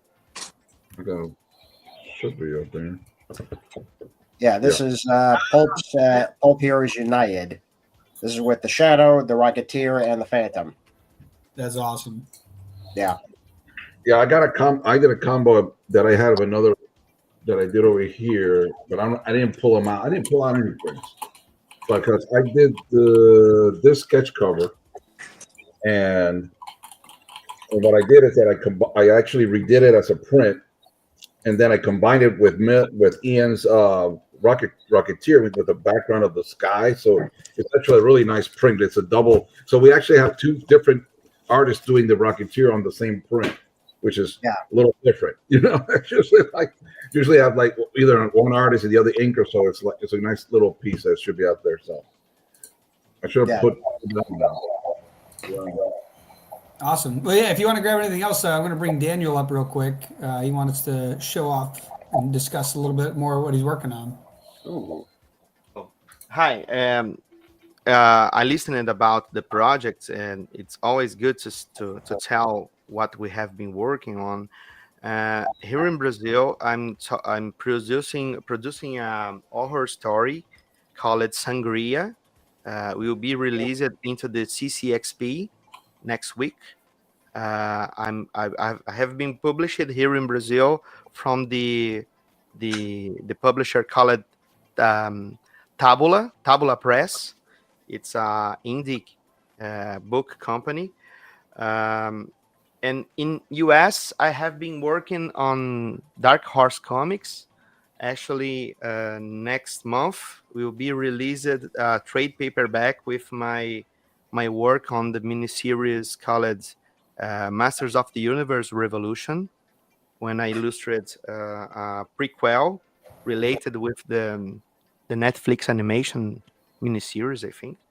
Yeah, and actually, I have been working with comics to US in a current project called Tama.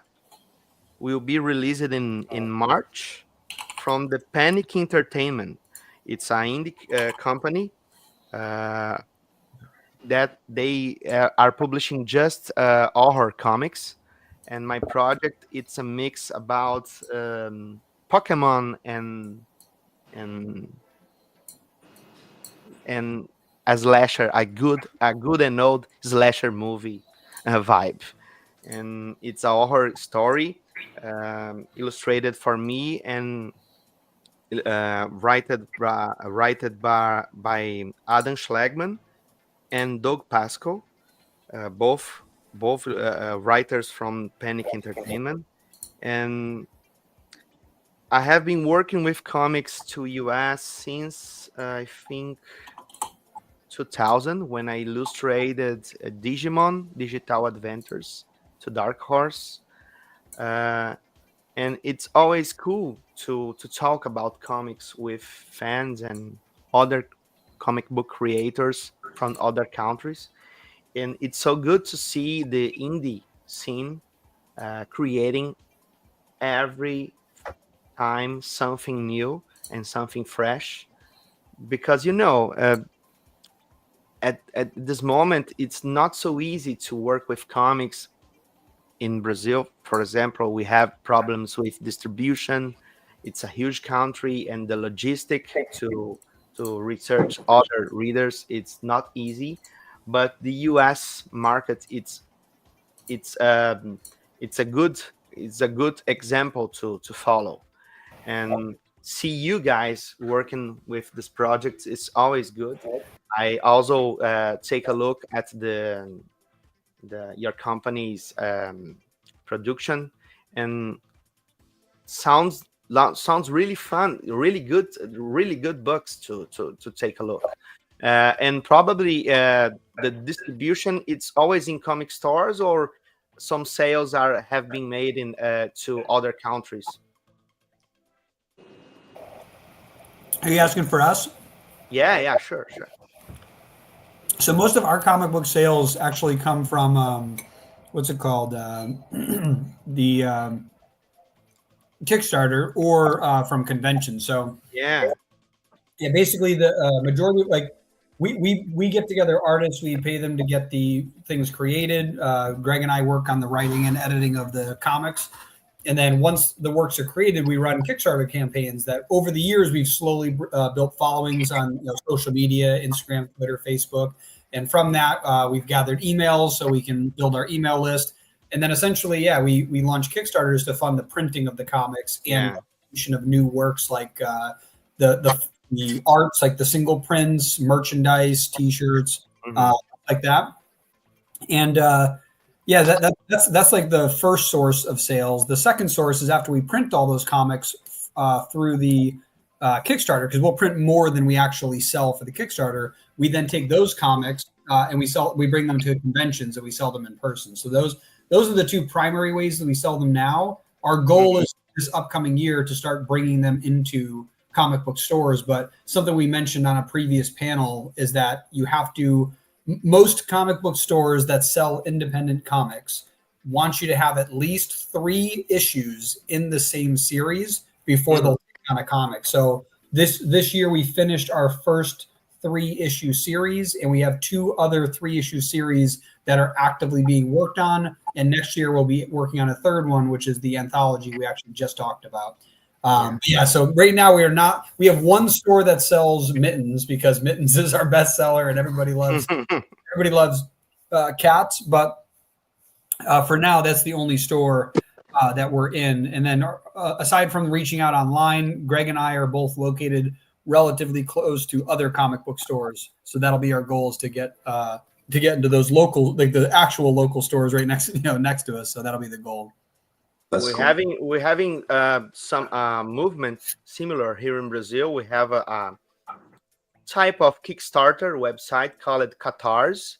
Most of the comic book creators here in Brazil use this platform to increase funds to make their projects viable and research new readers. And the Comic Cons here in Brazil, the shows related with comics and pop culture are increased after the pandemic, and most of the indie creators here in Brazil have conditions to make a tour into the country promoting their comics. And some productions here in Brazil are related with literature adaptations, and most of the creators have support from the government to produce comics related with classic books from the Brazilian literature, Portuguese literature, and they have been doing comic book adaptations, and these books have been used into the schools as a learning tool. And it's good because most of the people here in Brazil don't have much habit to read. The children don't have been finding comic books accessible. The comic books here in Brazil is not so cheap. Most of the material published from big publishers are related with collections, trade paperback, omnibus, this kind of thing.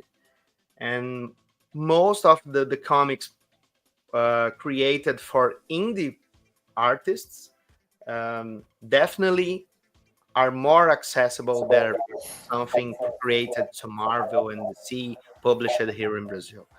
So it's a good thing because we have a possibility to create a new generation of readers having contact with new material from new creators. So it's an exciting moment to create comics here in Brazil too. One of the things that I noticed when I was in Brazil was a lot of the stands that they have that like they'll sell like what's it called? Basically like 7-Elevens here in the States, just various little things, and they'll have like a whole section of comic books in their store, which was super interesting because that's not a thing here anymore. Like they don't really have in like a coffee shop or like a 7-Eleven someplace you just go and pick these up. So I think that's another opportunity that Brazil has too, where they can you can kind of get into these little areas that are all over the place. Yeah, some small publishers have been doing have been using this window to show your work, but most of the big companies have been reprinting their material too, from Disney, Marvel, see, making some trade paperbacks and selling into these shelters, these shelters into the supermarkets. Kiosk is the word. I couldn't think of what it was, but they're in the middle of the street as opposed to the middle of a mall. But this kind of commerce related with comics is disappearing here in Brazil. Most of this newsstands on streets, most of the independent newsstands selling journals, selling magazines or comic books are closing. Most of people have been visiting bookstores or even some bookstores into shopping centers, into malls. But most of the readers are most of the public who read comics here in Brazil was created into these newsstands on the streets, buying their comic books since their childhoods, even in the adult life. But most of the indie creators here in Brazil have been using the internet platforms, the Kickstarter websites, like Kickstarter websites, and using the shows here in Brazil, the Comic Cons here in Brazil. Even small shows or the big ones like CCXP. I think that on CCXP, the Artist Valley, it's not Artist Alley, have 500, I think. Yeah. That's pretty significant. A lot of people, a lot of artists, a lot of people. I think the interesting thing too with Brazil is I know that getting people to read in general is already a struggle. So the comic book space has this opportunity to grow, and getting them into maybe even schools, like that's something we've looked into, is getting comic books into schools. So I think that would be very cool. Yeah, it's a good way to create new readers, right? But most of the creations here in Brazil don't have representation into TV shows or even toys, some kind of merchandise. Of course, we can exclude one of the biggest ones here in Brazil, called Monica's Gang. It's a child book created from a great cartoonist here in Brazil called Mauricio de Souza. He is one of the greatest here. But he's one into a huge family of other comic book creators to child comic books, young adults comic books, or even the adults stories. Yeah, no, it's definitely it's cool to see that it has this potential for growth despite the kiosks fading away. I think that's something that would be very cool. And Austin, I put you up top so we could see that work over there. But thank you for sharing your work, and feel free to keep drawing. We'll be bringing people up, and want to showcase all the different works. But yeah, Austin, what are you working on? Well, I set up an impromptu Artist Alley thing. That's awesome. Yeah, I didn't know. No, that's super cool. I have a few things on my table. Anyone that sees the video afterwards, you can go to PayPal, twistercomic@gmail.com and pay for whatever. So I have books that I've written for different artists. The first one for the holidays, Stanley. There you go. There you go. Stanley the Snowman. Written by myself. It is artwork done by Juan Pablo Montiago. He's fantastic. And Fabri Ferdinand did the colors. It's about Jenny, bit of a loner, loves her family, loves family traditions, has the ability to bring Stanley to life every holiday season. And the book is about how the family decides to leave him behind 4 days before Christmas. And he says, well, I see a commercial for a Florida snowman. So obviously the TV says it's got to be true, and travels down to Florida to spend Christmas with the family. So that's what the book's about. And Awesome. that book is $15. $15. Don't like that? Like horror? I got you. Zombies Were Human too. I've got 3 volumes, but I sold out of 1. I got volumes 2 and 3. Cover's excellent. So this tells zombie stories before and how they became zombies by teenagers that were foraging and they get trapped.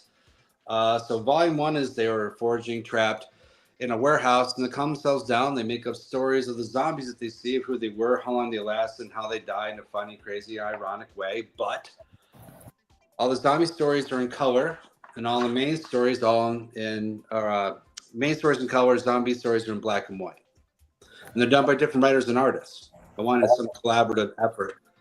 So it has the anthology feel, but it's one continuous story. That's cool. That's like what's it called? Is it Stories You Tell in the Dark? Like where there's like one overarching theme in the background, but they're telling stories. Yeah. Right. Love that. So volume 1, they were in the warehouse. This is volume 2, covered by the late Carl Moline, who passed away, unfortunately. So they get trapped in a safe house. So that's great. And then the third one, they get trapped in a church.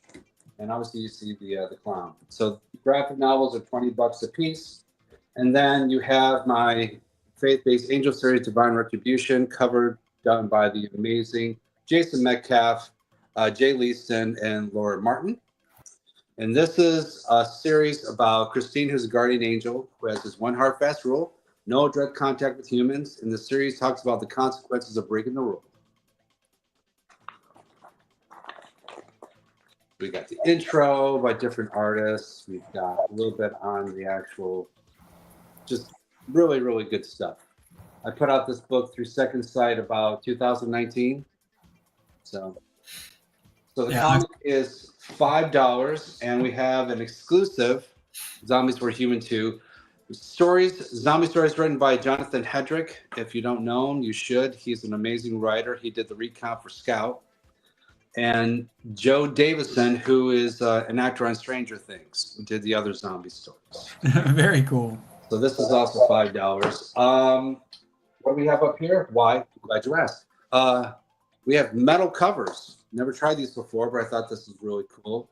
This cover is done by Stefano Caroselli. Super great artist. I think you might know because Jonathan uses them a lot.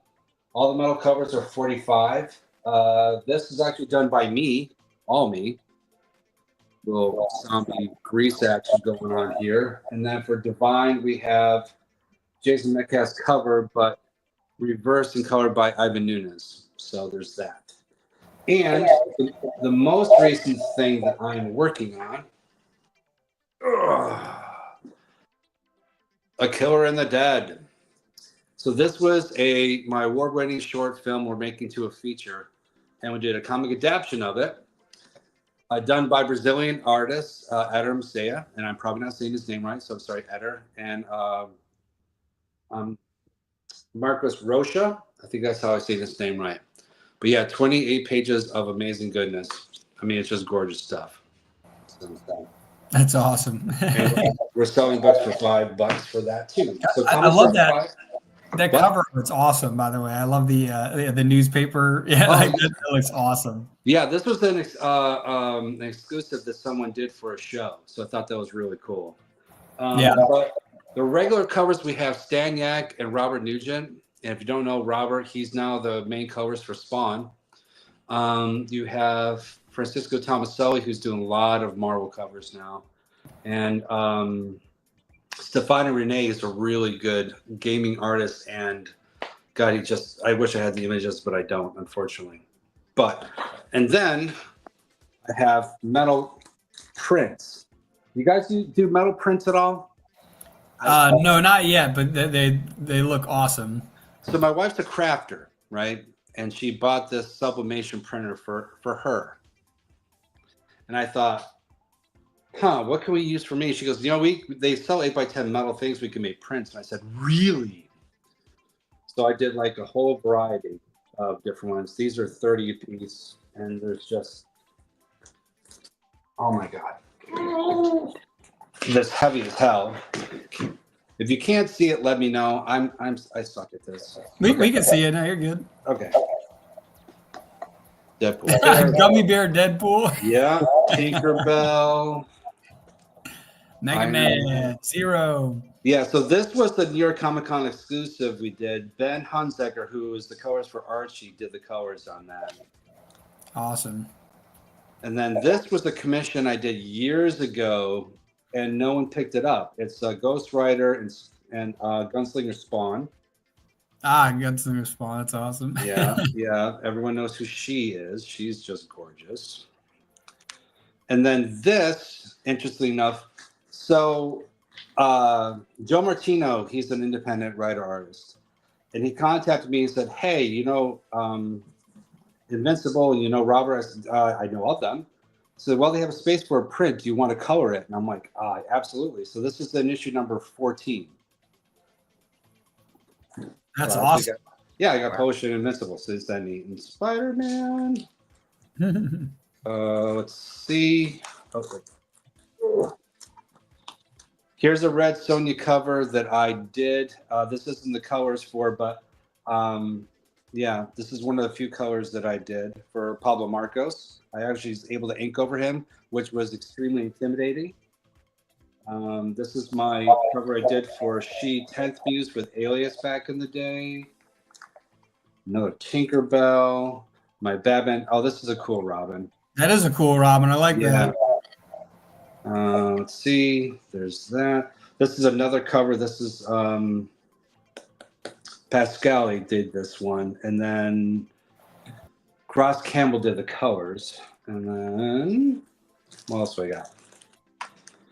So this is a superhero book I did back in 2010 called Tan, the Antarctic Ninja. It was based on remember the role-playing games that everyone did after Teenage Mutant Ninja Turtles did the role-playing things. So that's how I came up with the character. There's the cover. So all these are $30 a piece, or if you like more than one, you can get two for $50. This is Stefani Renee's The Killing the Dead cover. That's nice. Gorgeous stuff. And just to show that I do actual original artwork, here's some. I have so many pages. So this is a page from Zombies for Human 2. Justin Mason did the pencils. I did the inks. This is Fabrizio Ferrantino, and this is me for issue number 3 for Divine. So this is all. I'm a brush inker, so I was enjoying his brush inking. But yeah, that's pretty much what I've done for the past 30 years. Is ink with a brush. Unless I was working on Iron Man. I was working on Iron Man, and then I got to work on Iron Man the End with Bob Layton. So I had all my brushes set out, and he walks in his studio. I was in his studio, and he goes, "What are all these brushes?" And I said, "I'm ready to go. We're gonna ink." And he's like, "No, we use the quills. That's not a problem, is it?" And I'm like, "Yeah, no, that's not a problem at all. I love quills. I hate brushes." Yeah. So. This is Artist on Attack. This is a book that unfortunately never came out, but Pau, and I butcher last names, Pau Redux. Anyway, look at that stuff. Wow. This is when I could really see and I could really my hands worked well. But this is all brushing, even this. I try not to use. Impressive. Yeah, if it's organic in any way, I'll use a brush. If it's non-organic, I'll use a tool. That actually makes sense for making it look more real. Yeah, just organically, it just kind of looks better. Here's another page that I did. Louis Gargana did the pencils. I did the inks for a movie adaptation for horror called The Other Side. And look at that. That's freaking. Yeah, that's awesome. I love doing lots of black. So I try to sell my artwork. I usually sell between 50 and $100 just because a lot of this stuff is fairly old.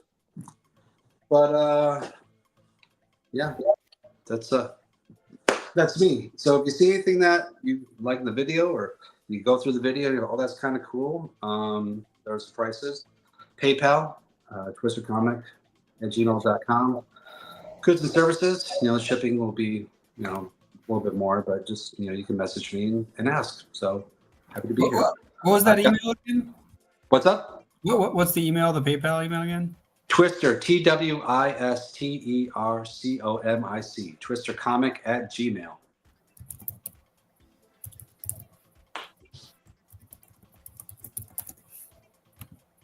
There you go. Oh, thank you. Yeah, I figured I spelled PayPal wrong. That's hilarious. I'm on my phone, so it looked fine to me. I don't know. Yeah, I said PayPal. Yeah. So when I'm at like shows or I do commissions, like I don't have a fancy table like this. First of all, how gorgeous is this table? That is a gorgeous table. I was waiting for you to pull out the table. I was like, okay, so there's a story behind the table. This table was actually made for me by my buddy Jason. He's a woodworker, and I was like his test, guinea pig.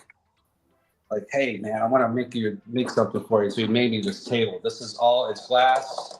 It's I think pine, and this is all oak. If you can't see it, this is all oak right here.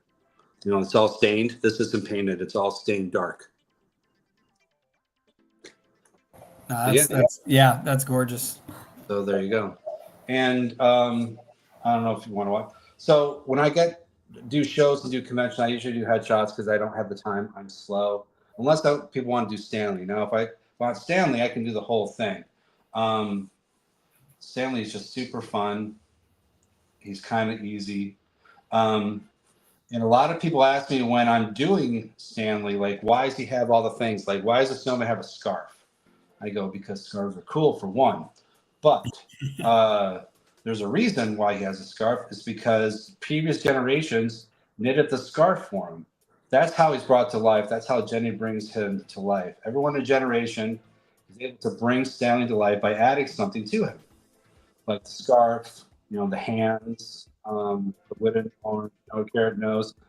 She has a locket. Her dad's a jeweler. So, and you guys can't see any of this, can you? Can you see that? Yeah, it's kind of faded. Oh, now I can see it. Yeah. See it? So when I'm doing like my sketching, I do a basic kind of outline. Because as an inker, like I'm a finisher, like that's just what I was taught to do. A closer, yeah. Yeah. And it's just so cute. Sometimes I'm like, you want me to add Jenny? They're like, no, that's fine. But yeah, if I have to really ink something nice, like if the commission's really good, then I'll use a brush. But it shows it's all time constraint. So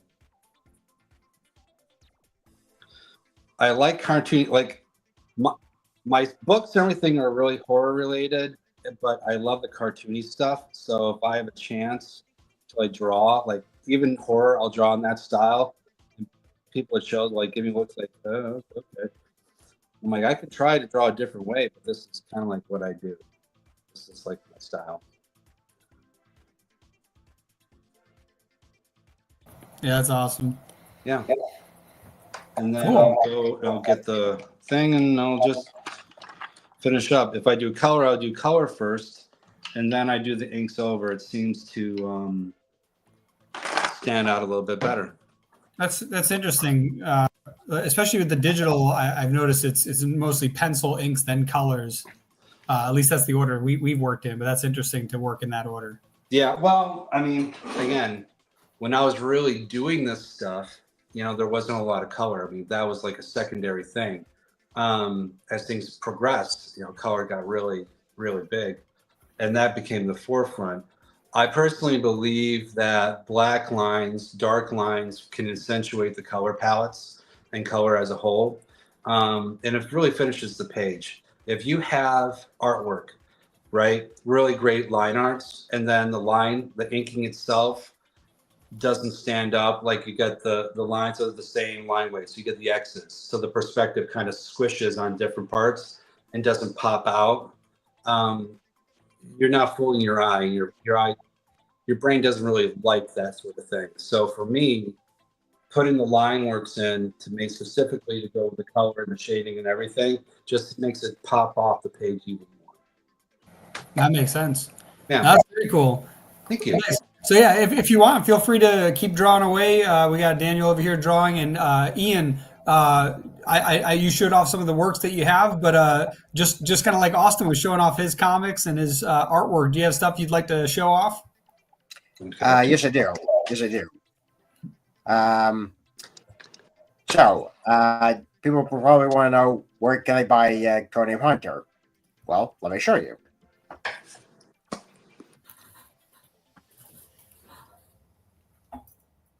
Okay, so we're currently on indieplanet.com. This is issue 1. You can see some of the preview pages.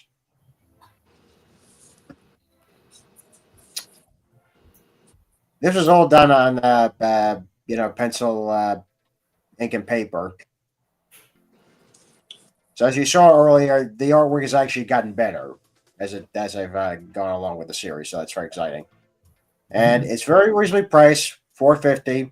You won't regret it. And here is issue 2. This is when I started doing digital work.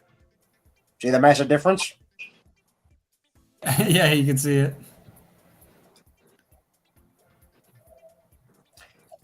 And this is issue 3.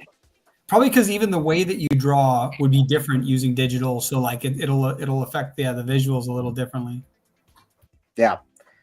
This was a cover that Enrique and I did together, so I'm very excited about that. And he's taken over inking issue 4 and then eventually issue 5, so I'm very excited about that.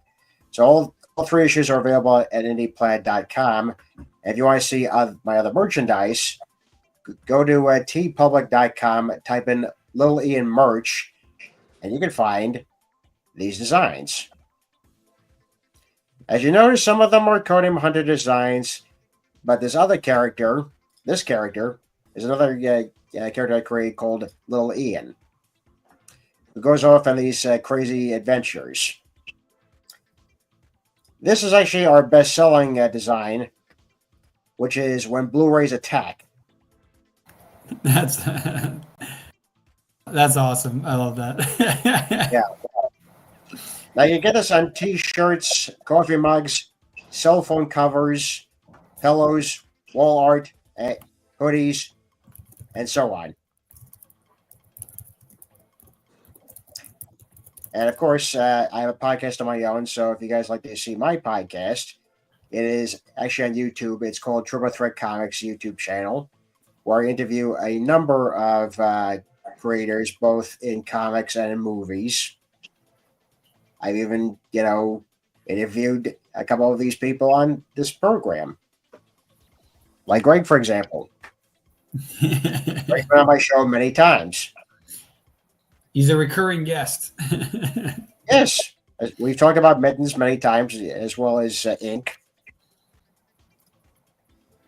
Yeah. That's awesome. Yeah, there's Griff. Yeah. Exactly. Very cool. Yeah. Nice. And do you have an ability to show what you're working on now, like actively working on? Yes, I do. Whoops.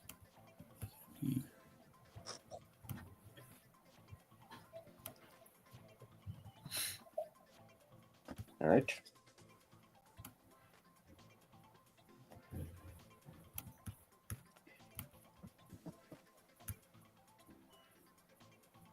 It's cool seeing all the artwork getting done. So yeah, Greg, see this is what I was talking about too. Like eventually, like being able to see all of this happening at once is very cool. Let's add that. I wonder if there's a way for me to add this like it's a normal page, like a normal viewer. No, not like that.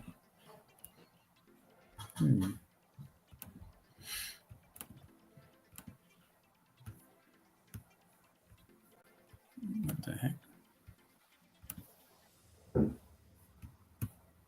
Ah, here we go. Media slot. Okay, here we go. I'm doing this. Hey, Greg, you guys are seeing a normal view right now, right? You're not seeing what I'm editing, right? No. Right, good. I'm putting together a. There we go. I'm putting this together so I can get another cool view. Oh, this actually looks really good. Let's go like this.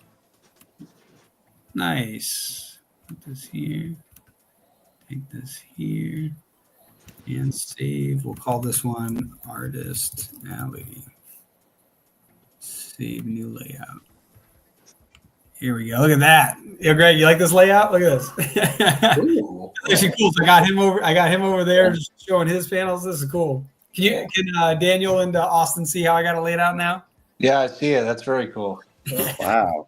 That's like the Artist Alley display. Yeah.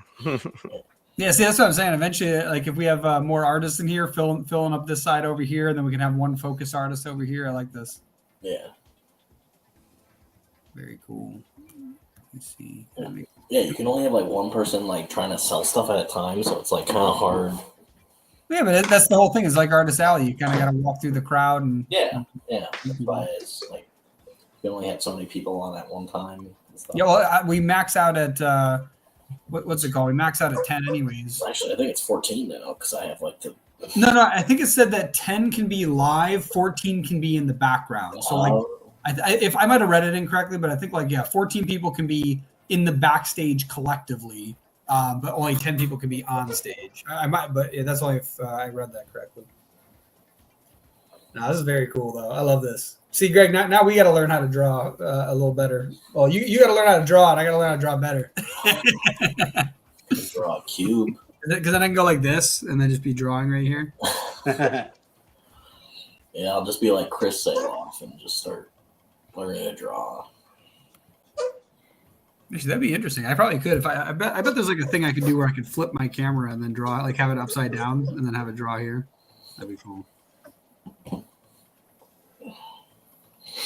By the way, Austin, that glass on top of the wood there, it's wood and then glass on top, right? Yes. Is it like just a very thin layer of glass, or is it like thick? No, it's a good 1/4 inch. Oh wow! Okay, yeah, that's what I was curious because it look like the wood looks like it almost looks like the wood is glossed, like it looks really clean. Yeah, no, he's like, you put a lot of weight when you draw, right? I said, yeah, I usually kind of lean on it. He's like, all right, we'll make it a little bit thicker so you're not cracking and cutting an artery or something. And I said, well, that's nice of you. I appreciate that. I don't want to cut an artery if I don't have to. No, my wife would appreciate that. Yeah, I keep playing with the layout. There we go. Now Ian, I got yours a little bigger over here in the corner now. Look at that. Okay. Very cool. Nice. And Greg, I know you said a couple of the other artists that were here had to go. Or did they have to go, or are they able to come back? I don't think they're coming back. I'm sorry. I can scoot off if other people need to get on. No, it's not. No. It's more of like just they don't want to come back. I think they were impatient. That's all. Yeah. I think that they thought that Artist Alley meant just them, but it's Artist Alley. It's meant to be a lot of artists. Yeah. There was a social post that I made that was like all of you on that, but yeah, we still have to figure this out. I don't know. I liked how it was going. If they stuck around, they would have got their moment in the limelight and like playing around with this now. Now, like, this is really cool. We can see everybody's works at the same time.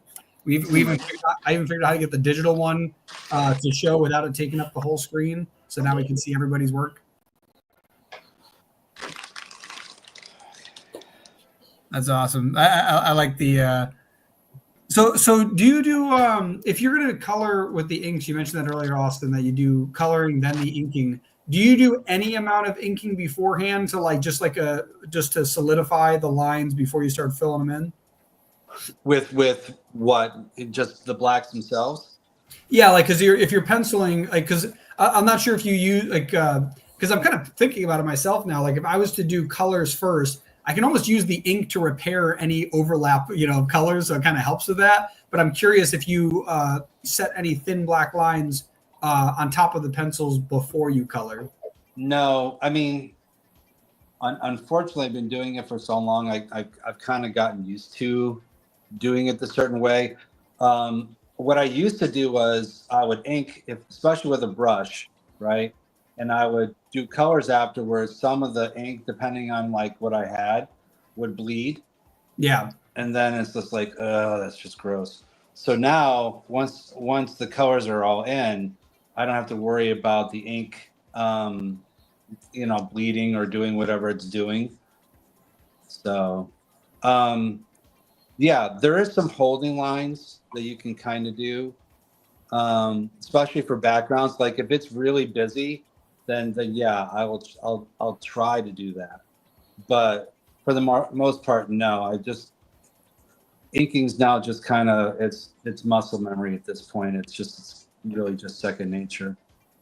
That's cool because I'm looking at Ian's over here too, where he's got the blue roughs and then putting that ink on top, and it's so funny when I always tell people it's like I feel like inking gets the least amount of recognition, but it's one of those things where it's kind of like if it's not done well, you notice, and if it's done well, you shouldn't notice. It's like definitely. Yeah, 100%. And sadly, unfortunately, there are artists out there who can't really ink very well, and you can tell because like you can see what they're trying to do. Yeah. You can see the little mistakes because the rest looks so good. Yeah, because like it makes it crisp. It's that thing that like have you ever seen where they take like 3D, like they take action figures like that you hold in your hands, but they'll paint them in a way that makes them look 2D. And it's like that's how powerful inking can be, is that it can really bring stuff to life. Even something that is 3D, you can make it look like it belongs in the animation itself. Like it's very cool, like that the deep black lines and how it kind of just makes everything else pop. Yeah, it helps with bringing out the shadows and the highlights and the colors that you're doing because your eyes automatically go towards the black parts, Yeah, and especially like you mentioned earlier, like the hashing, like the thin black lines that happen that kind of just add these little add roughness, to the work as well. Yeah, the texturing, definitely. Yeah.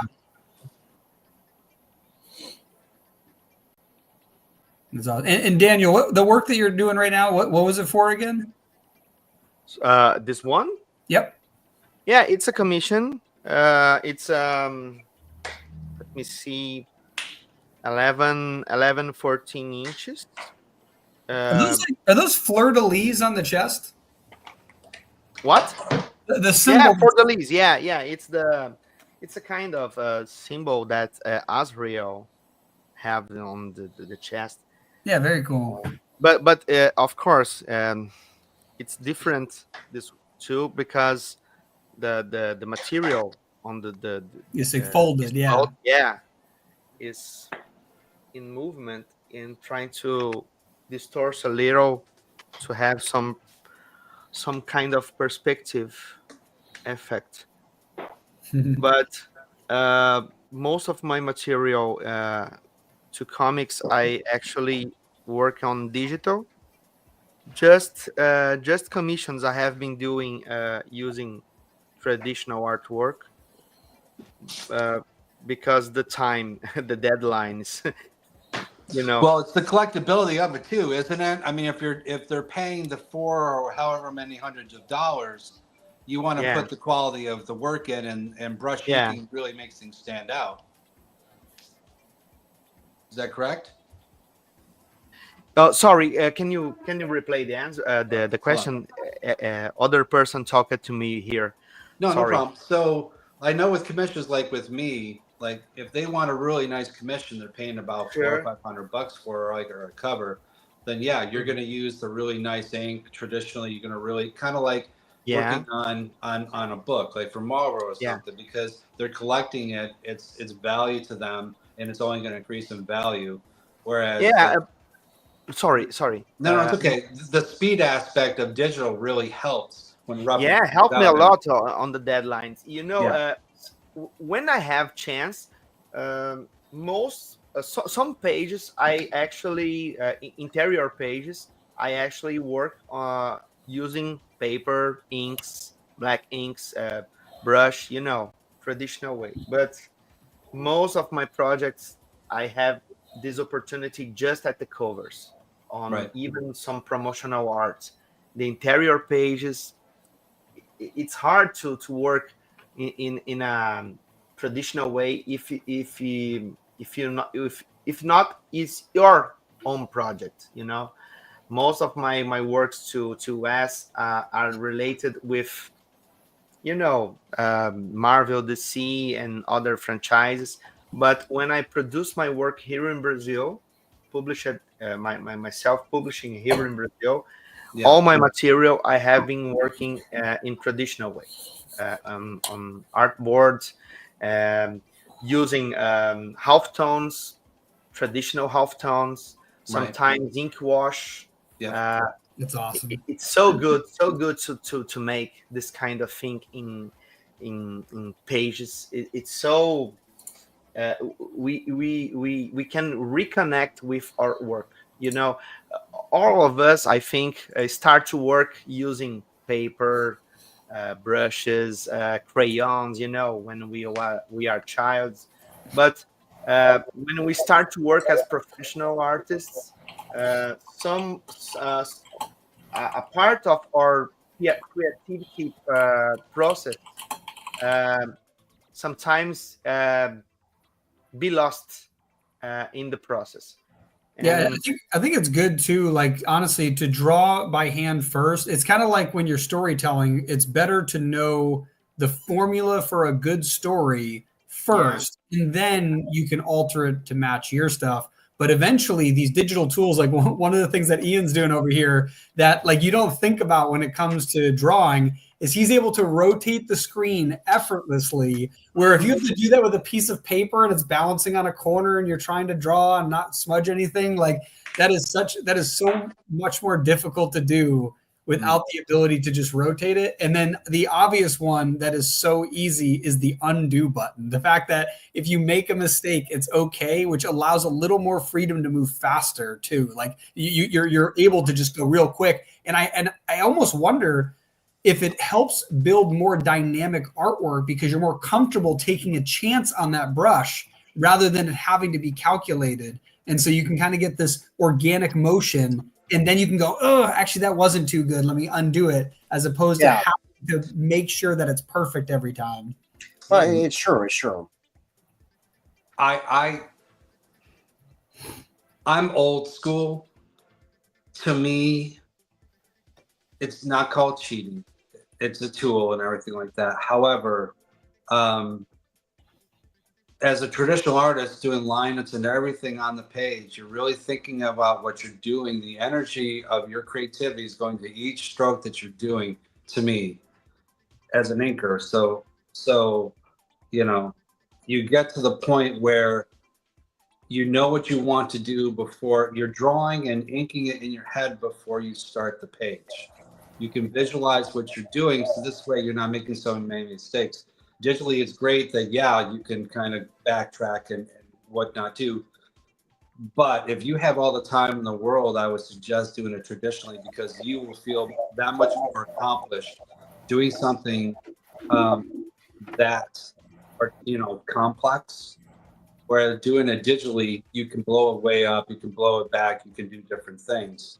Now, that being said, time and deadlines are at the point now you have to work digitally if you want to make any sort of money. You can't do it otherwise. Marvel and DC, way back when they had the bullpens and everything, you had a 3-month leeway per issue. They had the buffers because those streamlined. You know, they had the productions and it was all set up. The last one I did, like I got brought on Iron Man the End with Bob because, you know, Bernard Chang blew 2 main deadlines and he needed help finishing the book. So I jumped in and finished the book. And we were still expected to ink 10 pages a week. You know what I mean? To get the thing done. You know, like I have good friends with Jay Leaston.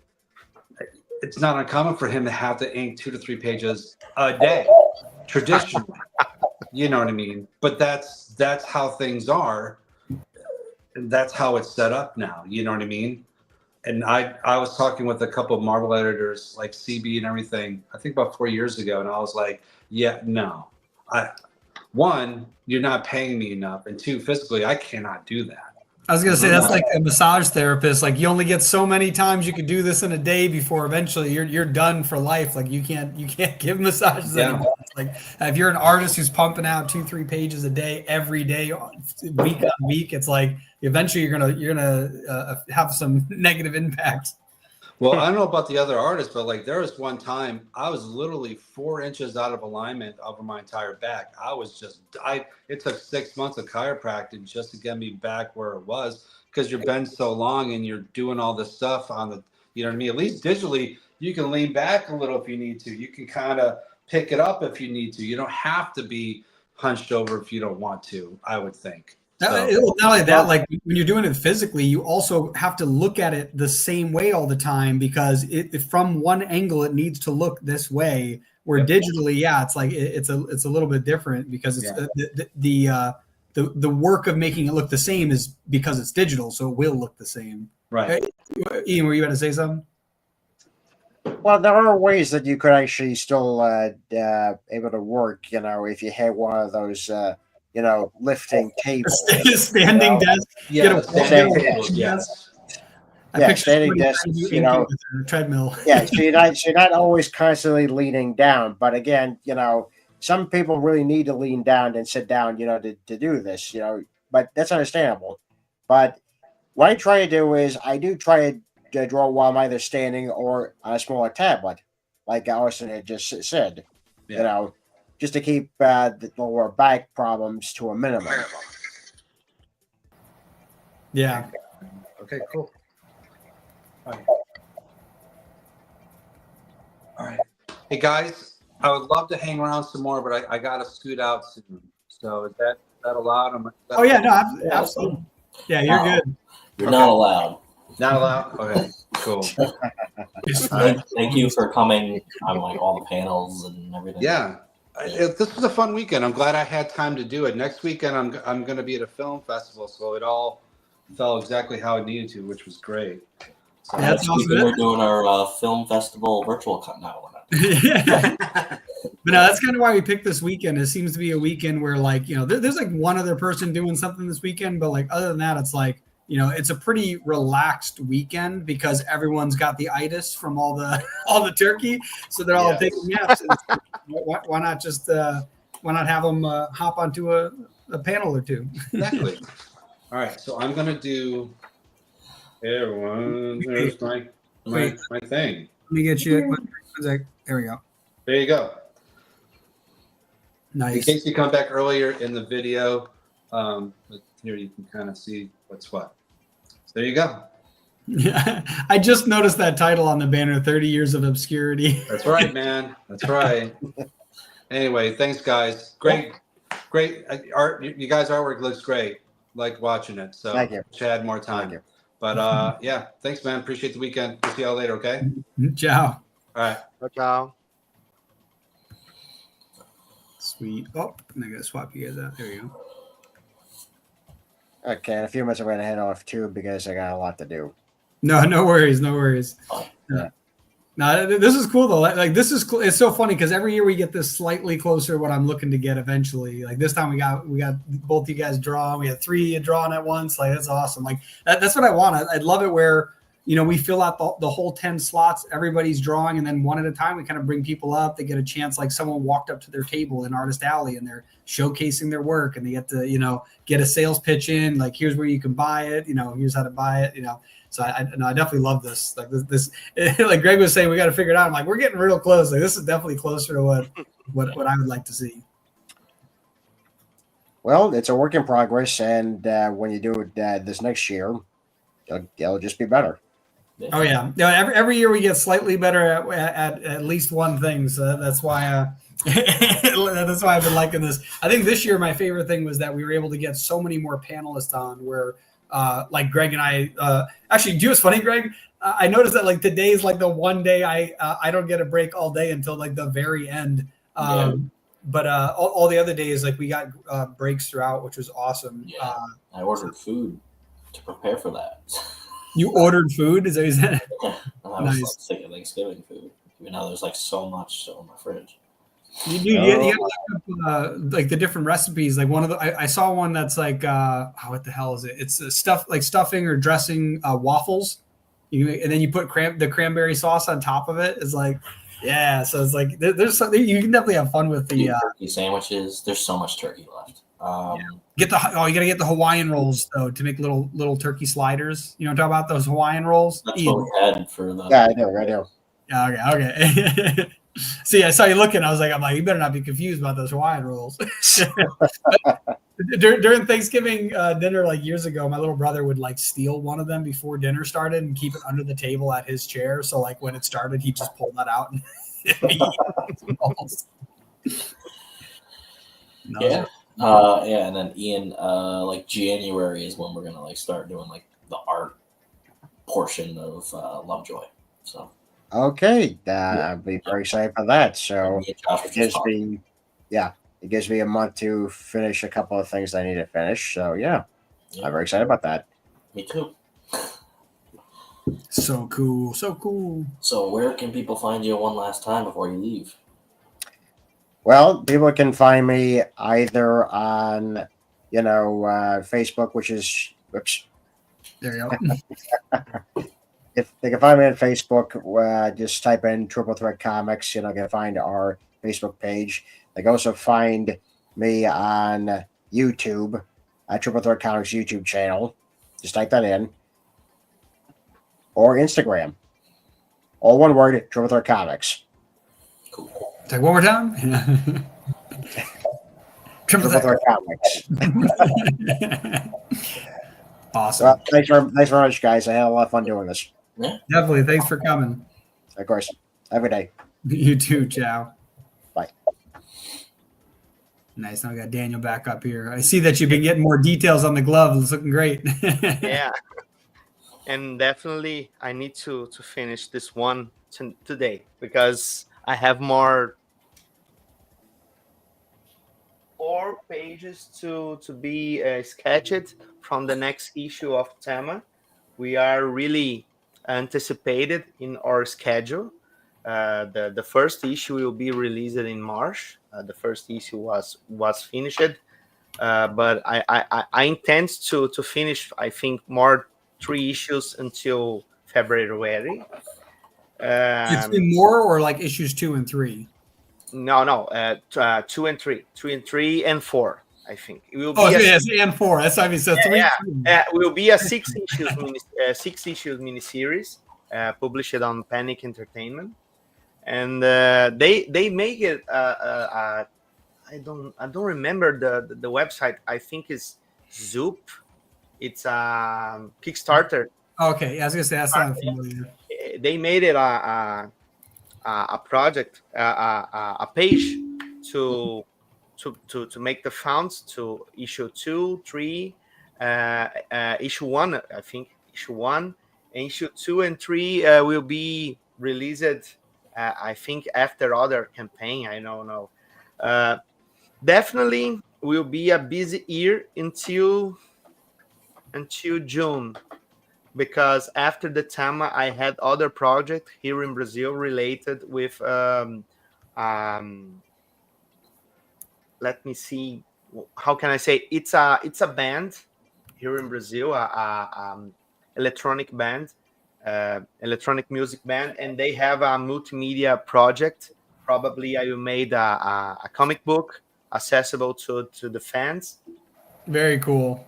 It will be a comic book adaptation from some of the songs from the band.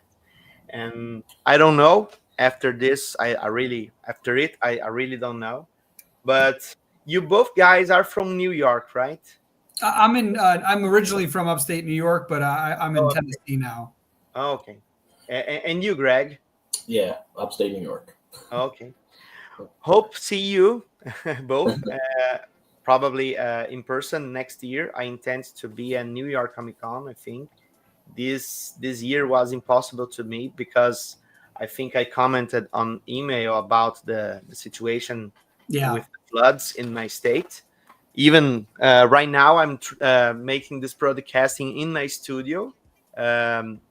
This part of the town was really affected with the floods.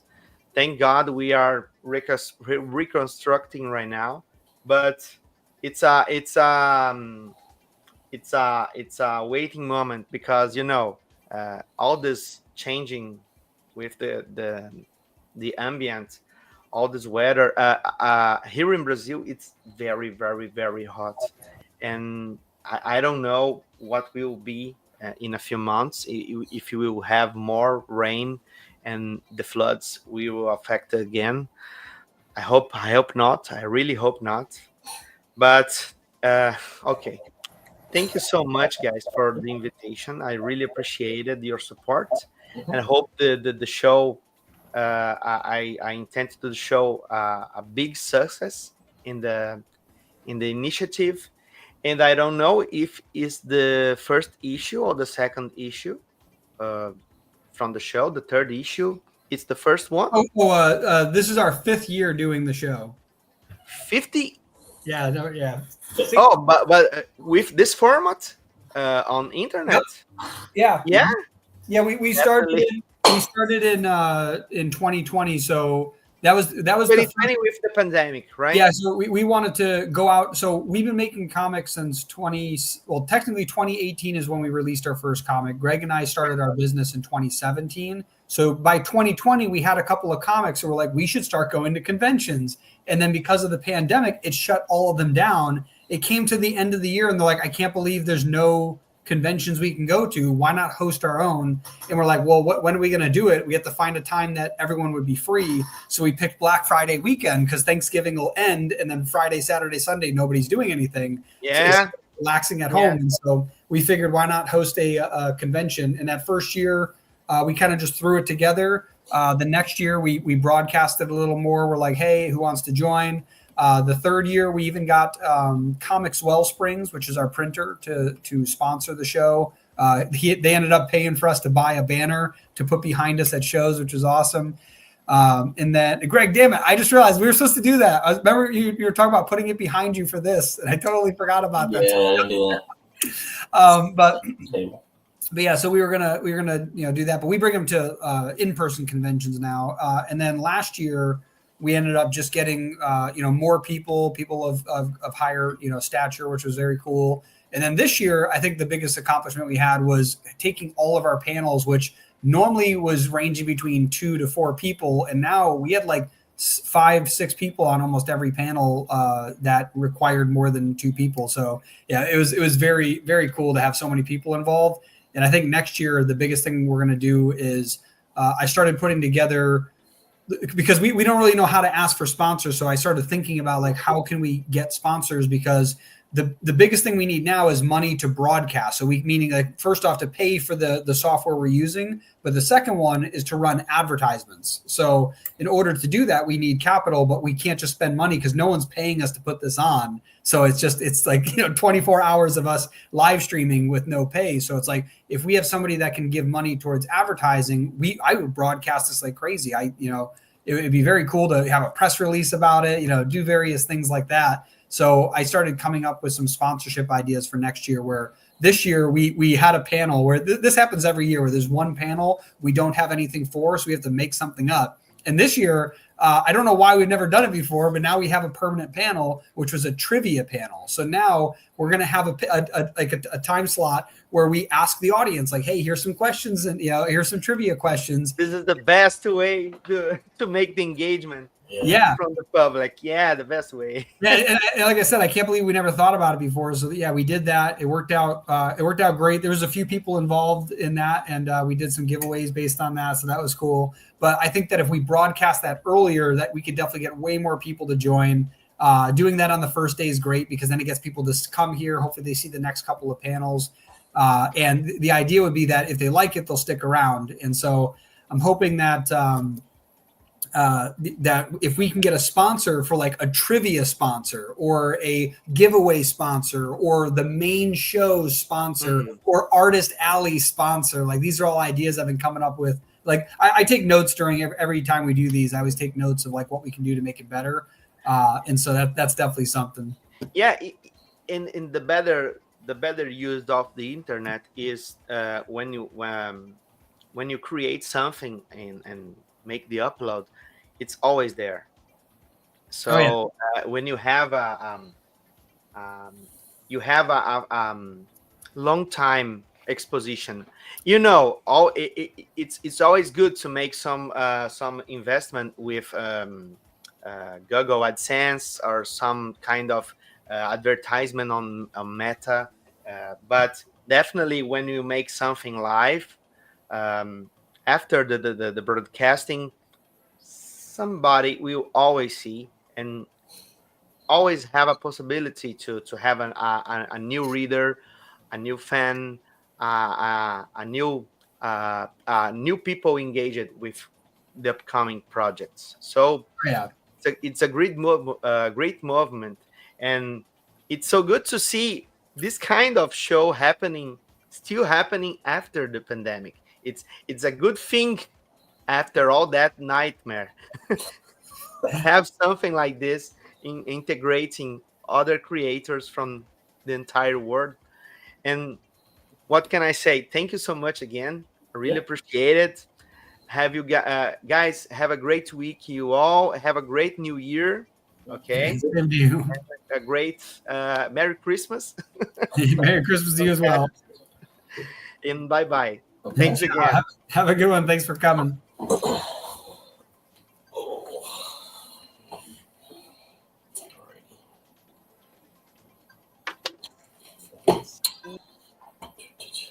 So, because now all the artists are gone,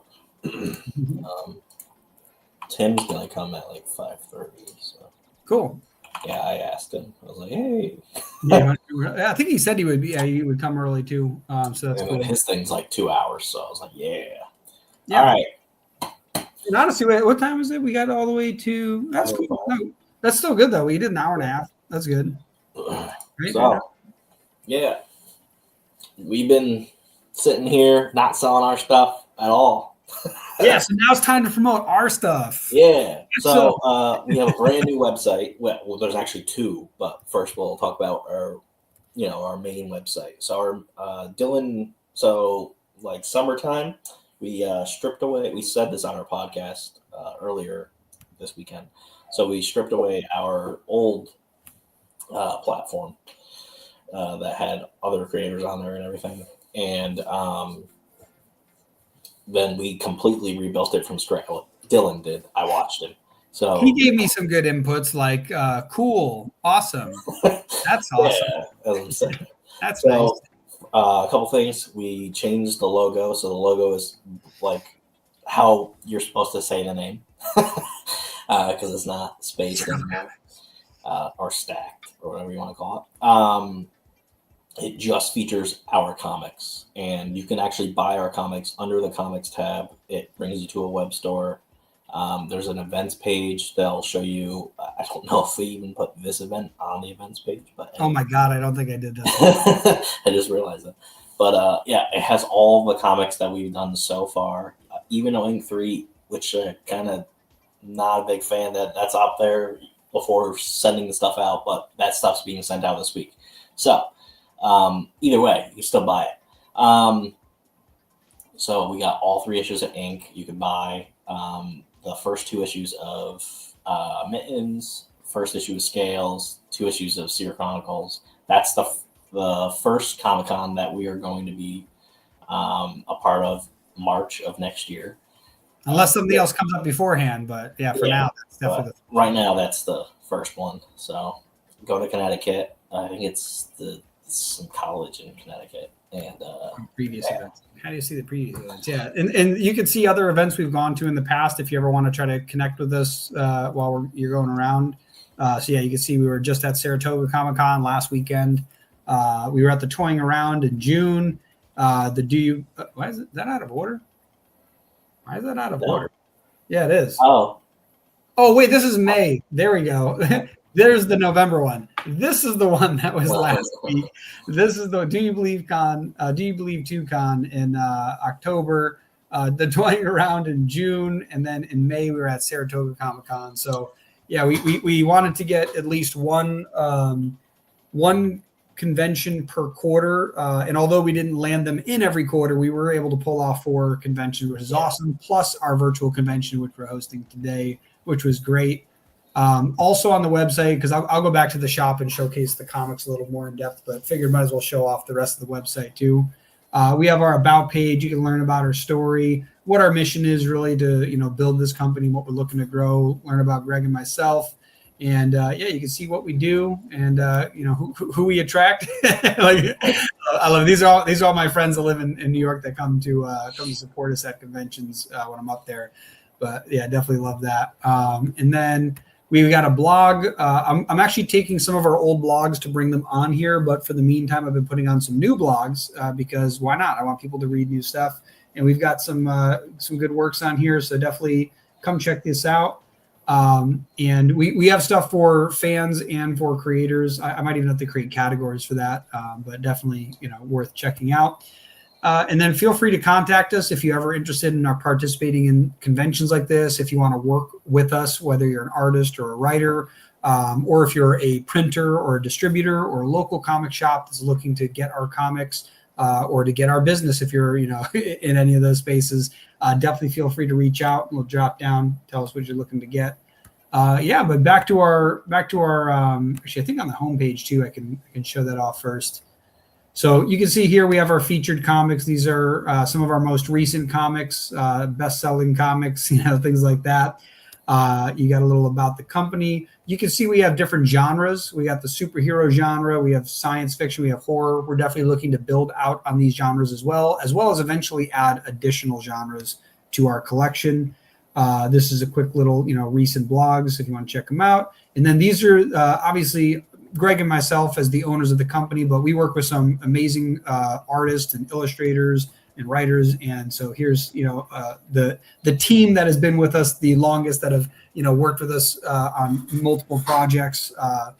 So yeah, definitely. And we February was mentioned earlier today with Austin, absolutely incredible colorist. We've got JR, Hector, and Adam as our illustrators. And Jerome, as always, our trusted letterer. So, and it was so funny because I always wondered, why do we need a letterer?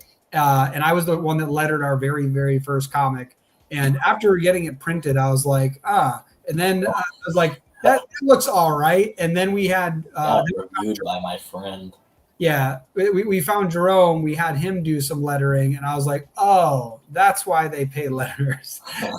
It was much better than the thing that I did, and I will refer to it as such. Scroll down more, whatever upcoming events we have. A quick little find on the homepage. You can see some of our reviews here, and then obviously you can join our newsletter through Substack. But yeah, I just wanted to showcase that. But yeah, back to our comics, which you have multiple ways to get there. Comics. And you can see here, boom. And Greg was saying earlier, we got our first 3-issue comic up here, Ink. Inks 1, 2, and 3. We have Mittens 1 and 2, which the third one should be joining them hopefully in the next month to 2 months. That should be relatively soon. Scales, we have our issue 1. We just did a reprint of that with our green foil. So that was our first foil cover. It looks awesome. I love bringing that to close. I also love going to conventions and people are like, "What's that one?" It just it's really eye catching. So great work. I think Adam drew that one too, right? The cover. Yeah. So yeah, great work by Adam. We have our horror anthology, Chronicles of Horror 1, which we mentioned earlier today in the anthology panel, that it's great to be able to have this like just to get it out there. And so we weren't actually involved necessarily in the idea of creating an anthology. We were kind of brought into the fold. So somebody else kind of came up with the idea, started bringing people together, but they just didn't know how to really close the deal and get this thing done. So yeah, Greg and I were brought in, and SeerNova Comics became the publisher of what became Chronicles of Horror. And this issue actually only has, I think it's like 4 stories, right? Yep. So it's a super small issue. It kind of introduced ourselves into the anthology world, and then Greg took the initiative to bring about Chronicles of Horror 2, which was a much larger 13 stories in one, incredible work. We've got 2 really cool covers. There's the I think I got both of them in here. I'll have to check real quick. Yeah, I think the variant is. I don't have the other images on here. Oh, that's interesting. I got to add them. But yeah, this one right here, this is the wraparound cover. This one right now, actually, this one's not in stock. It says in stock, but it's not in stock. Yeah, the other one is. The other one is in stock. I'll put that in there today. Oh wait, JR? Yeah. He's the one that's awesome. So yeah, the other cover is awesome. It's very old school, like 90s style. What did you say? Exciting comics. It's the Yes, exciting comics. So it's a very cool look to it. Love that one. We then have our flagship, which we were busting on earlier when we were working with various artists, which is the Seer Chronicles 1 and 2, Born in Fire and Family Matters. So definitely excited. And this 3rd issue, we are working with Hector Barrero, who should be finishing that up early next year, I think. Yeah. Well, the Kickstarter is February, so like we already have enough art for. But I think it is finishing. Yeah, it'll be finished at least by the time that I get to print it. So that one's on its way, and and then I recently had a little FAQ in case anybody had any questions about stuff. Quick links for various things, how we rate our comics. So we use basically the what the hell's the game one called? ESRB. Yeah, the ESRB ratings. It turns out that Marvel has their own system, DC has their own system, so we decided to go off the gaming system. I think honestly, there's a few people do it. Yeah, I think that we actually took that idea because we were in the middle of creating a game when we realized we had to rate our comics, and we're like, why not just use the rated E for everyone or M for mature? So that's kind of how we went for that. And honestly, we have all of our comics except for the Mittens issue are rated M. They're not like super graphic, super violent, super sparing. The horror ones are a bit graphic, but the rest of them aren't like very violent, very vicious. But they do have enough in there that we try to avoid make like having an 8-year-old getting these comics, but. We rate them M for mature, so at parents' discretion. Eventually, maybe we will have to add T for teens because I think that was an option for DC or who did T? Maybe that was Marvel actually. Yeah, Marvel does the T for teens, but that's actually I think that's also in the ESRB. I think they have one like that. So we might have to snag that. Most of the games that I had, once my mom's like, "What's M stand for?" I was like, "Oh, and I couldn't rent Duke Nukem anymore." She's like, "Oh, okay." So I'm going to show some of the trailers of why you should buy these comics. So the first Kickstarter that we did this year was in March, and that was for Scales issue 1. We already had that done, but here's the trailer for that.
obviously that's not on Kickstarter. That was on Kickstarter in March. But you can go buy that at SeerNovaComics.com/shop/comics. Which, Greg, I was thinking about something that we should do is take those trailers, put that on YouTube, get rid of the Kickstarter, say, shop on there. But I just realized now something that would be cool would be to embed those trailers onto the product pages.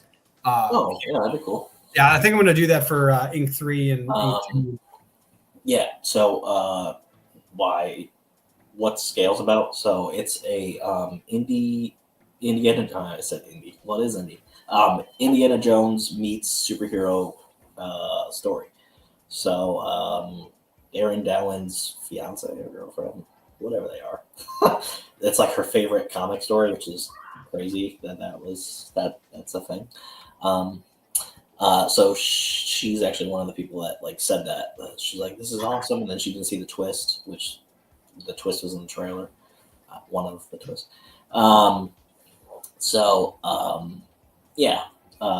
This kid Eric Drakeson goes on a family vacation that was actually planned a year prior with his now late father.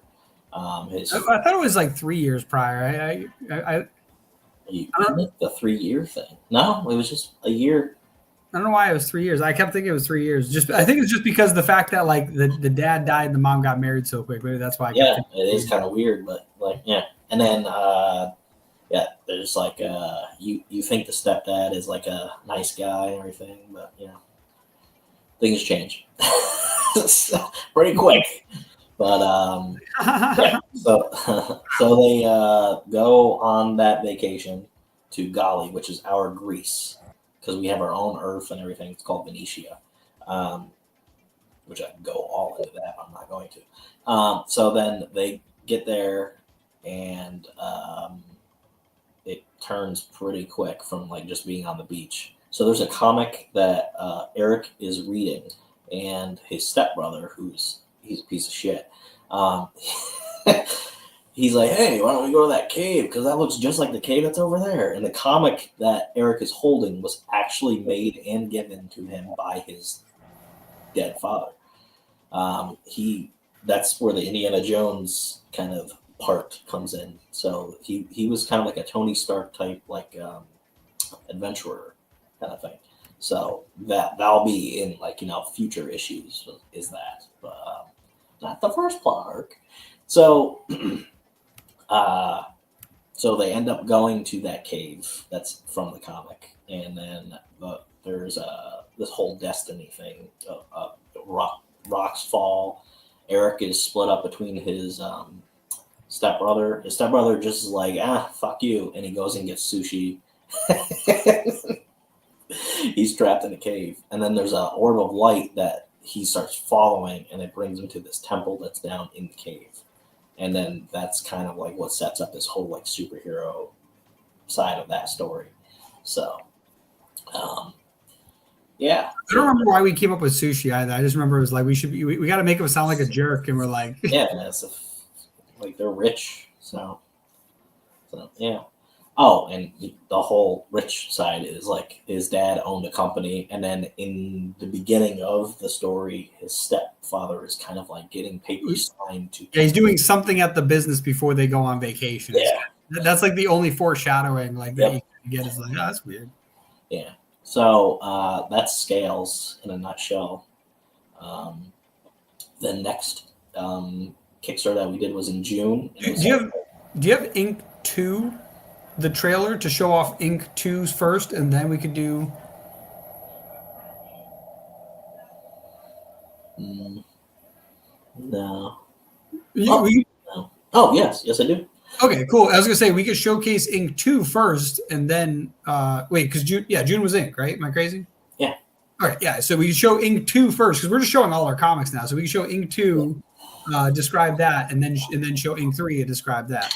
All right, so this is Ink 2. Yeah. Well, so just a brief thing is that Ink 1 was an origin story behind our character Ink. For some people, it's their like favorite series for us, and for other people, it's Mittens. But it's definitely the whole point is as somebody who what's it called? He's just a tattoo artist. He's living life. And hey, Greg, you realize you got to show the trailer, right? I don't think I could show it. Maybe I can. Let me look. Logos, overlay. Is it in overlays?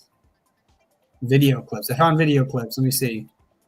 Is Ink 2 trailer? Okay, I got it. I see it. There you go. Updated. Yep, perfect. Now I got this. Don't worry, folks. We are professionals. So Ink 1 is essentially a story about a tattoo artist. He's living life. He just went to a convention where he won first prize for best inks, and essentially he goes home, has this nightmare. He's woken up in the middle of the night by this thing that's attacked him, and he's like, oh, man, that was weird. I don't know what that was about. Next day he's at work and some guy shows up and he's acting strange, walks up to him and just grabs him, and light begins to emit from his eyes, and this tattoo of a key forms onto his arm. And he is now both blessed and cursed with the gatekeeper's key.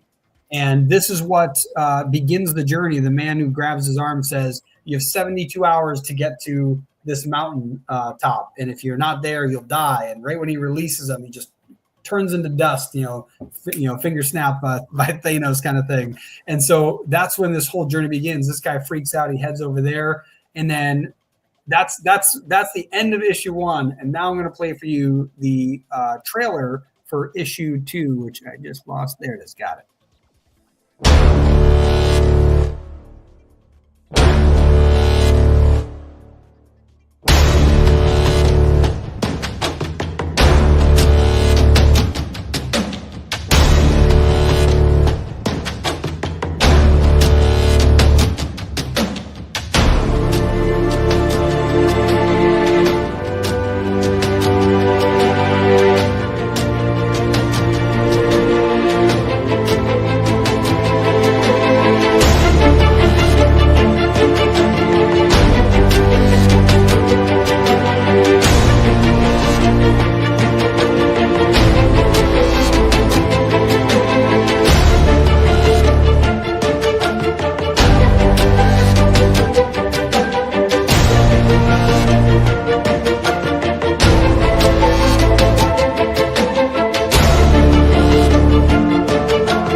Yeah, and as you can see, that was the that was the second trailer ever made. When we get to the Seer Chronicles, I forgot I made those trailers. Yep. That was the trailer for issue 2, where essentially he comes back. It's been 3 years, and all this training he went through, he now has a there's this quote.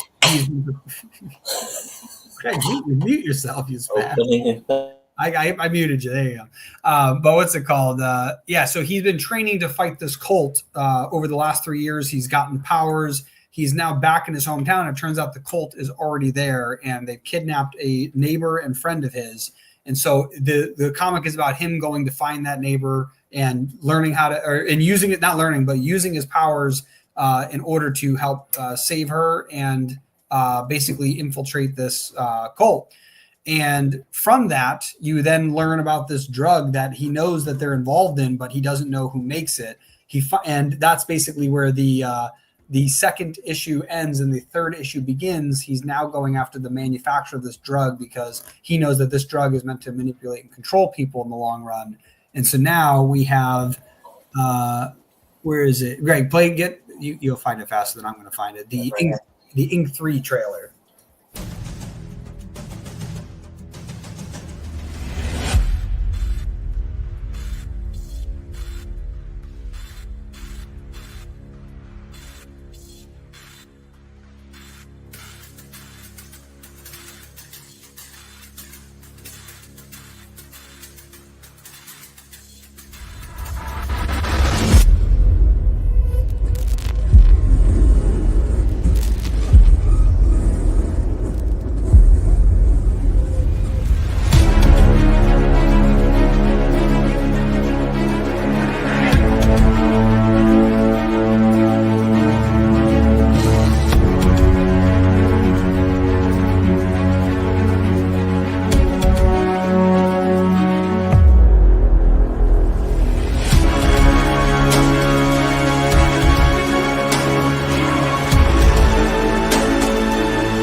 Yeah, I still love those trailers. But yeah, and you'll notice too that a lot of the majority of the artwork in issue or in the trailer for issue 3 is actually the artwork from issue 2, basically doing this, or issue 1 and 2. Actually, I think it was the whole first section is issue 1, kind of recapping. The next section is issue 2.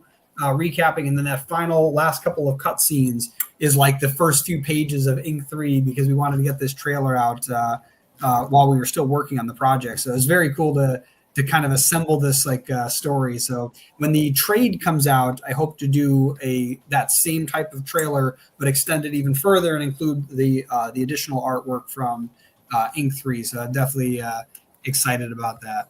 Yeah. Nice. So I guess the other ones, I don't know if you have them in here or not. If not, maybe you can get those. But we want to get the trailer for the Seer Chronicles. Yeah, I don't have it on. Yeah, so if you can download it from YouTube while we chat about it. But what time is it, dude? Is Timothy joining soon? Did you send him the link? Oh, yeah, he might be. Oh no, he can just join. Well, yeah, make sure either way. I would still send it to you. I could just join too, but it's always nice to in case I forget. But yeah, so yeah, that was Ink. We showed Scales. We have Ink, and both of these comics are part of the same universe as our flagship, which is the Seer Chronicles. And the Seer Chronicles is actually, it's kind of funny. It's not an anthology, but it is a collection of stories, because it is 3 different plot arcs essentially going through the story as we proceed through the comic. There's the primary story arc, which is our main character, John Benson, who becomes later known as Fireproof, which has not been revealed in the comics yet, but that's just for all you fans that are watching now. And this character is essentially an ambitious, not ambitious. That's not the right word. He's somebody who always goes out and tries to help people. He's always first in line, kind of thing. And he's a firefighter. And what happens is in the first issue, there's a fire. There's a explosion at a local laboratory in Seer City, and they rush there. And the building is unstable, but there's somebody still left inside. So John rushes in, because that's the type of character he is. And he gets all the way till he's about to save this man, and then the building explodes around him, collapsing in, and everyone thinks that he's dead. We see later, after the fire trucks have left, after the police trucks have left, the news trucks have left, there's this glowing underneath of the there's this glow from underneath the rocks, and then essentially we see this explosion, and John is reborn in fire, which is the name of the comic, Born in Fire. And so we see this character arc, and he basically is trying to figure out who he is. He's lost his memory. He's wondering what happened. And he actually gets kidnapped by this group who's been watching this laboratory, knowing that there's been suspicious things going on. But now it's all been destroyed from this explosion. So John is the last remaining piece of evidence from this facility. And so they're very adamant on getting him. So that's this one story arc that's going. And then a second story arc is this guy and his family are, they're at the hospital. They're dealing with their kid who's very ill. We don't know what it is, but it's clearly something that's life-threatening. They're very worried about it. They don't have the money to pay for it. And they basically are getting kicked out of the hospital because the father's being unruly and shouting. And so they leave. They get home. The husband and wife are fighting. They're trying to figure out what's going on. The dad's pissed off. The mom's like, I'm going to take the kid and go get ice cream or something. We're just going to get out of the house, let you cool off. And the dad comes up with this idea, is like, there's no way I can afford to help my kid. So I got to do something to get the money. And he decides to try to collect insurance money and blow up the house, right? He's burned down the house. And so he ends up basically setting, the gas in the house on, going to get gasoline, lighting it from a trail from the backyard. He gets it started, drives down the block to make sure that it happens. And while he's waiting, right before the house begins to go up in flames, he sees his wife return with his kid because she forgot something. And right as they go to open the door of the house, which I don't know if you know much about fire, but if there's fire building up in a house and you open up a door and it pulls in new oxygen, you get a nice big explosion. And so he is looking at his rear view mirror, side view mirror, and he sees his family about to walk back into the house that he just basically set up as a bomb. And boom, he loses his wife and kids. And so that is something that he just snaps, and he immediately is freaking out. He first we see him break down. He's ready to just off himself, and then he loses his mind, very Joker-esque, just starts laughing and doesn't know why.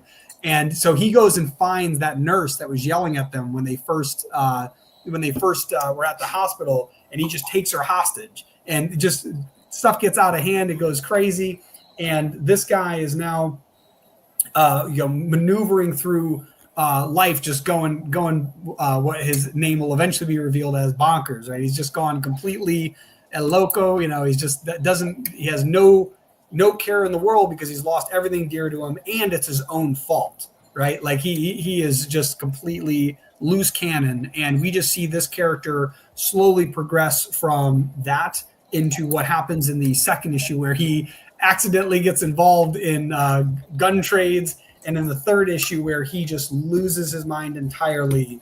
And you can see it on the cover when we showcase that in a little bit. And then the third arc is actually like what's going on in the city itself. We have this criminal organization known as the Boschetti brothers, or the Boschetti family, but there's the Boschetti brothers that are involved. We have corrupt corporations from the first issue, which is Psycorp, and another corporation that's kind of hidden in the background. In the second issue, we have this corrupt police, police members who are corrupt, and this crime family and another crime family. And as this all merges into the third issue, you end up seeing that not everybody thinks that the police can handle this on their own, or that the police should handle it at all. And we start to see some vigilantism. So those are like the main three story arcs going through this. So were you able to get the video in here? Yeah, like subscribe to a free trial for YouTube Premium or something. There was no website that was working to convert it. Convert it? The link? You can't just download a video on YouTube. Yeah, of course you can if you're logged in. Well, I am logged in. And didn't want to do it. You go to the studios, you download it. Yeah, I did that.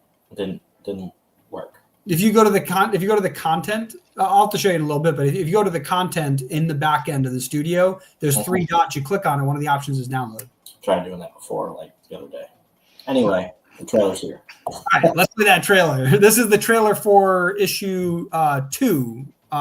So after that issue 1, like I said, the end of issue 1, you've got John. He's just been kidnapped. The guy who blew up his house, he ends up in an explosion from the same chemicals, but they're now downstream from the building. They've been going through the sewer line, building up gas, and it explodes while he's running from the cops.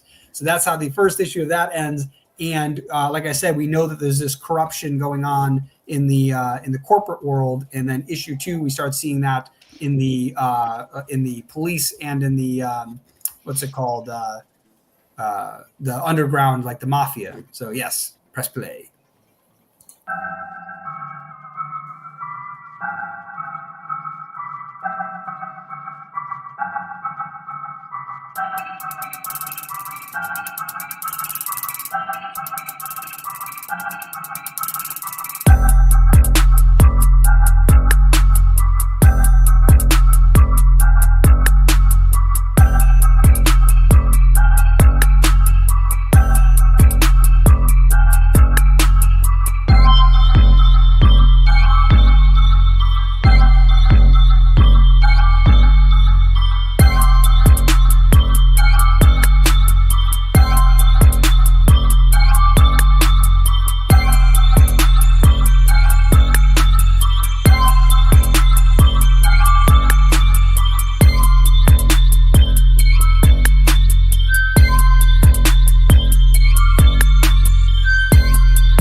Is that repeating at the end, or was that? No, it's just that's how. Oh, okay. Before, Yeah. so. Yeah.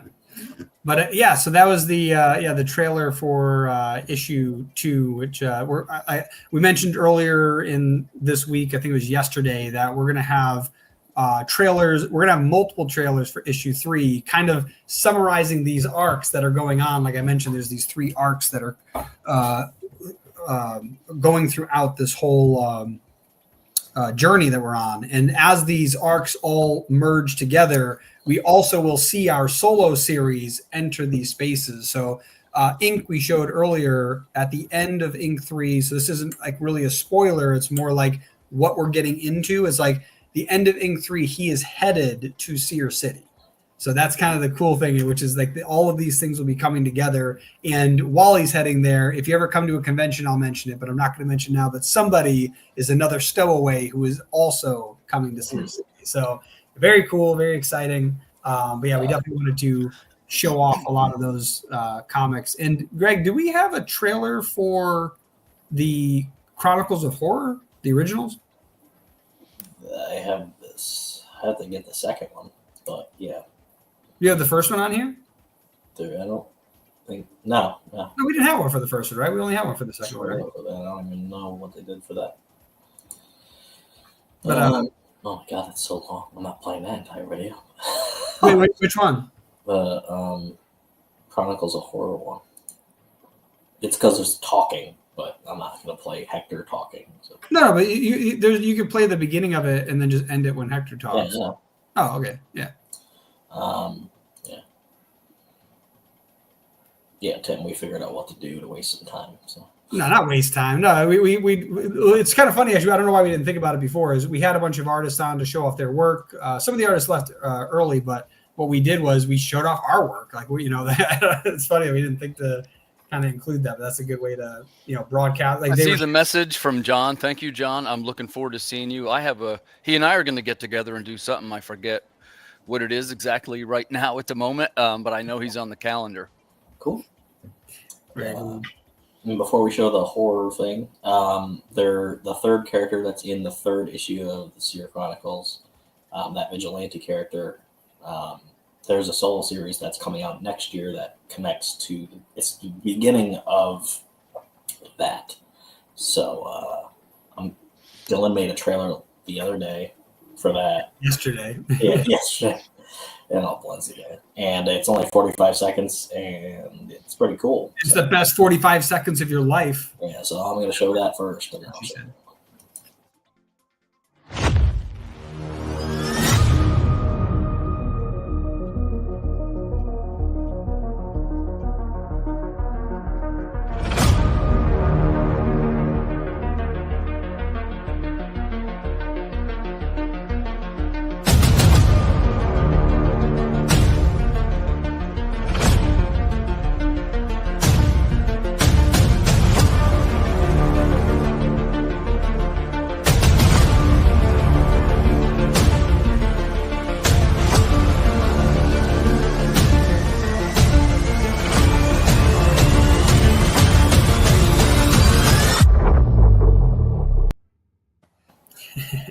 That's so cool.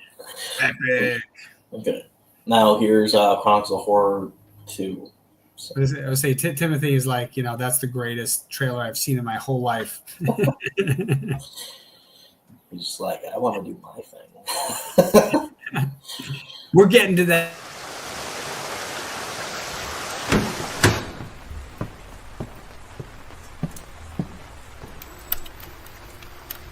We all try to live our lives free from pain.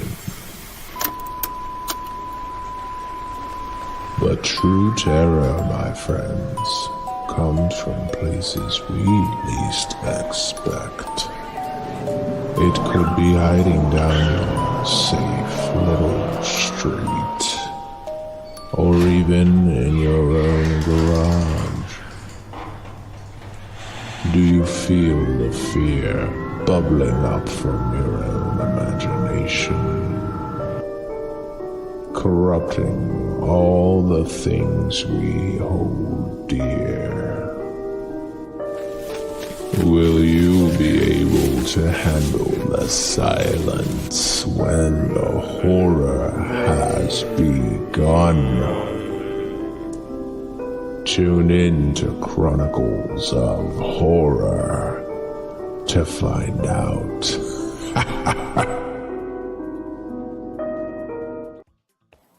Yeah, I forgot. That was a pretty good trailer too. We got some decent trailers going on for all. That was Hector too. That was like the whole voice of it. Yeah. Yeah. That was awesome. But yes, that was the collection of our trailers and our comics, and there's the Mittens one, but I'm not going to share that one. So what? There's also Mittens, but yeah. Oh yeah, wait, we got time, right? We still have time. Sure, and then we can start Tim stuff. All right, so yeah, Josh is working on the third issue right now for Mittens. That's the first plot arc. So when that gets done, hopefully next month, and we ship everything out, we're doing the trade in July. So this is both trailers 1 and 2 put together.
Yeah.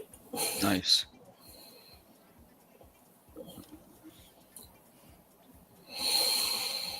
Okay. So you can buy all that at SeerNovaComics.com/comics/shop. So go do that. Okay, Tim. Hey, so I've been making videos lately too. We got about 12 minutes before some guests show up. But I like to mention, because I like to talk to my friends over at SeerNova, that's something that we're trying to do as well, is become active players in the podcasting field, right? Essentially with broad range of shows. We're going to be covering UFOs.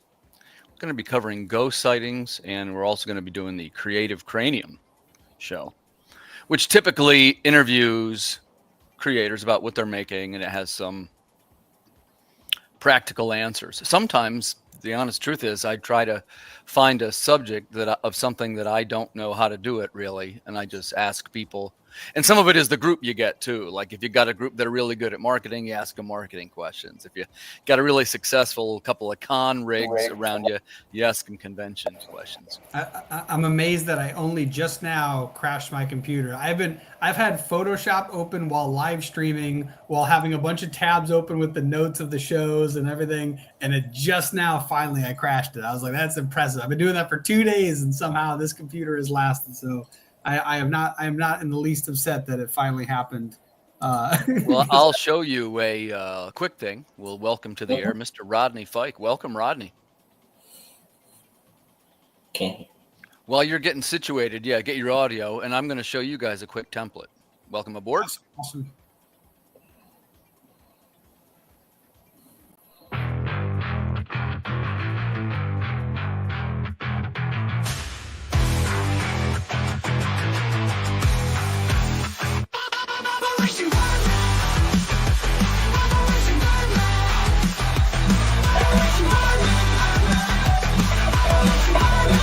Hello.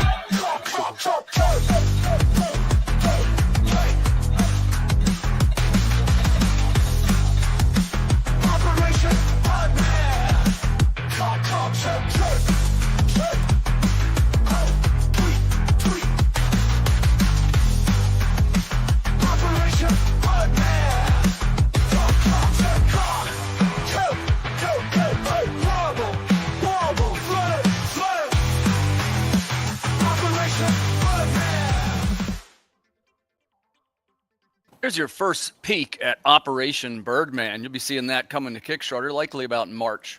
That song hits way harder than it needs to, and it's awesome. Yeah, thanks, man. You're going to see a power team. This is in one of those curious twists of fate. I think I'm the only American on this thing, too. That's coming from Argentinian publishing house Mito Monte, my pal, Luis Santamarina.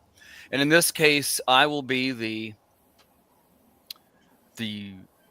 distributor and Kickstarter maker, and I'll be the American publisher. Earth Dog Studios will be publishing it, and it's a sensational work. It's going to blow your mind. And as you guys know, I'm trying to reach out and to try new things too, and that is one of the avenues that we're going to try and publish a couple of titles that we really believe in. And this one's going to be available in Spanish also.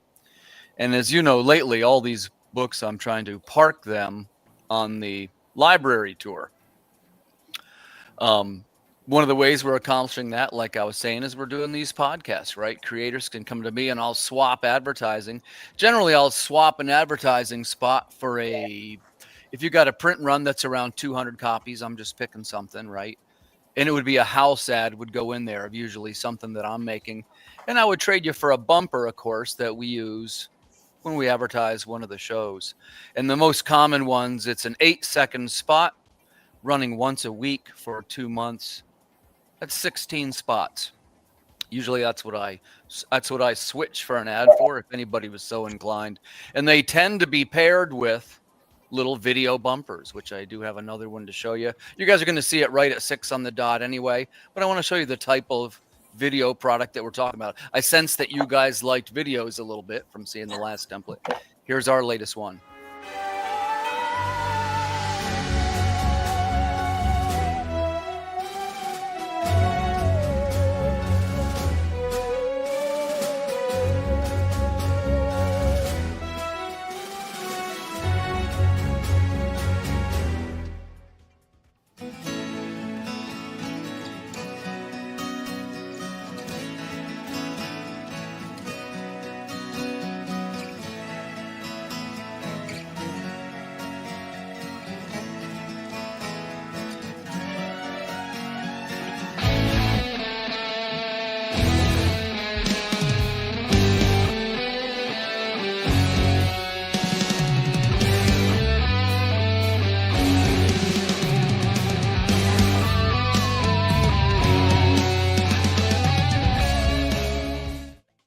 Boom, and then we're live when the circle opens up, and that's a 55-second video. And I show that because it's the type of video that I can make for a creator or somebody that's looking for a podcast intro or something like that. And of course, they're customizable to your own images and this kind of thing. And you see, like, for example, Rodney, now I'm working in the font of like UFO fonts, like alien fonts and stuff. Yeah. Because I'm not, as you guys know, I'm not particularly a graphic designer or anything, but I've got to learn how to use these tools, right? And the one you saw there, like these are bumpers, right? Like I make little templates. I was showing Greg, and you'd be amazed. I could make 40 different things out of it. Yep.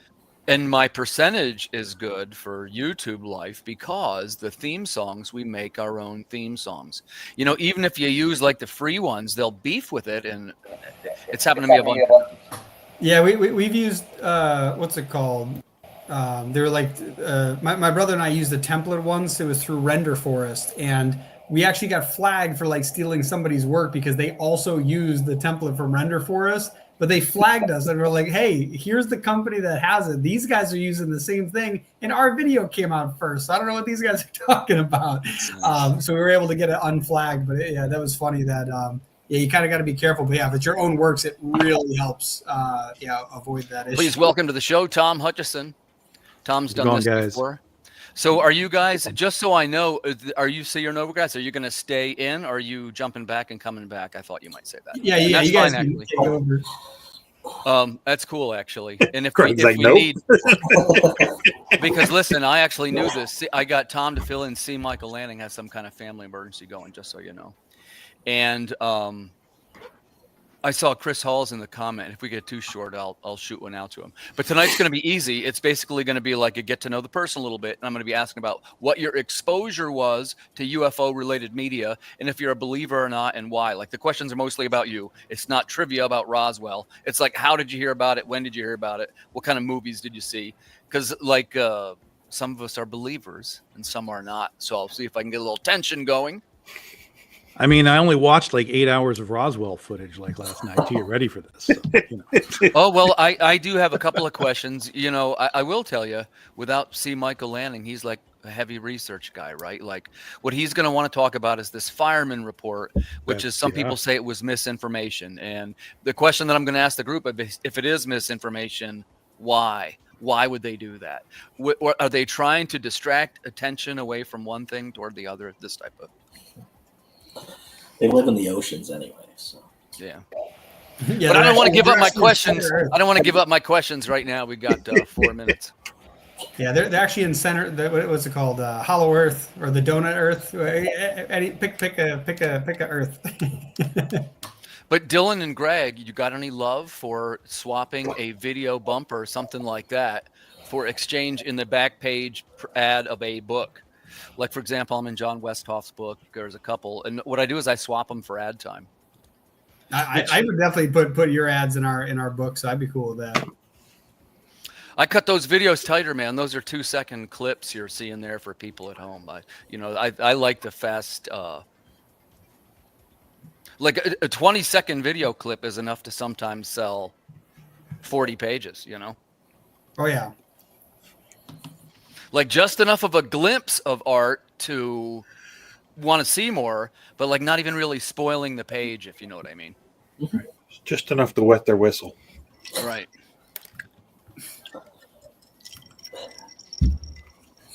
So let's see. Are we going to get, I think Todd's coming. Chris, man, if Todd doesn't come, you want to jump in? We're going to talk about Roswell in about 3 minutes.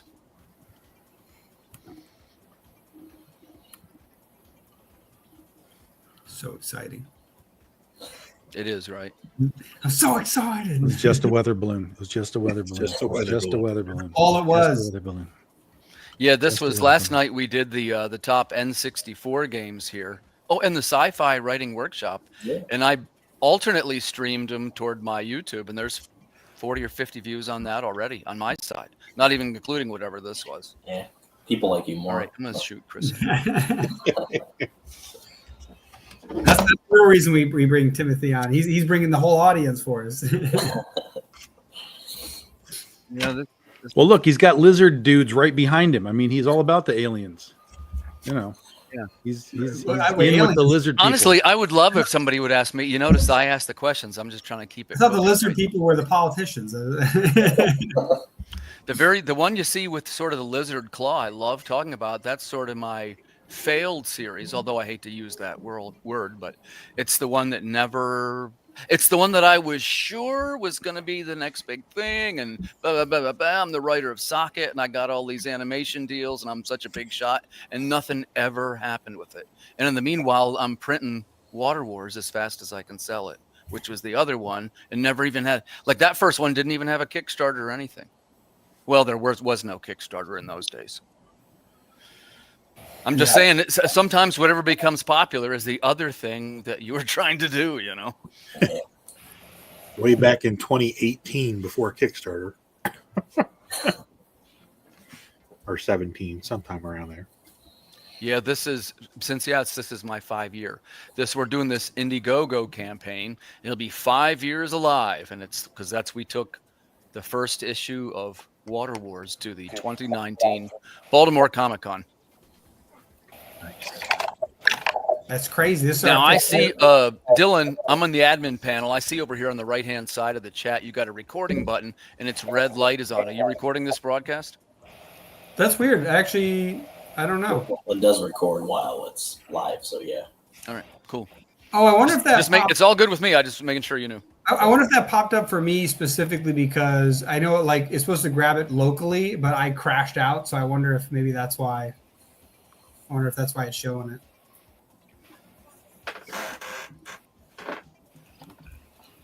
Yeah, it says Rodney has low storage space. Oh my god. Uh-oh. Yeah, Greg. Actually, I hope there's no problem with mine because obviously I've been here the whole time and then it crashed. It's fine. Because it says please ask all guests to stay in the studio until the recordings are done uploading. All right, 6 o'clock, gang. You're going to see 55 seconds worth of bumper video, and then you're all going to be live. See you in just a few.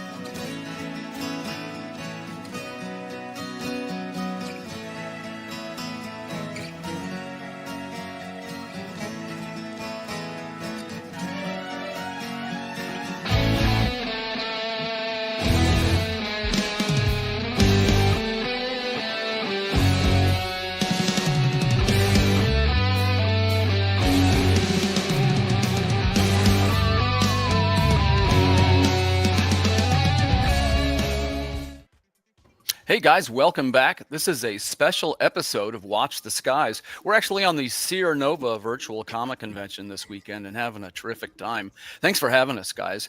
But tonight we're going to talk a little bit about one of the subjects that has always fascinated me, which is the secrets of Roswell. But before we jump right in, let's take a quick second and meet our panel. So we'll take a little spin around the room here and tell us who you are and what you're mostly known for. I'll start with the man on my left, Mr. Rodney Fike. Tell us who you are. Hey guys, I am Rodney Fike. I am a creator, writer, artist, colorist, inker, everything. I do a little bit of everything.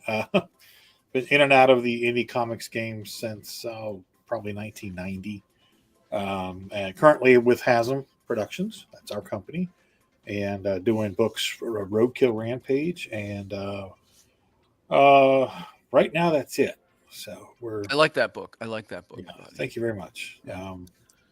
We're still trying to decide what we're doing for the upcoming year, which will be our 15th anniversary. So nice. Congratulations. Thank you. Nice. And thanks for coming on the show. Oh, you're very welcome. Thanks for having me. This is going to be a good one, man. You're going to like. I know this is. You're gonna I didn't have to study or anything. Hey, and always a pleasure to see Tom Hutchison on the show. Tom, I know who you are very well. Please tell the audience who you are and what you're mostly known for.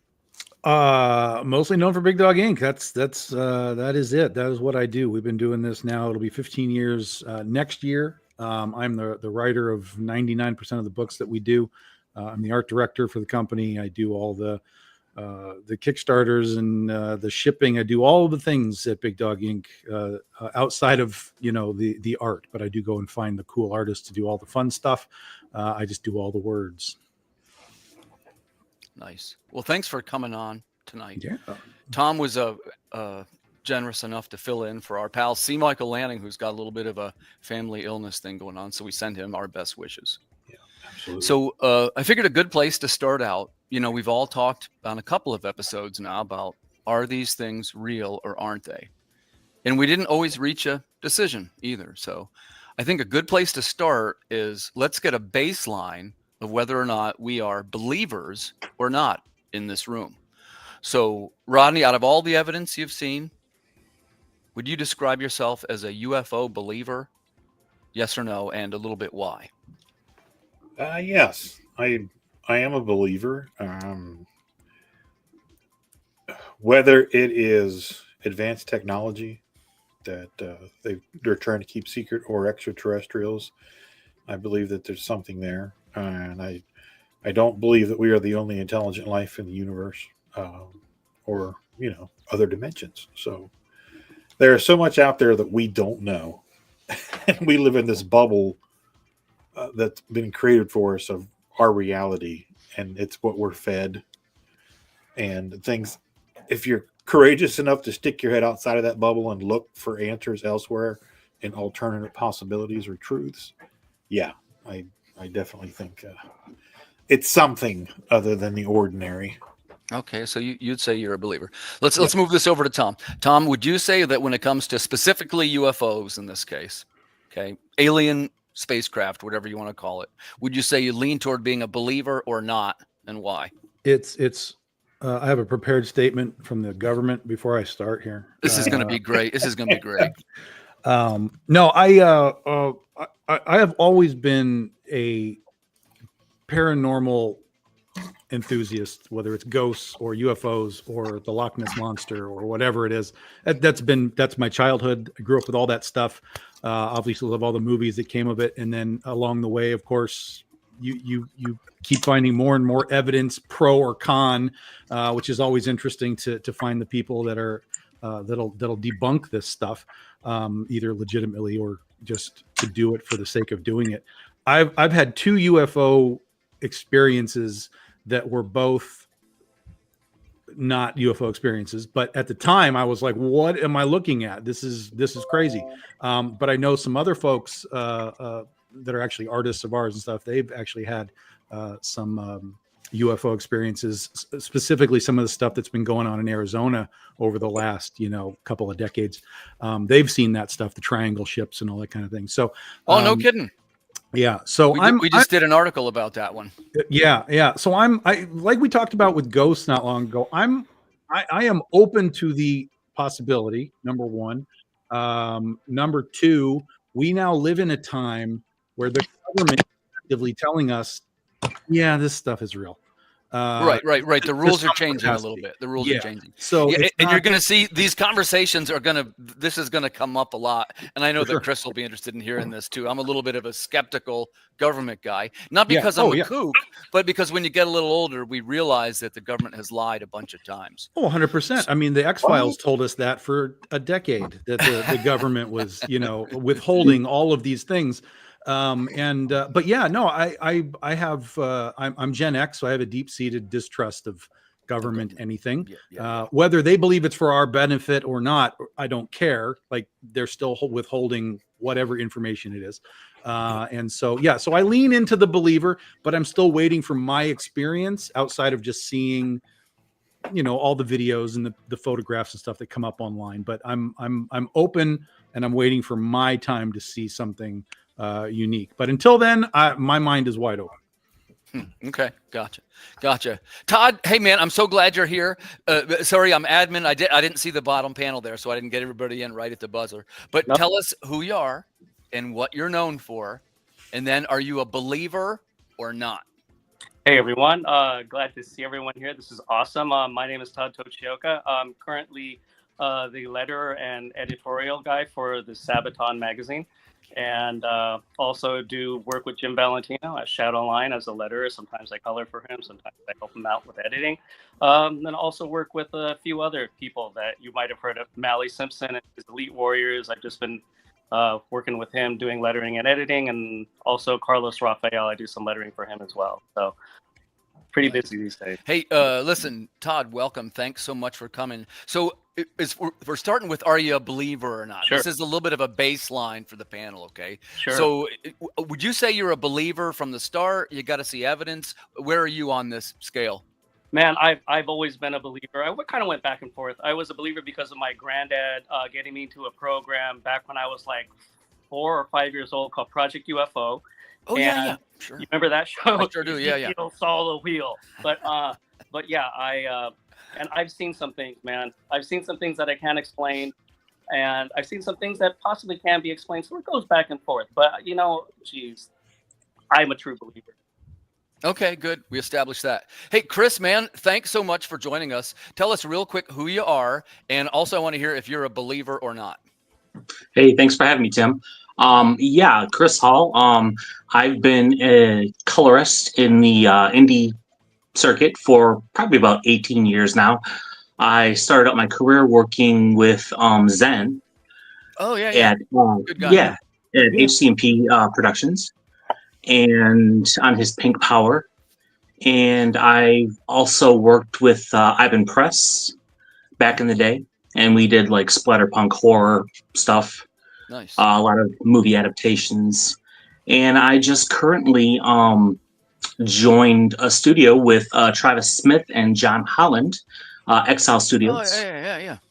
And so we're gonna hopefully be doing some big things coming up in the future. Nice. Congratulations. Thank you. Hey, so would you say then, Chris, are you a believer or skeptic? Where would you put yourself on the scale? As far as aliens go, I am definitely a believer. The odds are just too overwhelming that we are alone in this universe. As far as abductions go, I am not. Like, I'm pretty skeptical when it comes to abductions. I just have a hard time believing that superior creatures are like, abducting us and sticking stuff up our bums, So nice. Thank you to who's ever got the comments. That way I can focus on my questions. Hey, really, Chris, thanks so much for coming. I appreciate that a lot. Let's switch back over to, I think I left off with Rodney. So I want to start with, all of us have our opinions formed by the media that surrounds us. And when I was younger, there was a movie called Close Encounters of the Third Kind. And basically the premise of it was that these extraterrestrials were basically trying to communicate with us using different kinds of psychic techniques and things.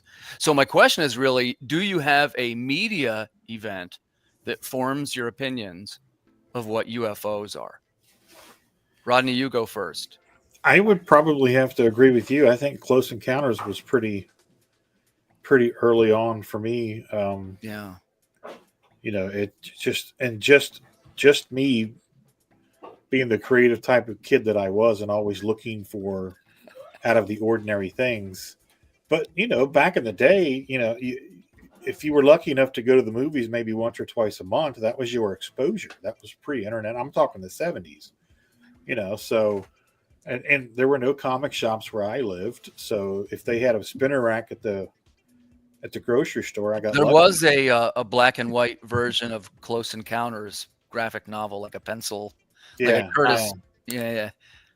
And then just like the Saturday morning, like creature feature shows with the aliens and stuff like that, which just really. Were you an ET guy at all, or? Honestly, true confession, I have never seen ET. No, that's pretty good. I'm not hating on it. I've seen bits and pieces of it, but I've never sat and watched the entire movie. But I was there for the wave of love for that movie. Yeah. But I've never seen it. But it's just, I would say Close Encounters really kind of opened my eyes to. Open your eye to it. Everything. And it could be, there's a broad range of these kind of movies too. Like there was, of course, like The Day the Earth Stood Still, the 50s, Alien encounter movies. Let's move it to Tom. Tom, do you have a media event, which more than likely a movie or a book, that sort of informed you of the UFO phenomenon? TV.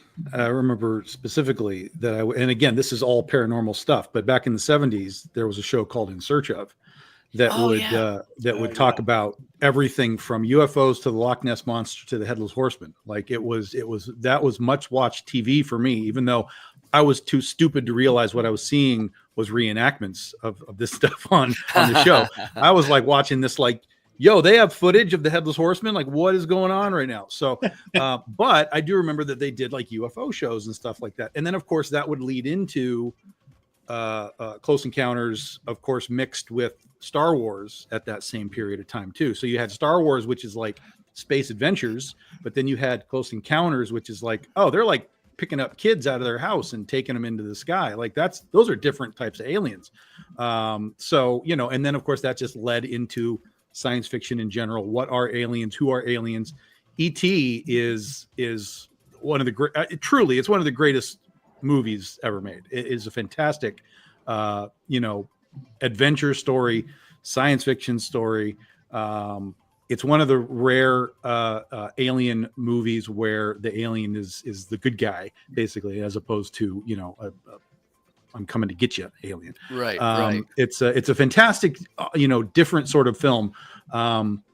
But both Spielberg and in both cases, even in Close Encounters, though they were abducting people, they still weren't really the bad guys. They were still just sort of like, we're just chilling out, and you know, we'll give you your guys back after, you know, 40 years of you know, the planes from the Bermuda Triangle, Flight 19 and all that. We're going to give you all your guys back. Sorry about that.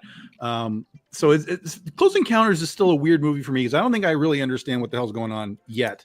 And I've seen it a dozen times and I'm still trying to pick up on, like, why are humans okay with aliens coming and taking people and then just dropping them back off, you know, 40 years later? Like, something's really, I'm missing something there. But I love the movie and I love E.T. and I love all the best stuff part that of came Close from it. Encounters, I think, was that they had like a musical language, and that was how they were trying to communicate. Sure, like yeah, that very part I could see, like, oh, a human would be able to hear, so it would be 64 tones or whatever. Absolutely, yeah. It's a very smart movie. It's a very smart movie, but again, it's still, the pieces don't connect for me yet.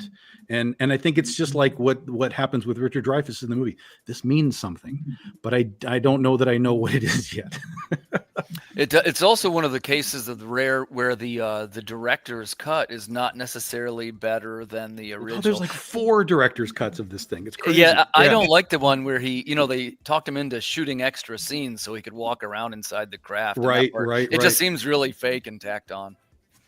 So let's hear from Todd, right? Like, we're talking about media events. I'm a little surprised nobody mentioned Fire in the Sky yet. But do you have a media event? It could be a book or a TV show or a movie. Like I was saying, my granddad was heavily into things that were paranormal, and thought that they were just really interesting subjects. And so when Project UFO premiered, I remember we went over to his buddy Ray's house, and that was like a huge thing for us to watch the first episode of Project UFO. And I remember asking them afterwards, like, what are you talking about? Flying saucers are real?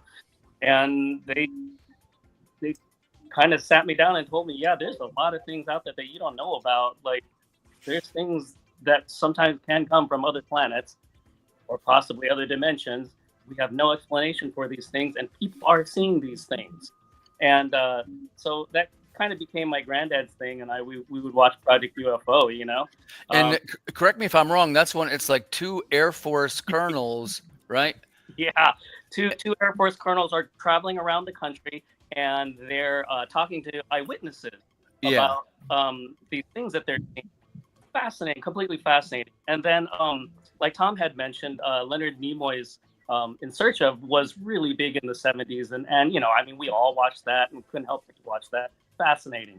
But yeah, I would say all the things that you guys have already touched bases on too. I saw Close Encounters of the Third Kind when I was probably, I think, 6 or 7, and I really didn't understand it then. In fact, it scared the hell out of me when that kid was taken from the home in that one scene. That was terrifying. But yeah, I think it was those things that kind of solidified it for me, you know? Yeah, I think those are good picks. And I do think Tom said it well, that the first Close Encounters movie had like all the tropes in it, right? It's got the object in the sky. It's got the abducted kid. It's got all the things. Got mashed potatoes. Yeah. Yeah. I really dug that part. So, you know, talking about the media connections, Chris, do you remember yours? Like, what informed your knowledge of it? Was it a book or a TV show? So growing up in the early 70s and mid 80s and stuff, aliens weren't really even on my radar at the time. Didn't even think about it.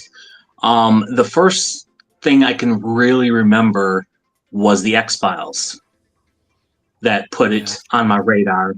And after that, Ancient Aliens. That stuff just blew my mind.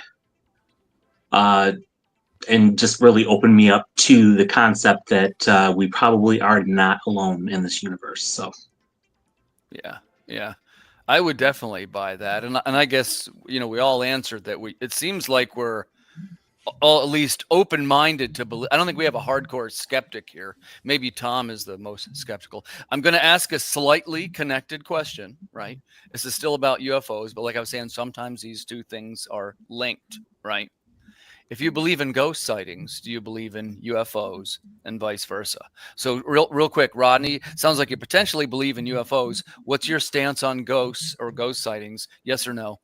Yes, because I've actually seen and interacted with ghosts. Oh, here we go. It's a great panel already. Tom, how about you? UFOs kind of on the line, right? Ghosts, yes or no? I'm the same way. I'm sort of waiting for my ghost experience. I kind of think I had one, maybe kind of at one point with an orb thing. I've told this story a few times before, but I as far as like all the ghost shows on TV and stuff, every bit of that just looks like, dude, I could stage that tonight and make this. Not to say that it is fake, but it all just sort of comes off as TV.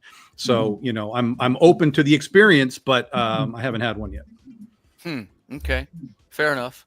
See, I would think that I'm sort of pro UFO, but I'm negative on. I guess I'm the most skeptical on ghost. Todd, so you're yes on UFO, ghosts, yes or no? Yeah, absolutely. I've had some weird things happen to me that I can't. It's easier to write off as supernatural. Oh, okay. Well, seems like we've got a panel of believers. Chris, you get the last word on this one. You're a UFO guy. Ghosts, yes or no? UFOs, yes. And Rodney, just to let you know, I have never seen Close Encounters, so point and match. You've never seen wow. Ghosts, I am an absolute skeptic. Everything I've ever seen or heard of about ghosts can be explained away with a scientific explanation. So, you need to come take a ride with me. Yeah. I'll change your mind real quick. Okay. Hold that thought. I don't want to get too far off the track there because we will go down the rabbit hole. We do this on the other show and it turns weird really quick. So let's stay focused a little bit. What we're going to talk about is Roswell, right? This is 1947 and there's a number of disputed accounts about what happened. And what I want to know is, we already kind of established I'm a little bit of a government, I wouldn't say necessarily anti-government, but I'm not necessarily inclined to believe government explanations about things. So the first one I'm going to mention, you saw earlier, is a Facebook post, which is this contradictory report, they call it, which is this fireman who allegedly went to a second crash site. Okay, the reality of what happened, he said he got there and there was dead alien bodies on the ground. He said they were kid-sized. Well, there was military personnel there saying, just move on to the other site. Don't say anything about what you saw here. So is there two sites? Is it misinformation? Well, what do you make of this, Rodney? There's even more to it than that, though. Okay, Tom, you go first then. Sure. So we're talking about the dude's name is Rowe, and he has a daughter named Frankie Rowe who has told this story. Her story, again, not to say this is true, but this is her story, that her dad was the fireman. They got sent out to this location that is the quote unquote second spot. And when he came back, yes, he said he saw the aliens. Yes, he saw debris. And he says that he brought back pieces of stuff. Or she says this, and she talks about how it was similar to some of the other stories where it's like this foil material, right, that you can kind of bunch up and then it kind of unfolds. But her story takes it a little further to where it kind of unfolds more like water, whereas that is foil. That's the Marcel photos. That's not that's the stuff that we get into the cover up later on. And she said that over time, the government would come to her house and basically intimidate her and her mother into not just don't say anything, but to the point of a mental abuse of like, you were not there. You did not see anything. None of this happened. Remember Men this. in Black style intimidation. Yeah. And really, literally the intimidation, again, according to her, went to, if you say anything, we're going to send you to internment camps. We're going to separate you from your parents. We'll make all of you disappear. I mean, like hyper aggressive stuff. Again, all according to her. And then, of course, this is Marcel, who also supposedly had the good stuff. And then as that story started to go out, the government came in and said, no, you don't have any of this. This is what you've got. And this is this foil stuff. But over the time, Marcel has even come out and said, that's not the stuff that I brought home. And Marcel even came out and said, yeah, this later, much later on, this was a cover up. I was part of the cover up. They told me to do all of this. And so I did it because that's what the military does. If the government tells you to do something, you do it. And that was the Rowe family as well. They were a military family in a military town. Roswell's basically a military town. And if the government comes in and says, this is how it works, everybody falls in line. Nice. Well, hey, tell you what, let's establish a baseline on this one too, then, because what I want to talk about is why was there this misinformation, Rodney? So here you have a situation where there's possibly these two reports, right? And it seems like the reports are contradicting each other. What do you make of it? I think it's just it was such a fluid situation and happening so fast, and the fact that it had gotten into the public's hands and out on the airways or in the news, in the print media the next day in the paper, that the military and the government was falling all over themselves to try to get their ducks in a row. So, start at the very beginning. Honestly, do you think that the government conceals evidence of extraterrestrials? Oh yeah, absolutely. Okay, all right. Yeah. I mean, they denied a stealth program existed for decades, and then in the late '80s, boom, there was a stealth bomber. It's just part of the standard protocol of any military industrial complexes to deny that they have X-wing fighters in their airplane hangars out in the desert. They don't want China or anybody else to know that. So yeah, I think there is so much stuff they don't want us to know, and they deal with it with subterfuge and misinformation and smoke and mirrors. Todd, do you know the story? This is going to be you next. Their second report is this fireman guy. One of the things is that it's disputed. One part of the staff says that happened, and the other half of the staff says it didn't happen. So it's one of those things like, who do you believe? And one of the common things is people say, well, it's misinformation. It's trying to distract you from something else. So I guess I would want to ask you this question. What might they have been trying to distract us from with this second report? All kinds of things.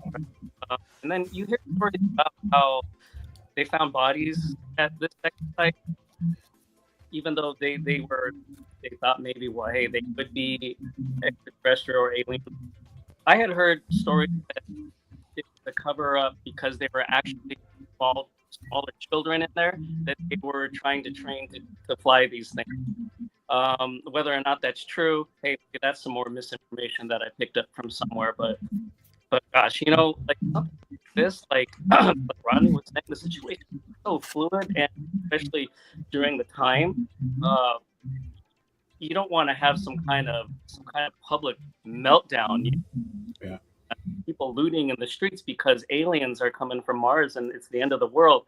But on the second hand, people should know these things too, in the right time. And I think they definitely covered up something there. There was just so many stories that we all heard about these sightings and these crash sites, about what they found, what they took, what was confiscated later, what people threatened the family later, and something out there happened that was not meant to be seen by people, I think. Yeah, and real quick, let me interject that we have to remember that this is the first time in the world's history that this had happened.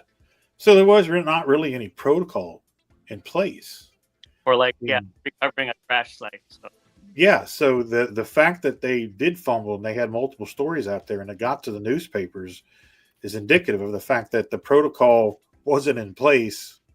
And if it was, it wasn't being followed because why? Because people were scared shitless because aliens were running around, or they were afraid they were going to get in trouble because they didn't do something right. They might have missed a piece of material from a test plane, whatever. Protocol clearly Well, and hadn't been you established yet. kind of headed right into the next question, which the way they handled it was weird. It wasn't like there was a big explosion or anything. They just found some wreckage. And if it was a weather balloon, which we're coming to that in a second too, why did the press react the way that it did? We'll go to Chris on this one. Why did the press react so quickly, for one thing? Because it seemed like security was really lax too. I'm familiar with this case. I'm not super familiar with it, and I believe that the press is always going to have a spin to boost their numbers and to up their ratings and to do what they have to do. And if you trust the U.S. government, I've got to warn a third world country I can probably sell you. I think the government is going to use whatever means that they have to cover up their operations and their technology that they don't want the other countries learning about. So, and I think UFOs are a great distraction for the U.S. public. So, okay, I buy that. It's a little bit weird to me how if they would have released a press release, which I guess initially the Army released a press release. If you look at a photo, this doesn't scream recovered disc. The paperwork actually says recovered disc. So it seems to me that if this is the photo they're releasing with the story, this is not what the people saw. Right? Right. Let's see. It goes to Tom. Tom, what do you make of that? The written reports say things like recovered disc. They also say bodies. Yes. And then you have this guy showing this, what looks like a piece of aluminum siding or something, or tinfoil almost. Well, yeah, this was where the story started to turn to weather balloon and that sort of stuff. This is where it started to shift. Where again, you had all of that information. I mean, it made it to the radio. There are radio reports from like ABC where they're like, they got a saucer and people. Like, what's going on? Like, that's real stuff that exists. And then it all started to change. It started the military obviously was like, well, we can't have this out here, so we have a new story that we have to tell you, and it's going to be this. And then what's crazy is even later, like 30 or so odd years later, the military came back to this and they were like, well, look, this is what we told you back then. This is what we're going to tell you now. This was now part of a super secret military thing under the code name Mogul and this kind of thing. So they've always changed their story to be whatever they need it to be. And that's the way that the government works. They'll always tell you what they want you to know, hear, understand, to take you away from the reality. And they want to take you away from the reality. Number one, kind of like we just talked about, we just came out of like World War II here. This isn't too far out of World War II. So we don't want our enemies knowing that we have whatever it is that we have, whether this was a ship that we designed and it crashed, or whether we actually caught aliens. We don't want the enemy to know. Right. Don't go too far on that one, because that's the next question. About Cold War. Then the next thing, when we talk about why don't we tell the public, again, we're not in an open period of minds yet. We haven't reached even the 60s of any of this counterculture or anything. So we just have people that are towing the line. We're still going to church all the time. We're still doing the things that we're supposed to do. And if all of a sudden the government's like, so yeah, there's aliens now and they're on the planet and we've got them, it would freak people out. Remember, just 50 years earlier, we had War of the Worlds book released, right in the late 1800s. So at the 50 years, that's like a long time for it to kind of die down. But 10 years prior to this, we had the Orson Welles War of the Worlds thing that freaked people out, over the radio. So if all of a sudden this is an official report from the government saying, yeah, aliens are real, take that War of the Worlds radio show and put it on Viagra. And that would be what, you have here. So that's why I think that they are so, and again, they're doing it under the guise of, this is what's best for you. You don't need to know these things. You go about your day and we'll take care of the scary things that you don't need to know about. But, especially now today, there's no reason that we can't handle this information. I mean, we've been groomed on this information for 40 plus years of secrecy and all of this stuff, and this and Area 51 and all that kind of thing. So there's never been more time that we're ready for it, and we're actually getting it now. Okay, good answer. So let's see, where do I move to, Todd? So basically the same question. So your written reports tend to have language like recovered disc, and then they show these photographs with it, and it's like, this doesn't look like a recovered disc. In other words, if you were the newspaper guy and you were writing your article and you saw this, there's no way you would have said the word disc, right? So my question is, was there two things? What do you make of that? I think like Tom had mentioned, you have the whole that rise with the radio performance of War of the Worlds. Something like this comes out, oh my gosh. Yeah, man, you're going to see, what was the line in Ghostbusters? Dogs and cats getting together, but getting along. The world's, I don't think Western cinema was ready for this. So you've got to tell them something. You've got to spin it somehow where it's not so scary. Okay. Not so otherworldly. And man, coming off of World War II with the atomic bomb and all that too, and yeah. And there's a Cold War implication of this too, and that's actually going to be the next question. So hold on to that, which I'm going to ask you. One of the theories is that it's all a stunt to impress the Russians. But let's give the last word to Chris on this, which is the question. In the written release, they describe a recovered disc, and in the photos with the same release, it's clearly not a disc. What gives? What do you think it is, Chris?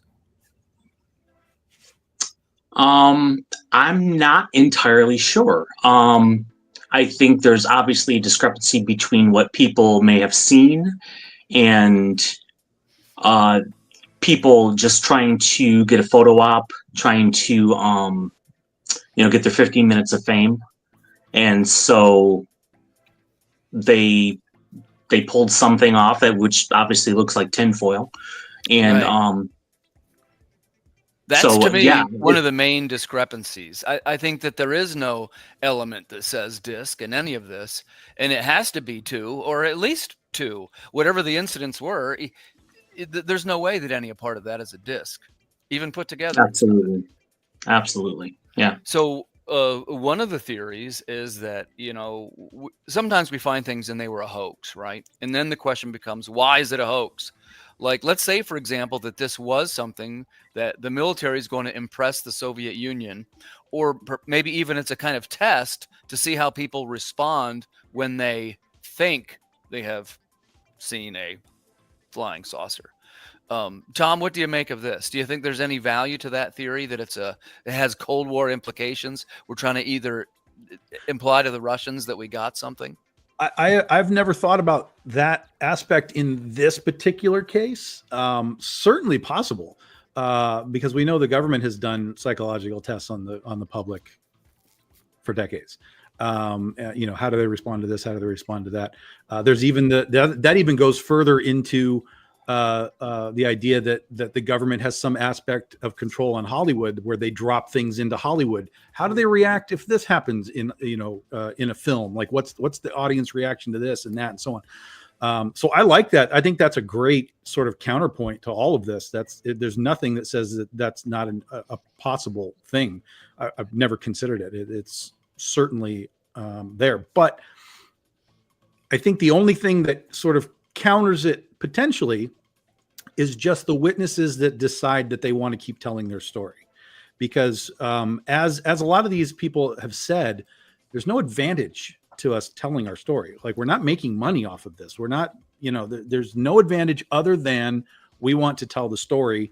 And some of these guys are just they've talked about that we're reaching a point from the Roswell point that it won't be too much longer before nobody that was there is alive anymore. And then there's really no accountability coming from anywhere, because everyone who's telling the story is gone. The stories disappear and we move forward. It's sort of like the Kennedy assassination, where basically everybody's gone. So well, even to prove your point, now that the Cold War is over, you think one person would come forward and say, well, you know what, we were just trying to see how everybody would act or something. Right. Yeah. So, I mean, once you reach a point where releasing information doesn't hurt anybody because they're all dead, or you can sweep it under the rug because no one's talking about it anymore. And that's where we are with Roswell. It's the oldest of these things, and the people that were involved are all dying off. And it won't be long before it'll disappear from us for the most part, because ask Gen Z or millennials what Roswell is. They'll probably tell you it was a TV show in the 90s. That's all they know. Right.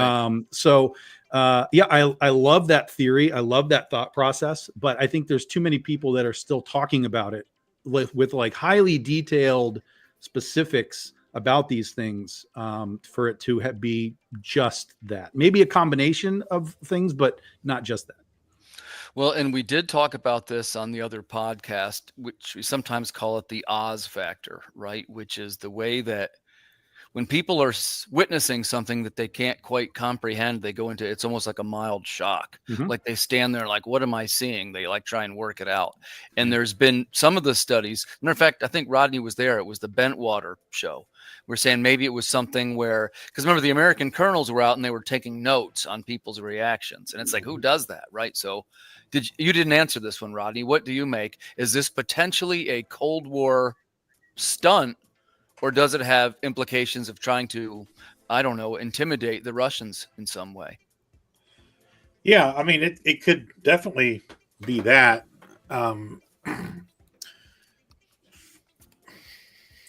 There's so much that I'm just trying to decide which way I want to go.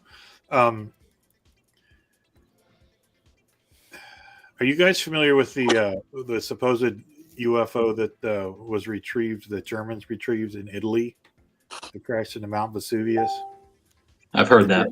Yes, the German military, Mussolini allowed the German military to come in and take it.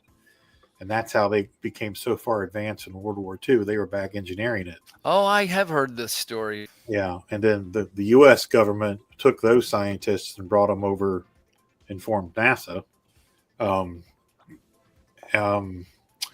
So I think that it's obviously all connected, but yes, if you want to look at it through that spectrum of the lens, it could very possibly be just kind of sticking out their chest and going, look at here, Moscow, we've got flying discs. Does that incident in Germany, does that have anything to do with that photo of what do they call it, the Diglaka, the supposed craft that they were designing? Yeah, that looked like a bell, and they called it Diglaka. Yeah, the Germans, right? The bell. Yeah. Those are two separate things. Okay. Yeah, but yeah, the bell was trying to create portholes, interdimensional portholes. I thought that was a craft. Okay, my bad. Well, I mean, it was probably 12 feet wide, 18 feet tall, and the center of it was filled with mercury, and they spun it, and high mercury rotated at high speeds, high velocities, creates holes, portals and stuff like that, energies and stuff like that. So they were experimenting with that, and it's theorized that was the beginning of some type of ability for time travel and stuff like that. Nice. Okay. Now we're getting somewhere. Yeah. Gotcha. Okay. So, Todd, I don't think we heard from you on this one yet. Cold War implications of the Roswell incident. And if you think about it, I love to say this is one of the less kooky theories because, again, we've caught the government doing things like this numerous times, trying to see how populations would respond to certain types of events. So is the Roswell, somehow connected to the Cold War and a government exercise? Yeah, that sounds great.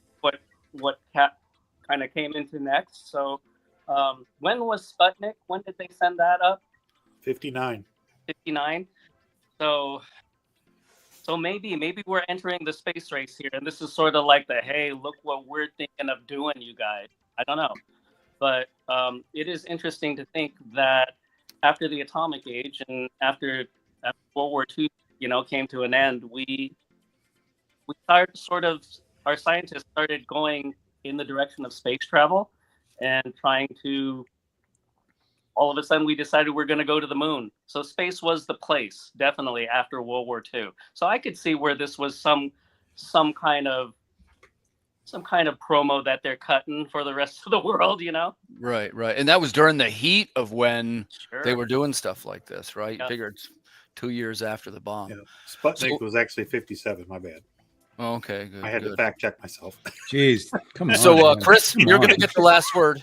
Chris Hall, you get the last word on whether or not Nerd. the Roswell incident was a government, was it related to a Cold War implication? I think almost everything in the government was related to the Cold War back then. So it very well could have been a covert way. I mean, kind of a covert way of, saying to Russia, hey, we have this technology. And so anything you see, this is why we have this technology. And it may have just been a kind of like a, F you to Russia. Yeah, and you think about how the groups were even more connected back in the day, right? Like the OSS was connected to the Nazis, who were connected to the CIA, who were connected to NASA. Like all the scientists were all in one big evil boat, so to speak. So it sounds like we got a consensus there, potentially a Cold War exercise. Sure. Yeah. Okay. And going back to the media is, the media and the government and all that kind of stuff. You guys know the X-Files is all true, right? There's proof. There's proof. Truth is out there. Yeah, there's proof. You guys know the Smoking Man, right? The cigarette man. Yeah. Yeah. We all know the X-Files, right? This is okay. Right. So the guy's name is played by William B. Davis. So in the X-Files, there's an episode where they're going through their checklist of what these people want to have happen in the United States. So they're in control of it. We're going to do this. We're going to do this. We're going to do this. Somebody asked William B. Davis, the Smoking Man, what about the Super Bowl this year? And William B. Davis, Smoking Man, says, as long as I'm alive, the Buffalo Bills do not win the Super Bowl. William B. Davis is still alive 30 years later, and the Bills have still never won the Super Bowl. Well, if anybody here watches the NFL football, it's obvious that the NFL is going to let the Kansas City Chiefs win this year anyway. So, well, let's circle back to. I think that wraps up for the Cold War implications. I did want to ask about alien bodies, right? That always seems to be sort of the $1 million bill on these questions, and some people would say things like, "Well, the government has these bodies, right? They're in possession of them right now, and they're doing all these kind of tests and things." The first question, let's start with Rodney. Rodney, is the government in possession of alien bodies? yes. And the reason I say that is because I live in Cincinnati, Ohio, which is 45 minutes from Dayton, which is right where Wright-Patterson Air Force Base is. And my best friend, he has an uncle that worked at Wright-Patterson for 35 years. He was military, and he said that he actually saw the bodies. He saw them. There were 3 of them, and one was alive. And he said it scared the shit out of him. And as he said, as soon as he was able to transfer and get out of there, he got out of there because it just terrified him, because they were there. He heard about it for decades, and he just happened to be on part of a crew that just happened to be in there and saw him, and he was Isn't that something? He was tasked with guarding them, and he said he was absolutely terrified.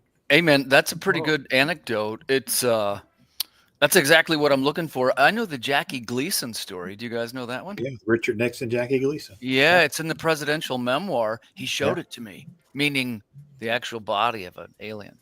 Yeah. So let's move it over to Tom. Tom, alien bodies. This is, again, it's starting to get into the more far-fetched elements of Roswell, right? I'll be right back. Go ahead, man. Do your thing. So in this case, the question is simple. Do you think the government is in possession of alien bodies? Yeah, I mean, if you believe in UFOs, you have to believe that there's some aspect of either dead bodies like from Roswell, or some sort of, I mean, if you want to take the stories even further and that there's actual interaction with like, hey, my president has met the aliens and we've talked and whatever, like they would be in possession of some sort of, DNA swap or, whatever it happens to be. There's got to be some aspect of it. Because again, the Hollywood will always give you the story as a far-fetched thing. Like there was back in the day during the X-Files, there was Fox would put out the alien autopsy video that was supposed to be this real leaked thing. And again, the world lost its shit. Like, what just happened here? What did we just see? It's all BS. But again, it was one of these things where it's just, we're going to give you something to think about. And then 30 years later, we're going to tell you, that wasn't real, but something else is. It's sort of like they're just easing us into the idea of all of these things so that 20, 30 years, 40 years down the line, we get to a point where it's just when they make the announcement, and that's kind of where we are right now, it almost doesn't even matter. We're all like, duh, like tell us more. Tell us what we don't know, government, because we're already with you. We've seen all the shows. We've seen all the documentaries. We've watched Ancient Aliens. We know all of this. Tell us the stuff we don't know. You kind of have a point. You kind of have a point, Tom, and I'll tell you why. Like they slowly desensitize the public. That's it. Yeah. Like if you hear like, oh, they cloned a sheep, like, oh, that's not even unusual to have animals being cloned anymore. It's like, right. It's like it's very commonplace. Yeah. Well, they're trying to bring back a mammoth, aren't they? Yeah. Yeah, right. Yeah. So, Chris, let's move this one to you. So we are talking about alien bodies, right? And like I say, we're starting to get into the more far-fetched elements of the story.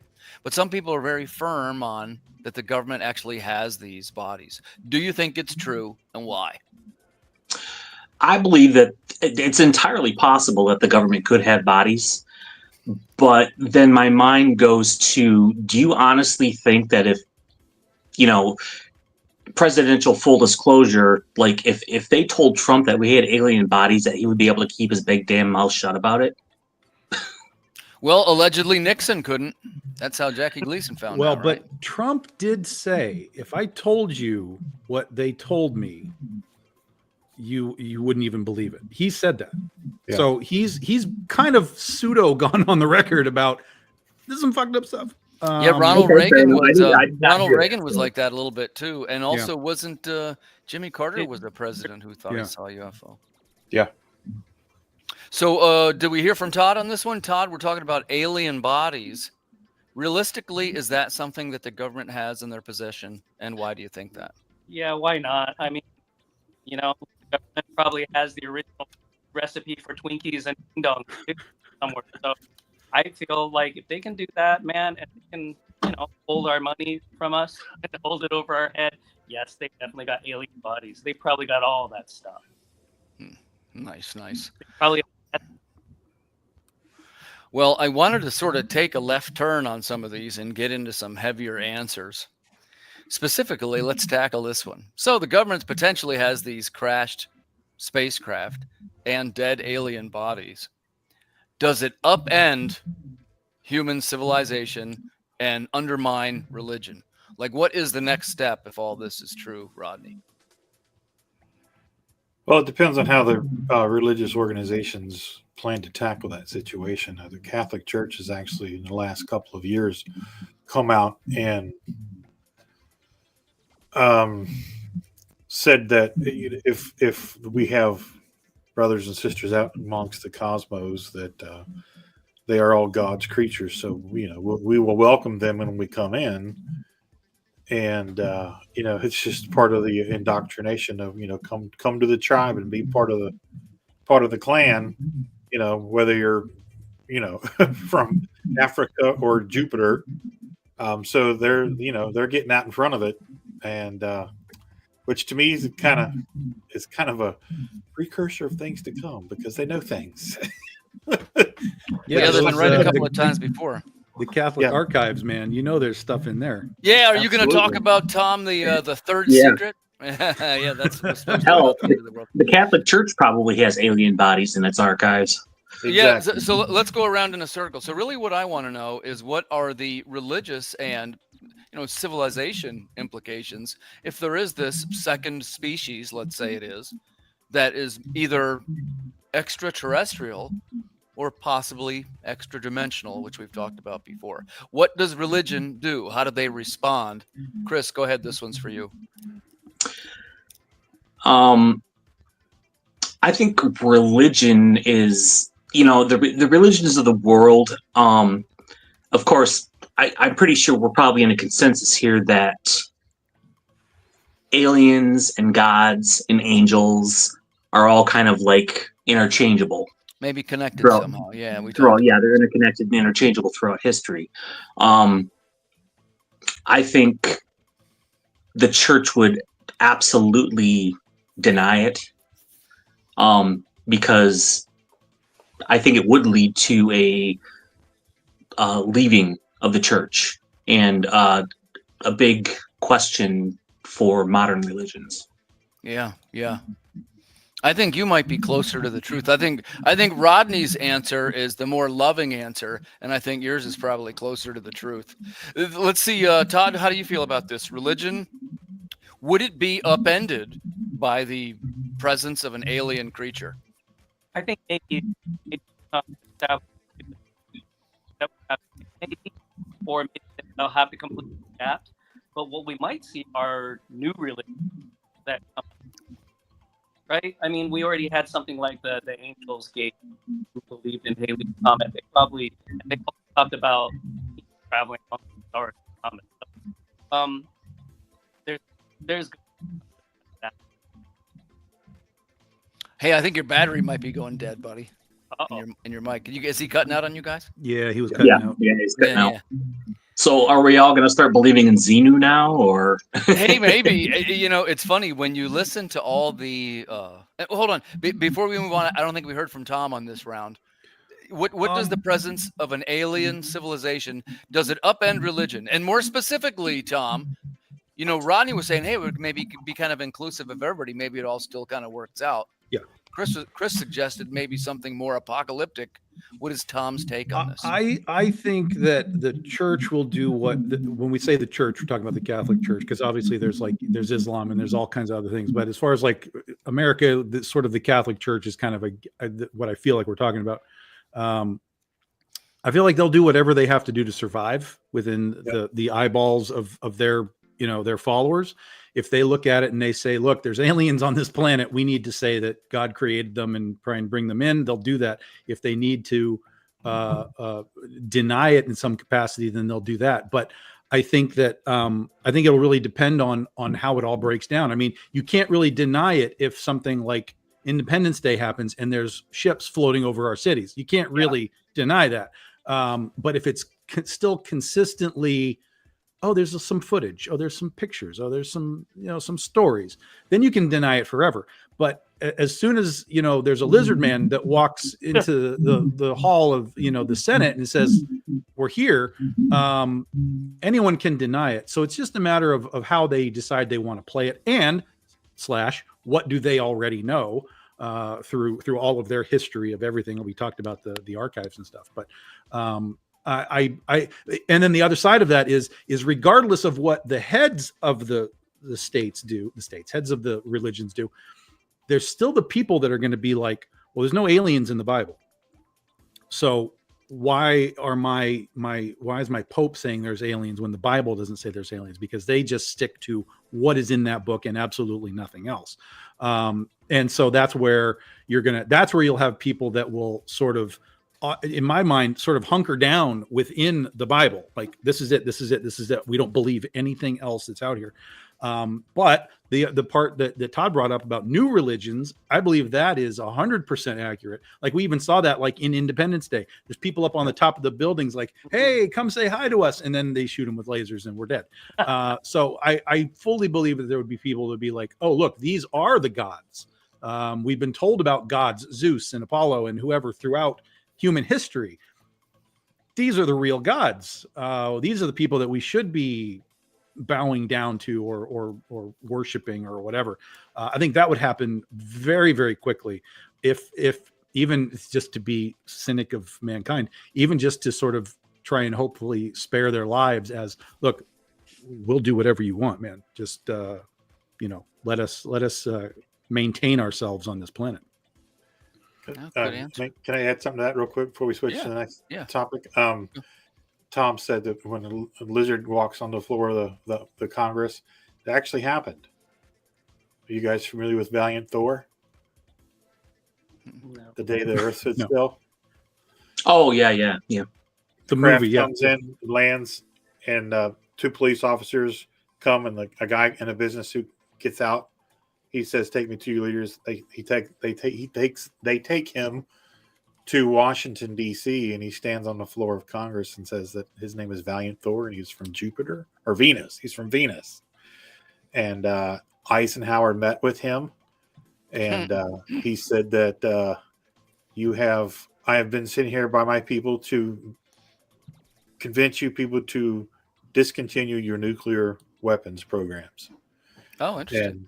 And Eisenhower actually wanted to do it, but the Joint Chiefs of Staff said no because they're war hawks, and so they granted him a 3-year visa, and he stayed here for 2.5 years and continued to try to work with Congress to get them to stop the nuclear weapons programs. And when he realized that he wasn't getting satisfaction and the governments weren't going to comply, he left. Yeah, they actually did a segment on Ancient Aliens, and I actually ordered the book that was on that show, and I read it. And it's pretty interesting. So Valiant Thor, look it up. There's actually a picture of him standing before Congress. Looks just like it kind of looks like you, Tom. It's just average white guy, brown hair. It's just. I thought you were claiming Tom was a lizard man, which was not totally out of the question. I didn't say that, Tom.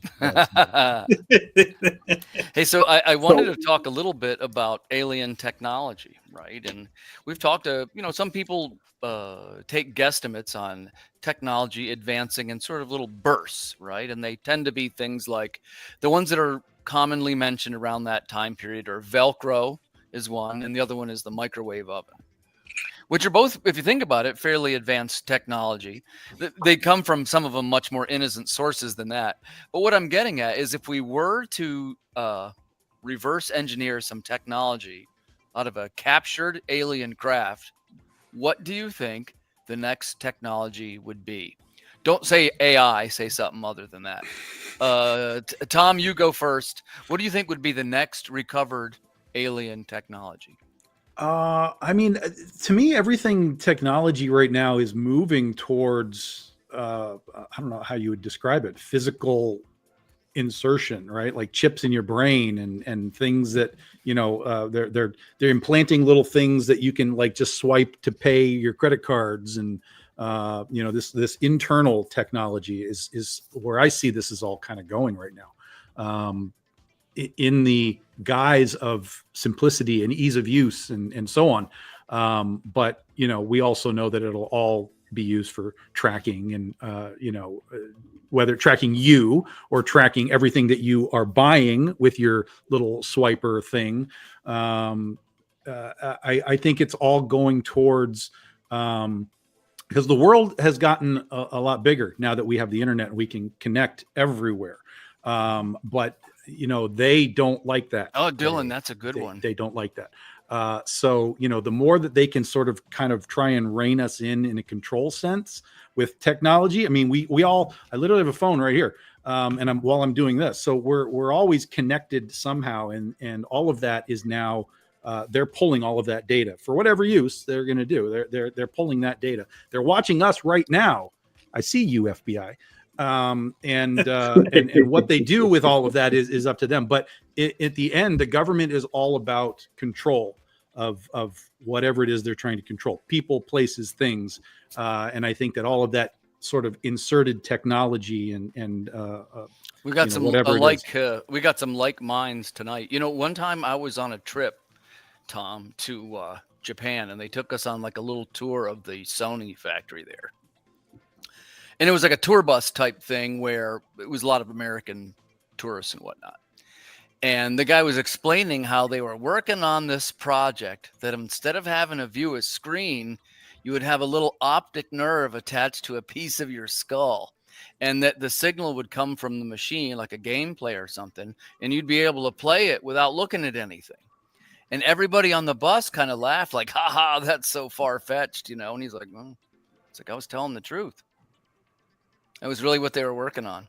So, you know, it's one of the reasons why Google Glass, right, it hasn't been that successful, because it's sort of like a cumbersome thing you got to wear. But I think you're right, man. I think the idea of having like a chip installed that would give you some mild form of pleasure, and that the government would use it to control you, is actually be much easier than people think. Sure. Well, they're already doing it in Sweden. In Sweden, a lot of people already have the chips for access to buildings and for paying with credit cards and stuff. I just saw a reel on that a couple days ago. Yeah. Well, hey, you take this, Rodney. What would be the next? Or wait, did I ask you the technology question? No. Okay. What would be the next technology to come out of alien reverse engineering? Well, I was going to say fiber optics was probably lifted from an alien spacecraft. But I have to agree with Tom. I think virtual submersion, into the matrix, to supplanting our consciousness into the digital realm, because it's all about it's all about controlling us. It's all about watching our algorithms, what we purchase, what we trend towards, because it helps them understand how to peddle stuff to us. And it's all about the dollar, and that's how we can control them this way. We know this person likes this. Let's keep showing this in his timeline. I think that's all part of it. Tom sort of mentioned that too. So I'm going to ask, do you like curate your social media feed, like unfollow stuff you don't like aggressively and that kind of thing? All the time. Yeah. Yeah, I do that too. Tom, do you do that? Yeah.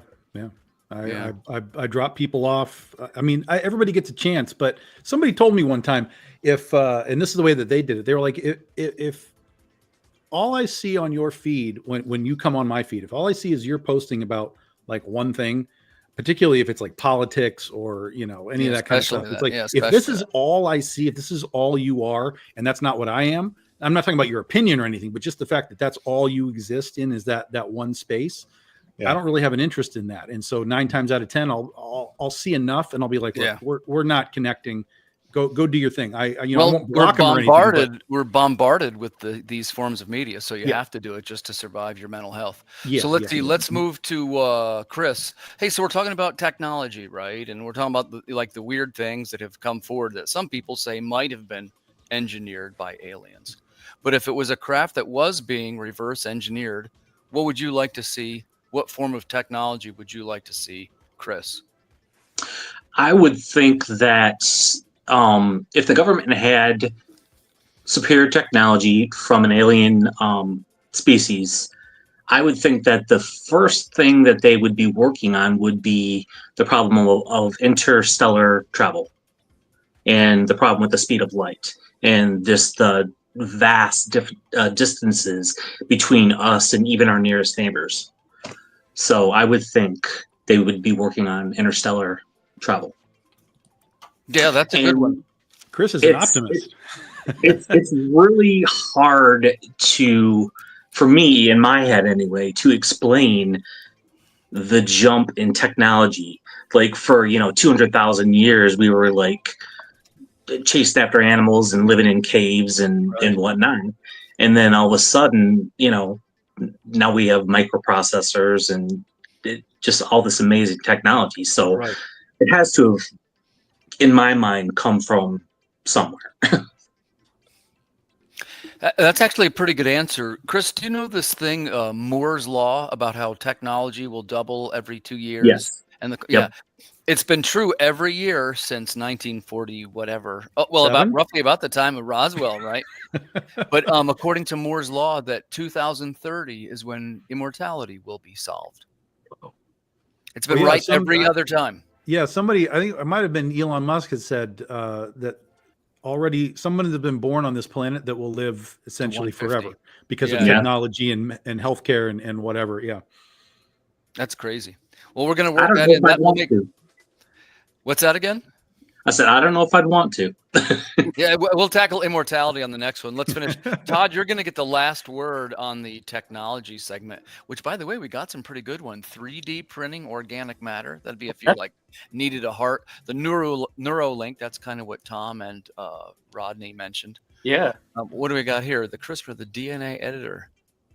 Oh, Yeah, the pretty 3D good printing stuff. organic matter, that's already happening. They're trying to they're trying to printing make meat. Yeah, they're printing Dylan, meat. these are good ones. Well, they're growing ears on the backs of mice. Yeah. You know, So, so but Todd, you're going to get the final word on technology. What do you think should be reverse engineered? What would your choice be? It's really interesting that you brought that last slide up, but I really feel like we kind of dropped the ball on our own healthcare. And I worked in healthcare for over a decade, and I just saw how cumbersome it was for people to get treatment, to get even a correct diagnosis. Sometimes, it's just ridiculous. A lot of these doctors, I feel, are just guessing. They are experts. They are medical experts, and they train, but they don't know. So it would really be something to see some breakthroughs, like huge breakthroughs in healthcare. Like it would be even just like the most simple things, like we figure out a way to get rid of strep throat. I mean, strep throat sounds like so minor in Western civilization, but in other parts of the world, it can kill people. They take care of it. So I would love to see something like that. I don't want to live forever. I don't think that's the main goal, but with all the technology that we have, like Tom was showing, phone, I've got my iPad here. We're talking on this mobile device, and not even paying for long distance. But we can't take care of our healthcare. That boggles my mind. So That's a good point. That's one thing they talk about. One of the next big movements is potentially I'll weave these together for this topic. The next big movement would be a type of humanist movement. And what I mean by that specifically is we are headed toward a shift in technology. And I think we all recognize that already. It's going to take the form of automation for many types of workers, especially people that are in fields like driving or work at a warehouse or almost anything that's slightly repetitious. And that'll only increase as the cars start to become driverless, which is, now it's pretty commonplace in Asia to take a driverless taxi somewhere. It's really, you don't think it won't take in the U.S. I don't even trust cruise control. Yeah, well, and that's only one half of it is automation, and of course the other half I'm talking about artificial intelligence, which it's all about how are these things going to be applied, right? So I guess I would say let's start with the easy one, because I asked about Moore's law, and I guess it was Tom that said the way the line goes is something like this: the first person's already been born that's going to live to be 150, and then within the next 50 years they're predicting a 250-year-old, and then born in the century after that or sooner could potentially be immortal. And what Moore's law says is that the problem, if it was a math equation, of immortality will be solved by 2030. And that sounded so futuristic back then, as many of them did, many of the predictions. But now we're getting closer to it.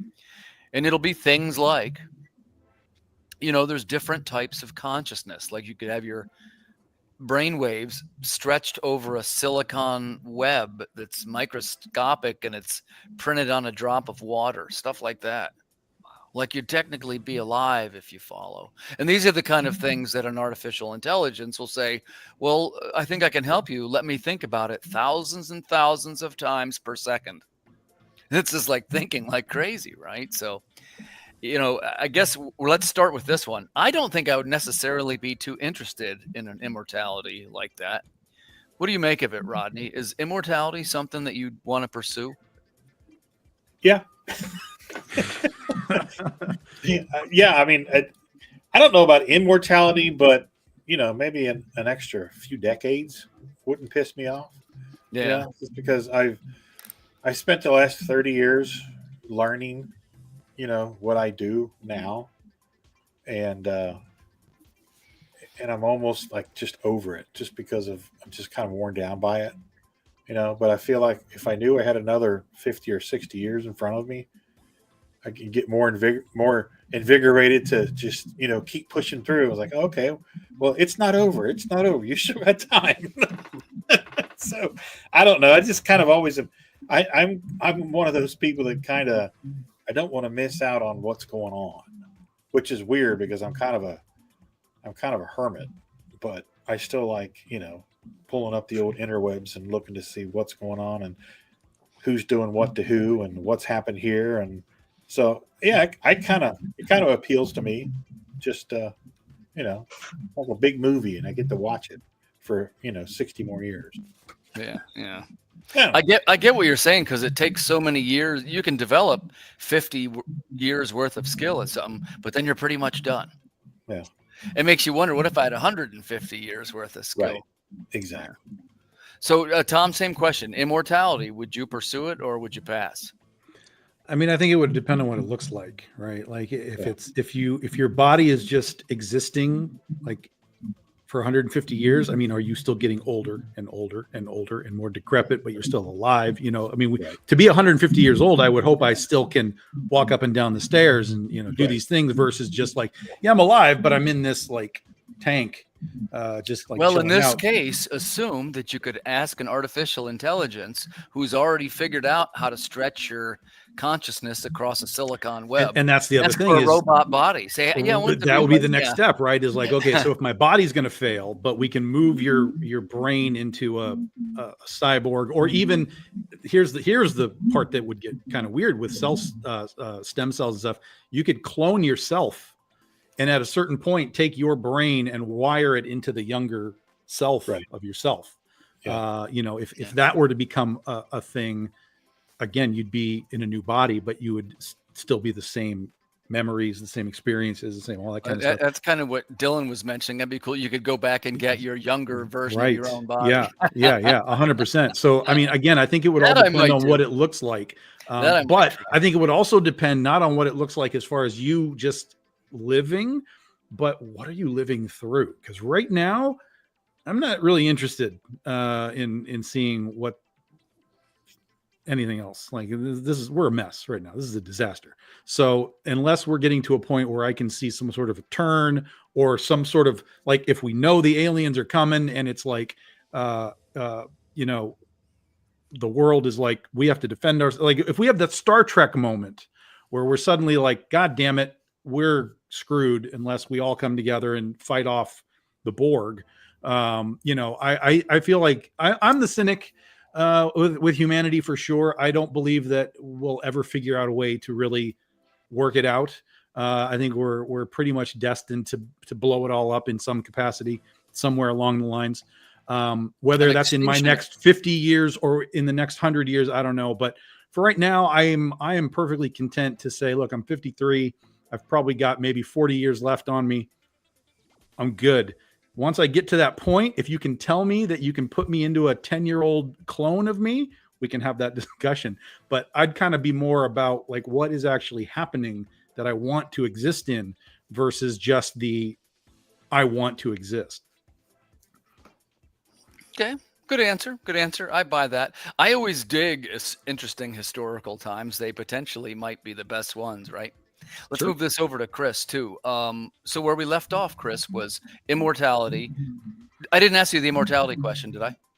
No. Okay. Would you pursue it or not? I absolutely would not. I agree with Tom. I think the human race is good and truly screwed. Just our capacity for greed and control over other people. I just don't really want to see where that goes. So no, immortality, not up for it. But so the question of, in the next 10, 20 years or whatever, they're going to unlock immortality. So the theory with the Anunnaki and that our DNA is capped, with that technology, wouldn't they just have to undo that technology? Like the reason that we do die at 100 is because like our DNA is capped, and we're designed to die, to expire. It has like a shelf life. Right. Yeah. Yeah, yeah. Well, that's exactly the point, and I'm glad you brought it up because the one thing nobody said. Well, before I pontificate, we didn't hear from Todd, did we? No. Todd, immortality. Would you pursue it, and why? You know, I like what Tom brought up. I feel like Western civilization point we've kind of dug our own grave. It's going to be really hard to get back out and be another thriving civilization as Western civilization can be. I don't think I would pursue it. I don't think I would, honestly. I would just like to maybe get my knee worked on and have a few more years of not living. That would be great. But immortality is something that I don't think I Well, and it's not. I would sense that it's not for everybody, but nobody mentioned the one part, which is, it's probably part of the experience of being a human being, right? Like, if you said, "Hey, well, there's birth and there's death; those are the two big ones." Well, if you missed birth, you sure missed something good. Like, and maybe death is this really, I don't know, exhilarating experience, or at least part of the experience of being. Well, yeah, I think people want to live forever because they don't know what happens when you die. Because no one knows. There's stories of the light. Oh, I saw the light, but then I came back to life or whatever. Like it's all just theoretical. So, I think people latch on to, I got to hold on to life for as long as I can because some people like Rodney are like, well, I want to experience all of this stuff as long as I can, but others are just terrified of the end. They're like, if that's the end, is it the end? Like, is it like Ricky Gervais says, where it's like, I go in the box and the worms eat me and I go back to earth? Or is it there's heaven, or worse, is there hell? So, I think that there's a fear of the end. And so because of the fear of the end, we're finding ways to extend the end process. Interesting. Yeah, and like I say, maybe that is as much a part of being as being born is part of being. Yeah, I love Ricky Gervais. I don't know if you guys watch this, but when he talks about this stuff, he talks about how death makes the life valuable because you only have so much. You don't know when that end is coming. Right. It could come quickly or you could just die of old age. And so that makes every day, or it should make every day in your brain be like, this could be the last one. What am I going to do with it? I could step out and get hit by a bus tomorrow. I could get run over by a reindeer at Christmas time. Like, who knows? So that's death is the value to life, not the part that you should be afraid of. Yeah, well said. Tom, you get the final word on that one. I think that's a great spiritual exit from that topic. So let's steer back toward what I want to do. I figured we'd go right till about 7:30, right? So I want to get a wrap up on Roswell and what happened. And this is what I took away from our questions and our research. I do think it's possible that something strange happened at Roswell. Whether it's a crashed alien spaceship, I'm not ready to say, but there was definitely some misinformation going on. And there was several conflicting reports that make the whole thing stick out. And also around that time, we do have these bursts of technology that we talked about. So my 2 cents is that something did happen at Roswell. It isn't a hoax. What it is exactly, I don't know. But it was surrounded with misinformation to distract us on what really happened. So I'm going to give the question in a circle. Rodney, what is your consensus? What is your wrap up on Roswell?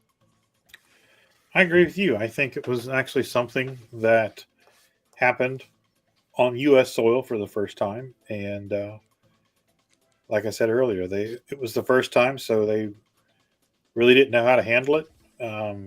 Not necessarily did they have protocols in place. And I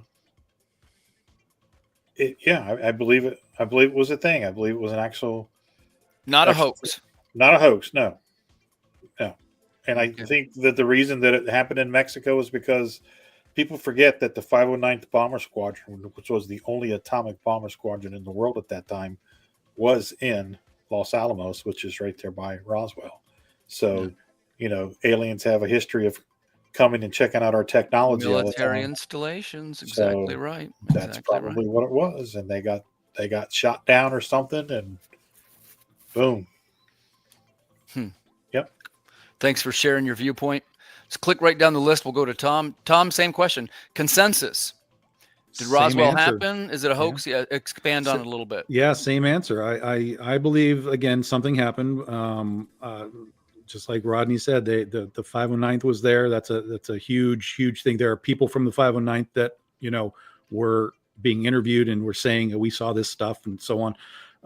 So yeah, I believe something's there. I loved the thought process though of the Cold War aspect. I had never really considered that. And there's not to say that there isn't some part of that wasn't woven into the whole thing. But right. Yeah, I think Which they were doing all the time back then. Yeah. And I do think something crashed. I do think people saw things. How far that went with the foil, and you know, it's like water, and I mean that could all just be people's minds playing tricks on them. Yeah, I think something happened. I think something was out there, you know, maybe if we all live to 150, we'll get to know the answer. But I think for the most part, it's probably all going to be lost to history, and we'll have a new history, which is happening now, which is the government saying, yeah, look, this stuff, it's not UFOs anymore, it's UAPs. But, you know, same thing. It's like, hey, you know, things are here. It's clearly here. We're videoing things on our phones all the time. I mean, it's constant now. So we may be in a new era where there's going to be a paradigm shift, whether it's, you know, coming in the next 10 years or the next 50, I don't know. But, you know, this is where it started. Nice. Thanks for adding your viewpoint. So we'll go around in a circle. Todd, Roswell, was it legit? What is your consensus? Did it happen? Yeah, something odd. Sort of like when we talked about the case.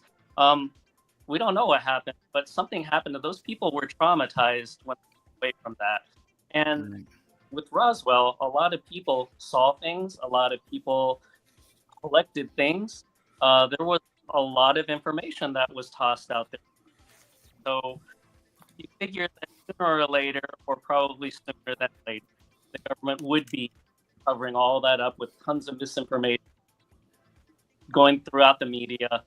And it makes sense. It makes sense coming off of the war, the atomic age. And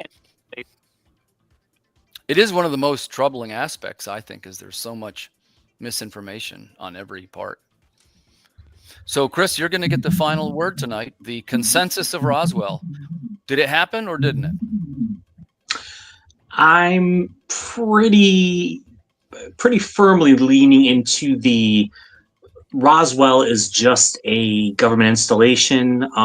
They do test crafts, secret test crafts. They don't want anybody to know what's going on. If people want to believe that it's aliens, more the better for them. Yeah, I think it's just a government testing facility for earthly craft. Okay, solid answer. Well, I want to say thanks to you guys for coming on and to explaining on the secrets of Roswell. We covered a lot of stuff, including technology and immortality. I wasn't sure if we would get to those questions. I'm glad we did. First off, does anybody have anything you want to promote before we go to the next segment? Because the guys from SeerNova are going to come out and say goodbye in a couple of seconds. Well, the only thing I'd say that's sort of particularly in relation to this is I'm working on a book that's coming out next year from Dren Publications. That's science fiction, UFOs. It's all this kind of stuff. So This is why I kind of know a lot of this thing, because I did a lot of research to put it into the book. And it's a spin-off of the old Plan 9 from outer space. It's called Plan 39 from outer space. It takes place in the 80s. It's very UFO. Tons of Easter eggs and fun science fiction stuff. So I don't know exactly when it's coming, but I wrote it. The book has already been done with art. The colors are happening.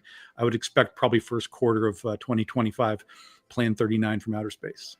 Nice. That sounds terrific. Thanks for the heads up on that. I love sci-fi, man. Oh yeah. Oh, so thanks for coming, Tom. Rodney, how about you? Do you got anything you want to promote? No. Just hang out. All right. And hang out with us Nothing backstage. right now. Todd Everything's or in Chris, flux. anything you guys want to promote? Actually, Chris was talking about the Pink Power book that Zen did. Issue 2 is out, and Chris colored that, and I've got one of the covers, so that's kind of neat. Nice. Yeah, congratulations. But, yeah, and hey, once again, go to sabaton.net.org and order yourself a free copy of the next Camouflage magazine. I lettered the book in there, the comic strip in there, and it's a nice publication. They'll send you for free. All right, perfect. And if you guys want to hang out and chat a little bit, we're going to have the wrap up of the SeerNova Comic-Con. And we're going to be saying thanks to all the people that worked so hard to make the virtual convention. For us here in this group, I'd like to thank my panelists for appearing on the UFO podcast. And we will see you again on the first Friday in in January is our next one. And we're going to be talking about the Valentich disappearance. So I hope you can come back and check that out. Other than that, please stand by. We'll be back to talk to you to close the virtual Comic-Con. See you in a few moments.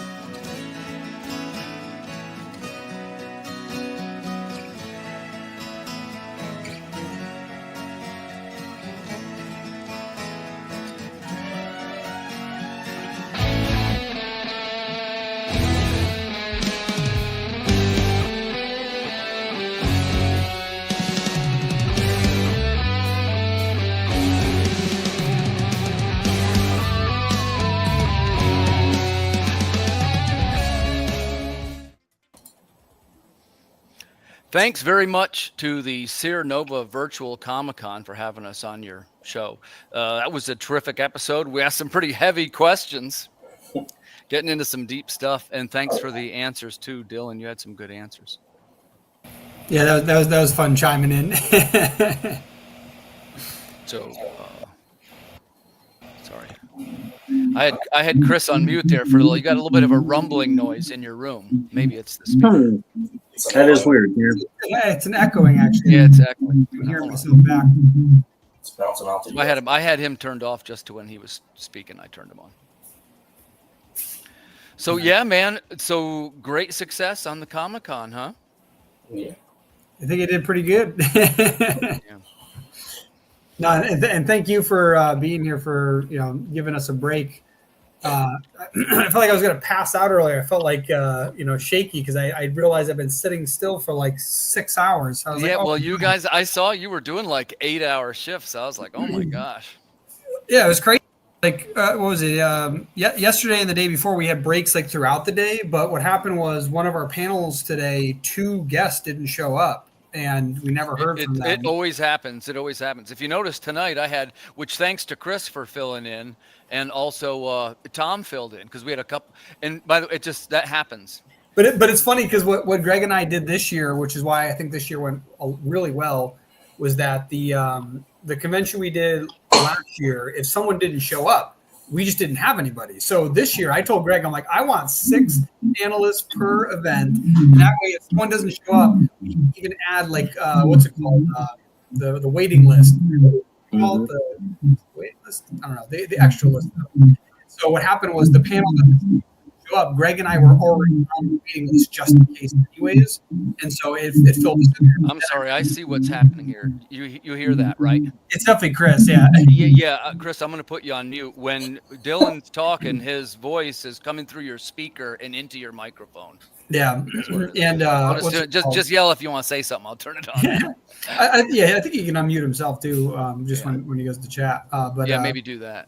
What's it called? I hope he unmuted himself. I got it. I'll do it. And so, yeah, definitely. I think that the one thing we didn't consider was specifically today how that one panel was the only panel that gave us the break during the day. So because we had to be on it, there was no break for us. Where the other 2 days there was multiple breaks. So like if someone didn't show up for a panel and we had to hop on, we just didn't get that one break. But today, yeah, we did not. We had no breaks until your panel, which was super grateful for. It was cool, and we usually go to an hour, so I added a couple more questions, but that was about right. Yeah, I think it still went smooth for 90 minutes, I think.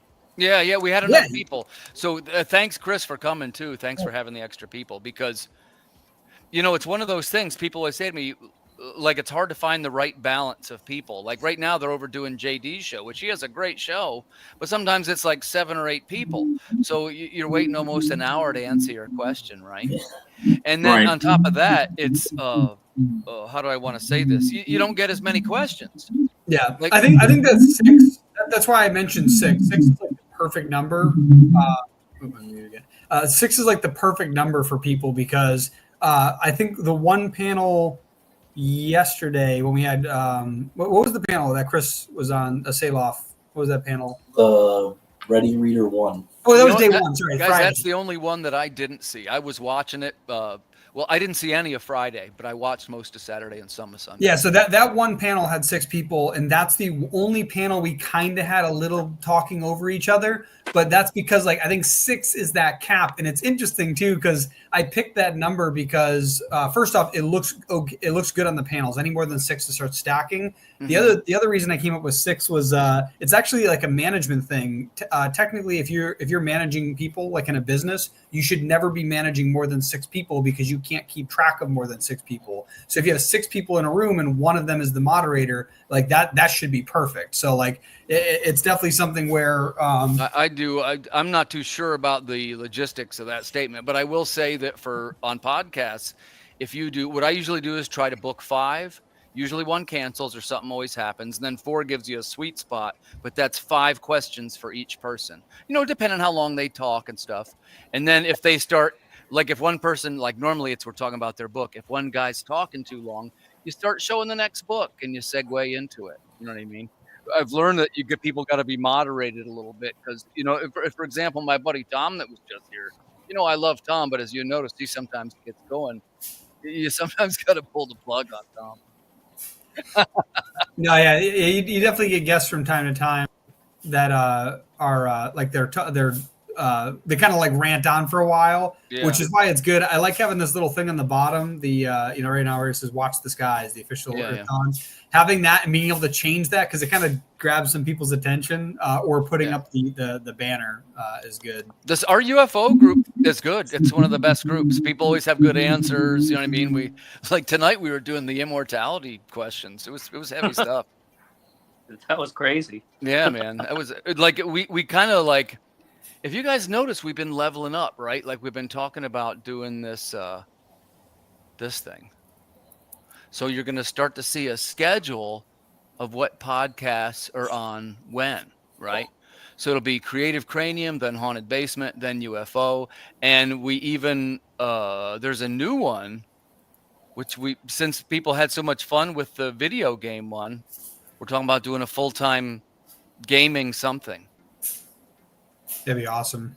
And again, all it really is that, the formats are always the same, right? It's just a framework so we can talk about stuff and hopefully advertise what we're making without it being super spammy.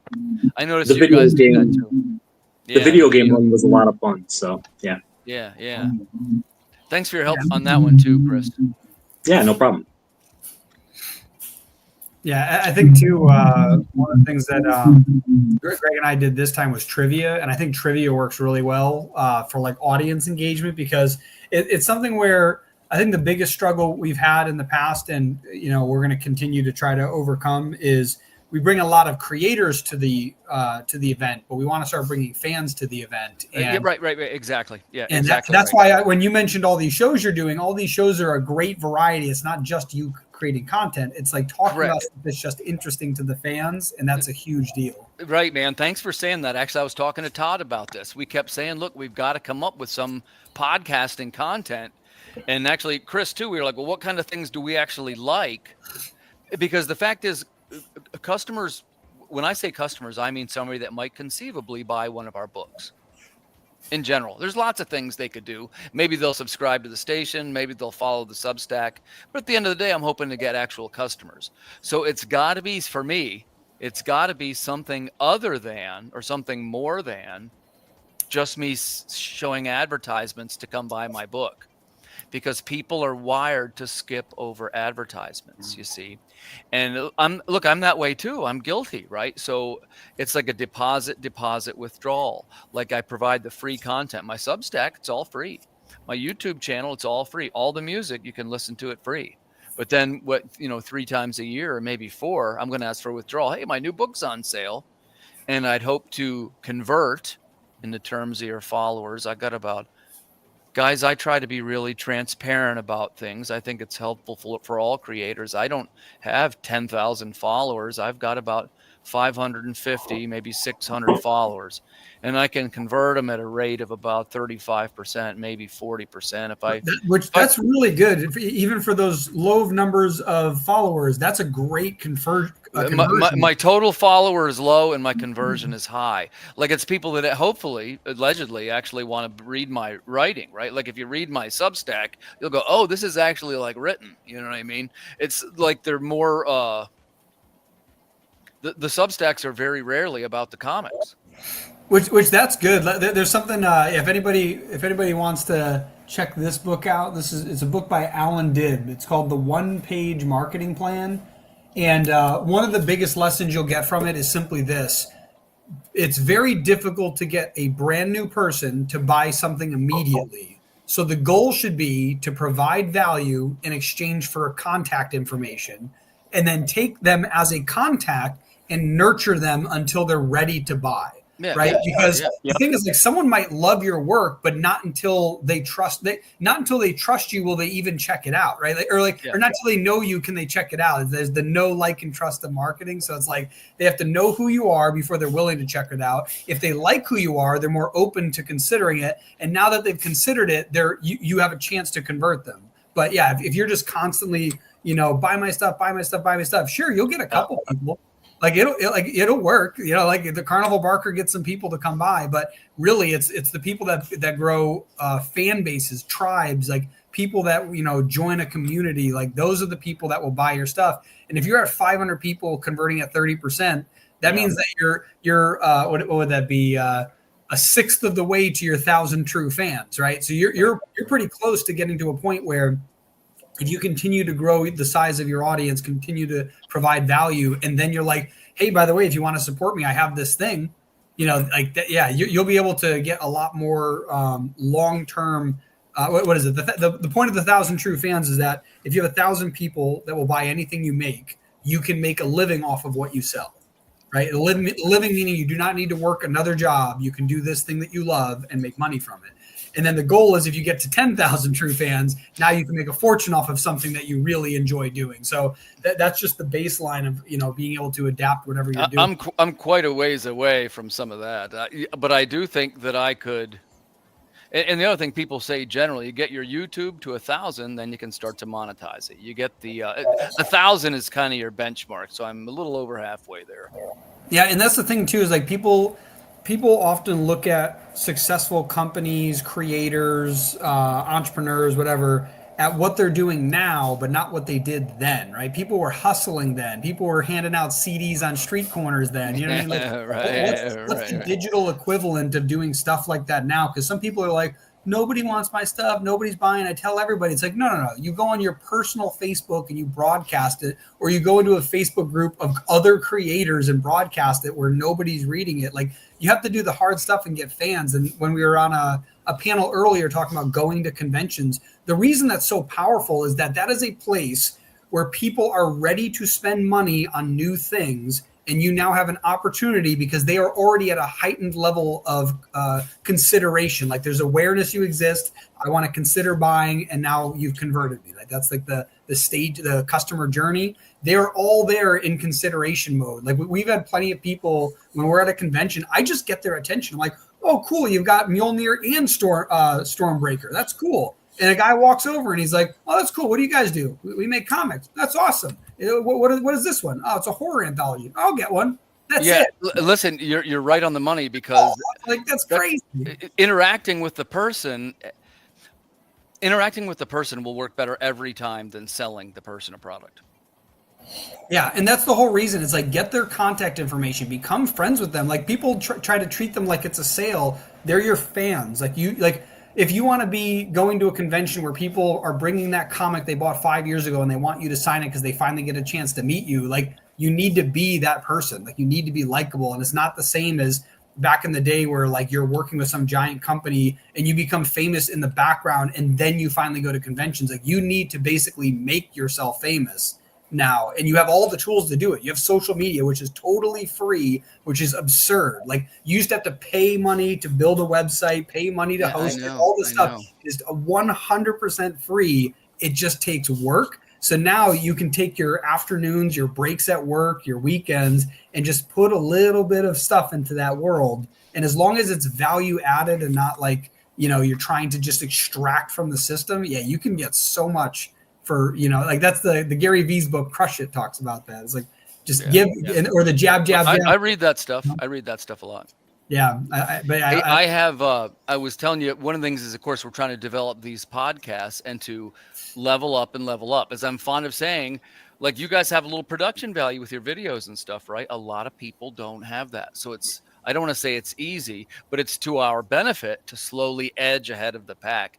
And I can show you my new overlays, what they're going to look like. Do you want to see one? This is be for the next video game one. Nice. That's cool. Right? That is very cool. And they look a little more professional than probably the average overlay. And I notice when I see it now, it's actually I could use a little wider. I'll remember that when I get over there.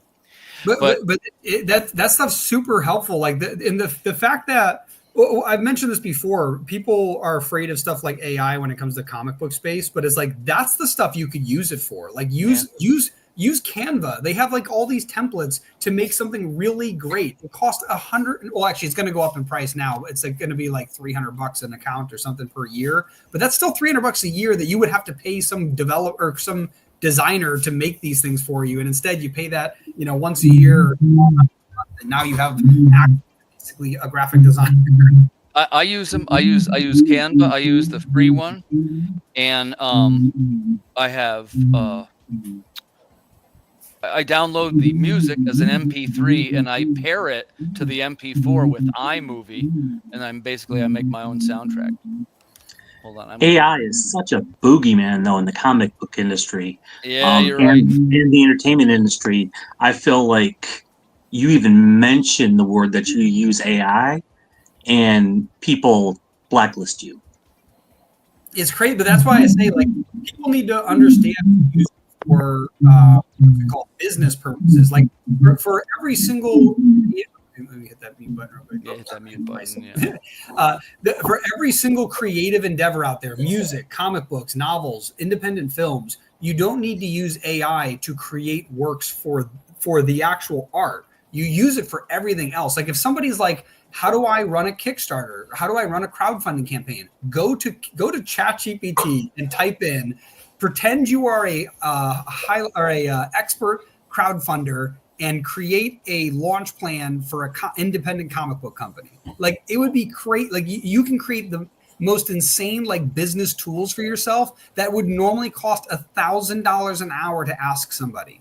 And you can get it for free or $20 a month, whatever it is for the professional version. Like if they charge $100 a month, they're getting my money. That it is way too valuable. I use that stuff all the time for everything. And it's like, but we don't use it for the actual comic book. We still hire artists. We want that stuff to look good. And even if you want to use AI stuff, they don't have sequential art down yet. They're trying real hard. I've seen some stuff come out. But in the meantime, it's all the business stuff. Use it for marketing. Use it for business. Use it for podcasts. Use it for everything. But to play devil's advocate, like take Zen for example. Zen's been on Tim's shows plenty of times, and he designs Kickstarters, and one of his businesses is he helps people build their Kickstarters, and he doesn't charge an exorbitant amount. And so that is kind of like almost taking away business from him and smaller people that do that. That's like cars taking away horse owners' businesses. And technology always does that. It's like I laugh when people complain about like technology taking their jobs. It's like what's it called? every like the computer itself, the fact that you could find that guy on Kickstarter, the fact that Kickstarter exists is because of the technology of a computer, which eliminated the mailman. You know what I mean? Like the idea, like the milkman, where's his job? You know what I mean? Like every job ever will always be taken over by technology. Tell you what, I'll give you a hot take on it too. And again, this is just one man's opinion. I do not like AI and I do not use it, but I recognize that it's coming. And I'll tell you why. Because I watch the posts on social media and I can put up the most lovingly crafted cover, beautifully colored that you ever saw. And I got a small following, I might get 100 likes. You put up an AI image of Darth Vader playing the drums, the sucker will get 30,000, 35,000 likes. For some reason, the American public seems to like AI. Well, so I don't know why it is. I don't think it's necessarily just that they like AI. I think those are easy wins now that people will have. Easy wins, yeah. Because they're really, but Yeah, like you're right. I don't think the people looking at that are going to go buy something of any substance or sustenance, right? I bet you they would. I'd go one level higher. I bet you they would buy the print of it. If they saw it at the convention, they would buy it somehow. But dude, it's funny if they did that, they'd have to get a licensing fee from Star Wars, and if they don't, then you know what I mean. Like no, they wouldn't. You've been to comic conventions. I know people they sell all do. Darth Vader all day long. But I think with AI art coming very prevalent, eventually that will get attacked really quick because there's a difference between me getting really good at art and then drawing Darth Vader, you know, riding an elephant or whatever. Like that's going to be way different than AI being able to pump it out super fast. So I do think that there will be something that stops that from happening. But my biggest thing is that, again, I don't use it for the creative side, use it for the business side. And again, sure, some guy might hire for Kickstarter, but what about the guy who can't afford the Kickstarter guy? Like, you know what I mean? Like, it's for those people. Everything, and not only that, how do you know the Kickstarter guy is going to do good? In fact, I've used AI, like ChatGPT, to learn what I need to know so that I could hire somebody and give them money because now I know that they actually know what they're talking about. Where if I'm like oblivious to crowdfunding and some guy's like, yeah, I want 20% of your stuff and you got to give me 300 up front. It's like, what? Like, how do I know you're going to get me any results? And I got to pay you up front? Like, instead, I could say, create a checklist of stuff. And then I could even help that guy get even better because I know that. Like, what's it called? I'm learning Portuguese, right? I want to become bilingual so I can speak with my wife's family. I use Duolingo. That's basically AI in the sense that it's learning how I learn and then making it better. But instead, I still hired a person to be able to work with me and make sure he can correct me, right? So it's not like it's going to get rid of these markets. Like I have clients in the marketing space. So I help businesses market their products and services, and I teach them how to use AI. So I'm showing them how to do it. So if you're a crowdfunder now, like you help people do crowdfunding, you could get good with AI as well and help other people learn how to use it. So it's like become the guy who sells the shovels, not the guy digging for gold, and you're gonna make tons. Like that's why AI companies are making so much money. Tim, you're definitely there's another idea for a show. You're gonna have to have the AI discussion. Yeah, it's on the roster. What we talked about is what are the ethical limits. Hold on, I'm going to put the on mute real quick. Because one of the things that you're going to see this year is two things. The AI-directed movie will be released from Sony, right, which is the Into the Spider-Verse. And I've been saying to people, it'll take exactly one successful AI movie until we see 1,000 of them the same year. And then that'll be number one. And the second thing, well, they've already started this, isn't new, which is the AI bands. Like, oh, I want Iron Maiden, but I want to be singing this. And, again, I'm a musician, so I'm against that. But I'm not. I know it's coming, whether I like it or not. but that's why I push so hard against don't be afraid of AI because it takes creative work. Use it for the business. Like so many people, I get it.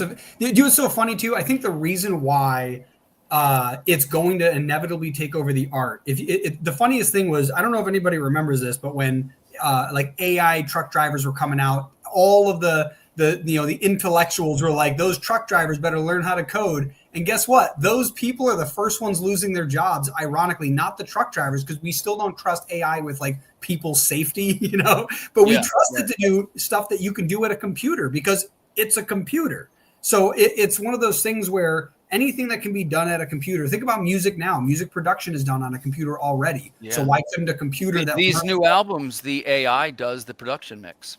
Yeah, and that's the thing. It's like even if you're the best producer in the world, like you can definitely use things like AI to get to. It's all digitally sampled MP3s. Yeah. The thing can listen to 1,000 of them a second.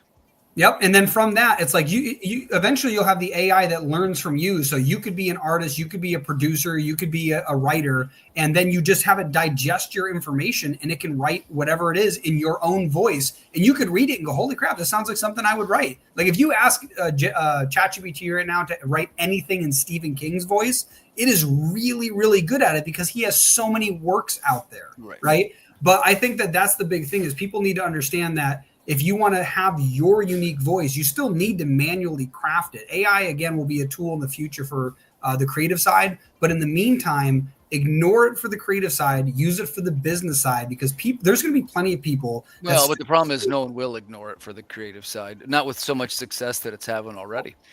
Chris, I think you're right. The question is, and we'll revisit this, which are what are the ethical limits? Because some of the limits are unethical, especially on the art side and probably on the music too. People forget that it will happen faster to the music because music is mathematical. Yeah. So it'll be even faster there. And they're predicted we're going to see the first big budget, Billboard hits that are AI generated. Well, the second that, AI hit the internet, I mean, the first thing that went through people's heads is, at least in the creative side, is, well, the studios are going to use this to cheap out and save money and use it unethically. Like, the first thing people were trying to do with this technology is use it unethically. Yeah. I don't know what the answer is. Like, it's one thing to let it design your logo, another to let it write the song for your show, and a third thing to let it make the page for your book. But the line is in there somewhere. Todd, do you got an opinion on this?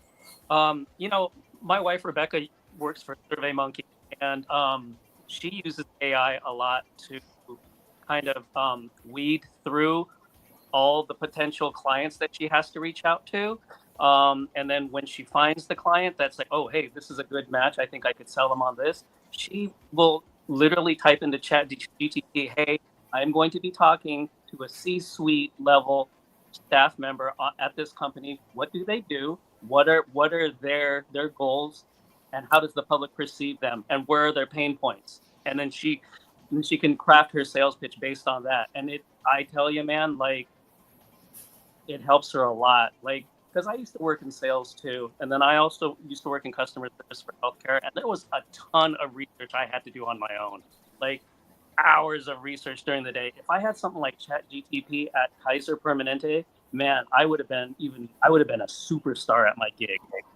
Yeah, that's something. Not because it's doing the work for me, because it's like a brainstorm partner. I could have some of the best brainstorm partners right there at my fingertips. And that's what I use it for. I don't use it for creation. I use it for like, oh my God, I'm trying to cook this meal in a pinch.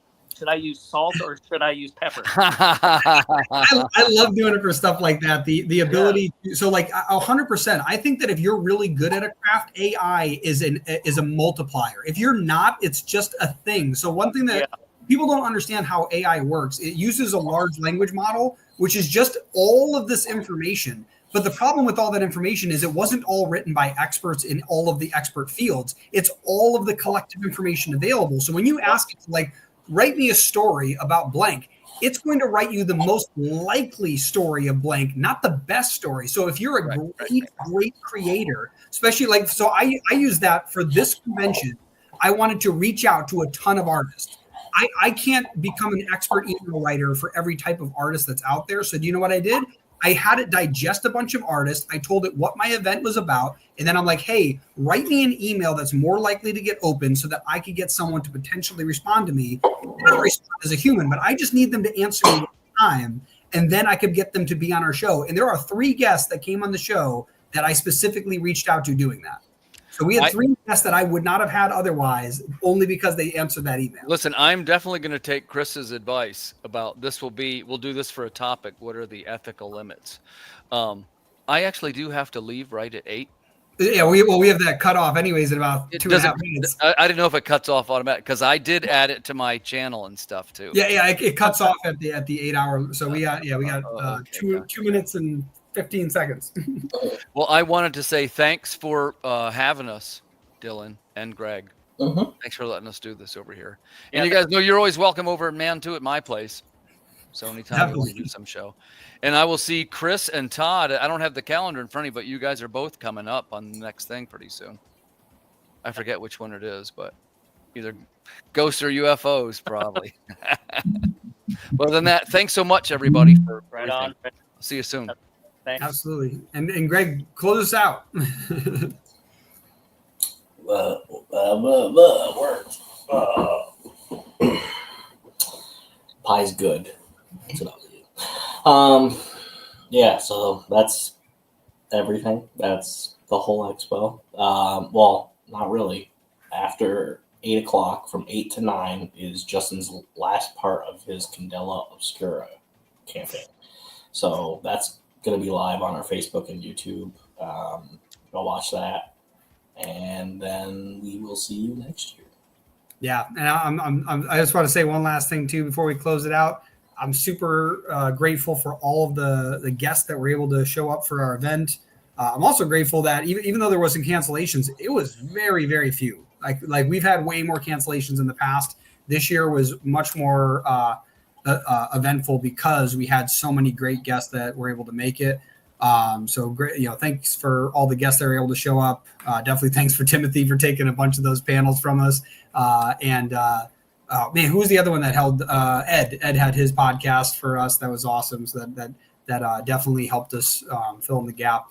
But yeah, grateful for all that. Grateful for all the commenters. Grateful for all the fans that have stuck around throughout the year. And yeah, got a few more seconds left, but thanks for everyone for coming to the SeerNova Comic Con 24 Virtual Expo, our 5th annual expo of the kind. And until it hits 8. Oh yeah, I'm eating. Subscribe for Substack. There you go. What'd you say? Subscribe to the Substack. Yeah, subscribe to the Substack. Oh, it's still going. Oh yeah, I think the other one cut out a couple seconds after too, but that's okay. We should cut it out. But ciao.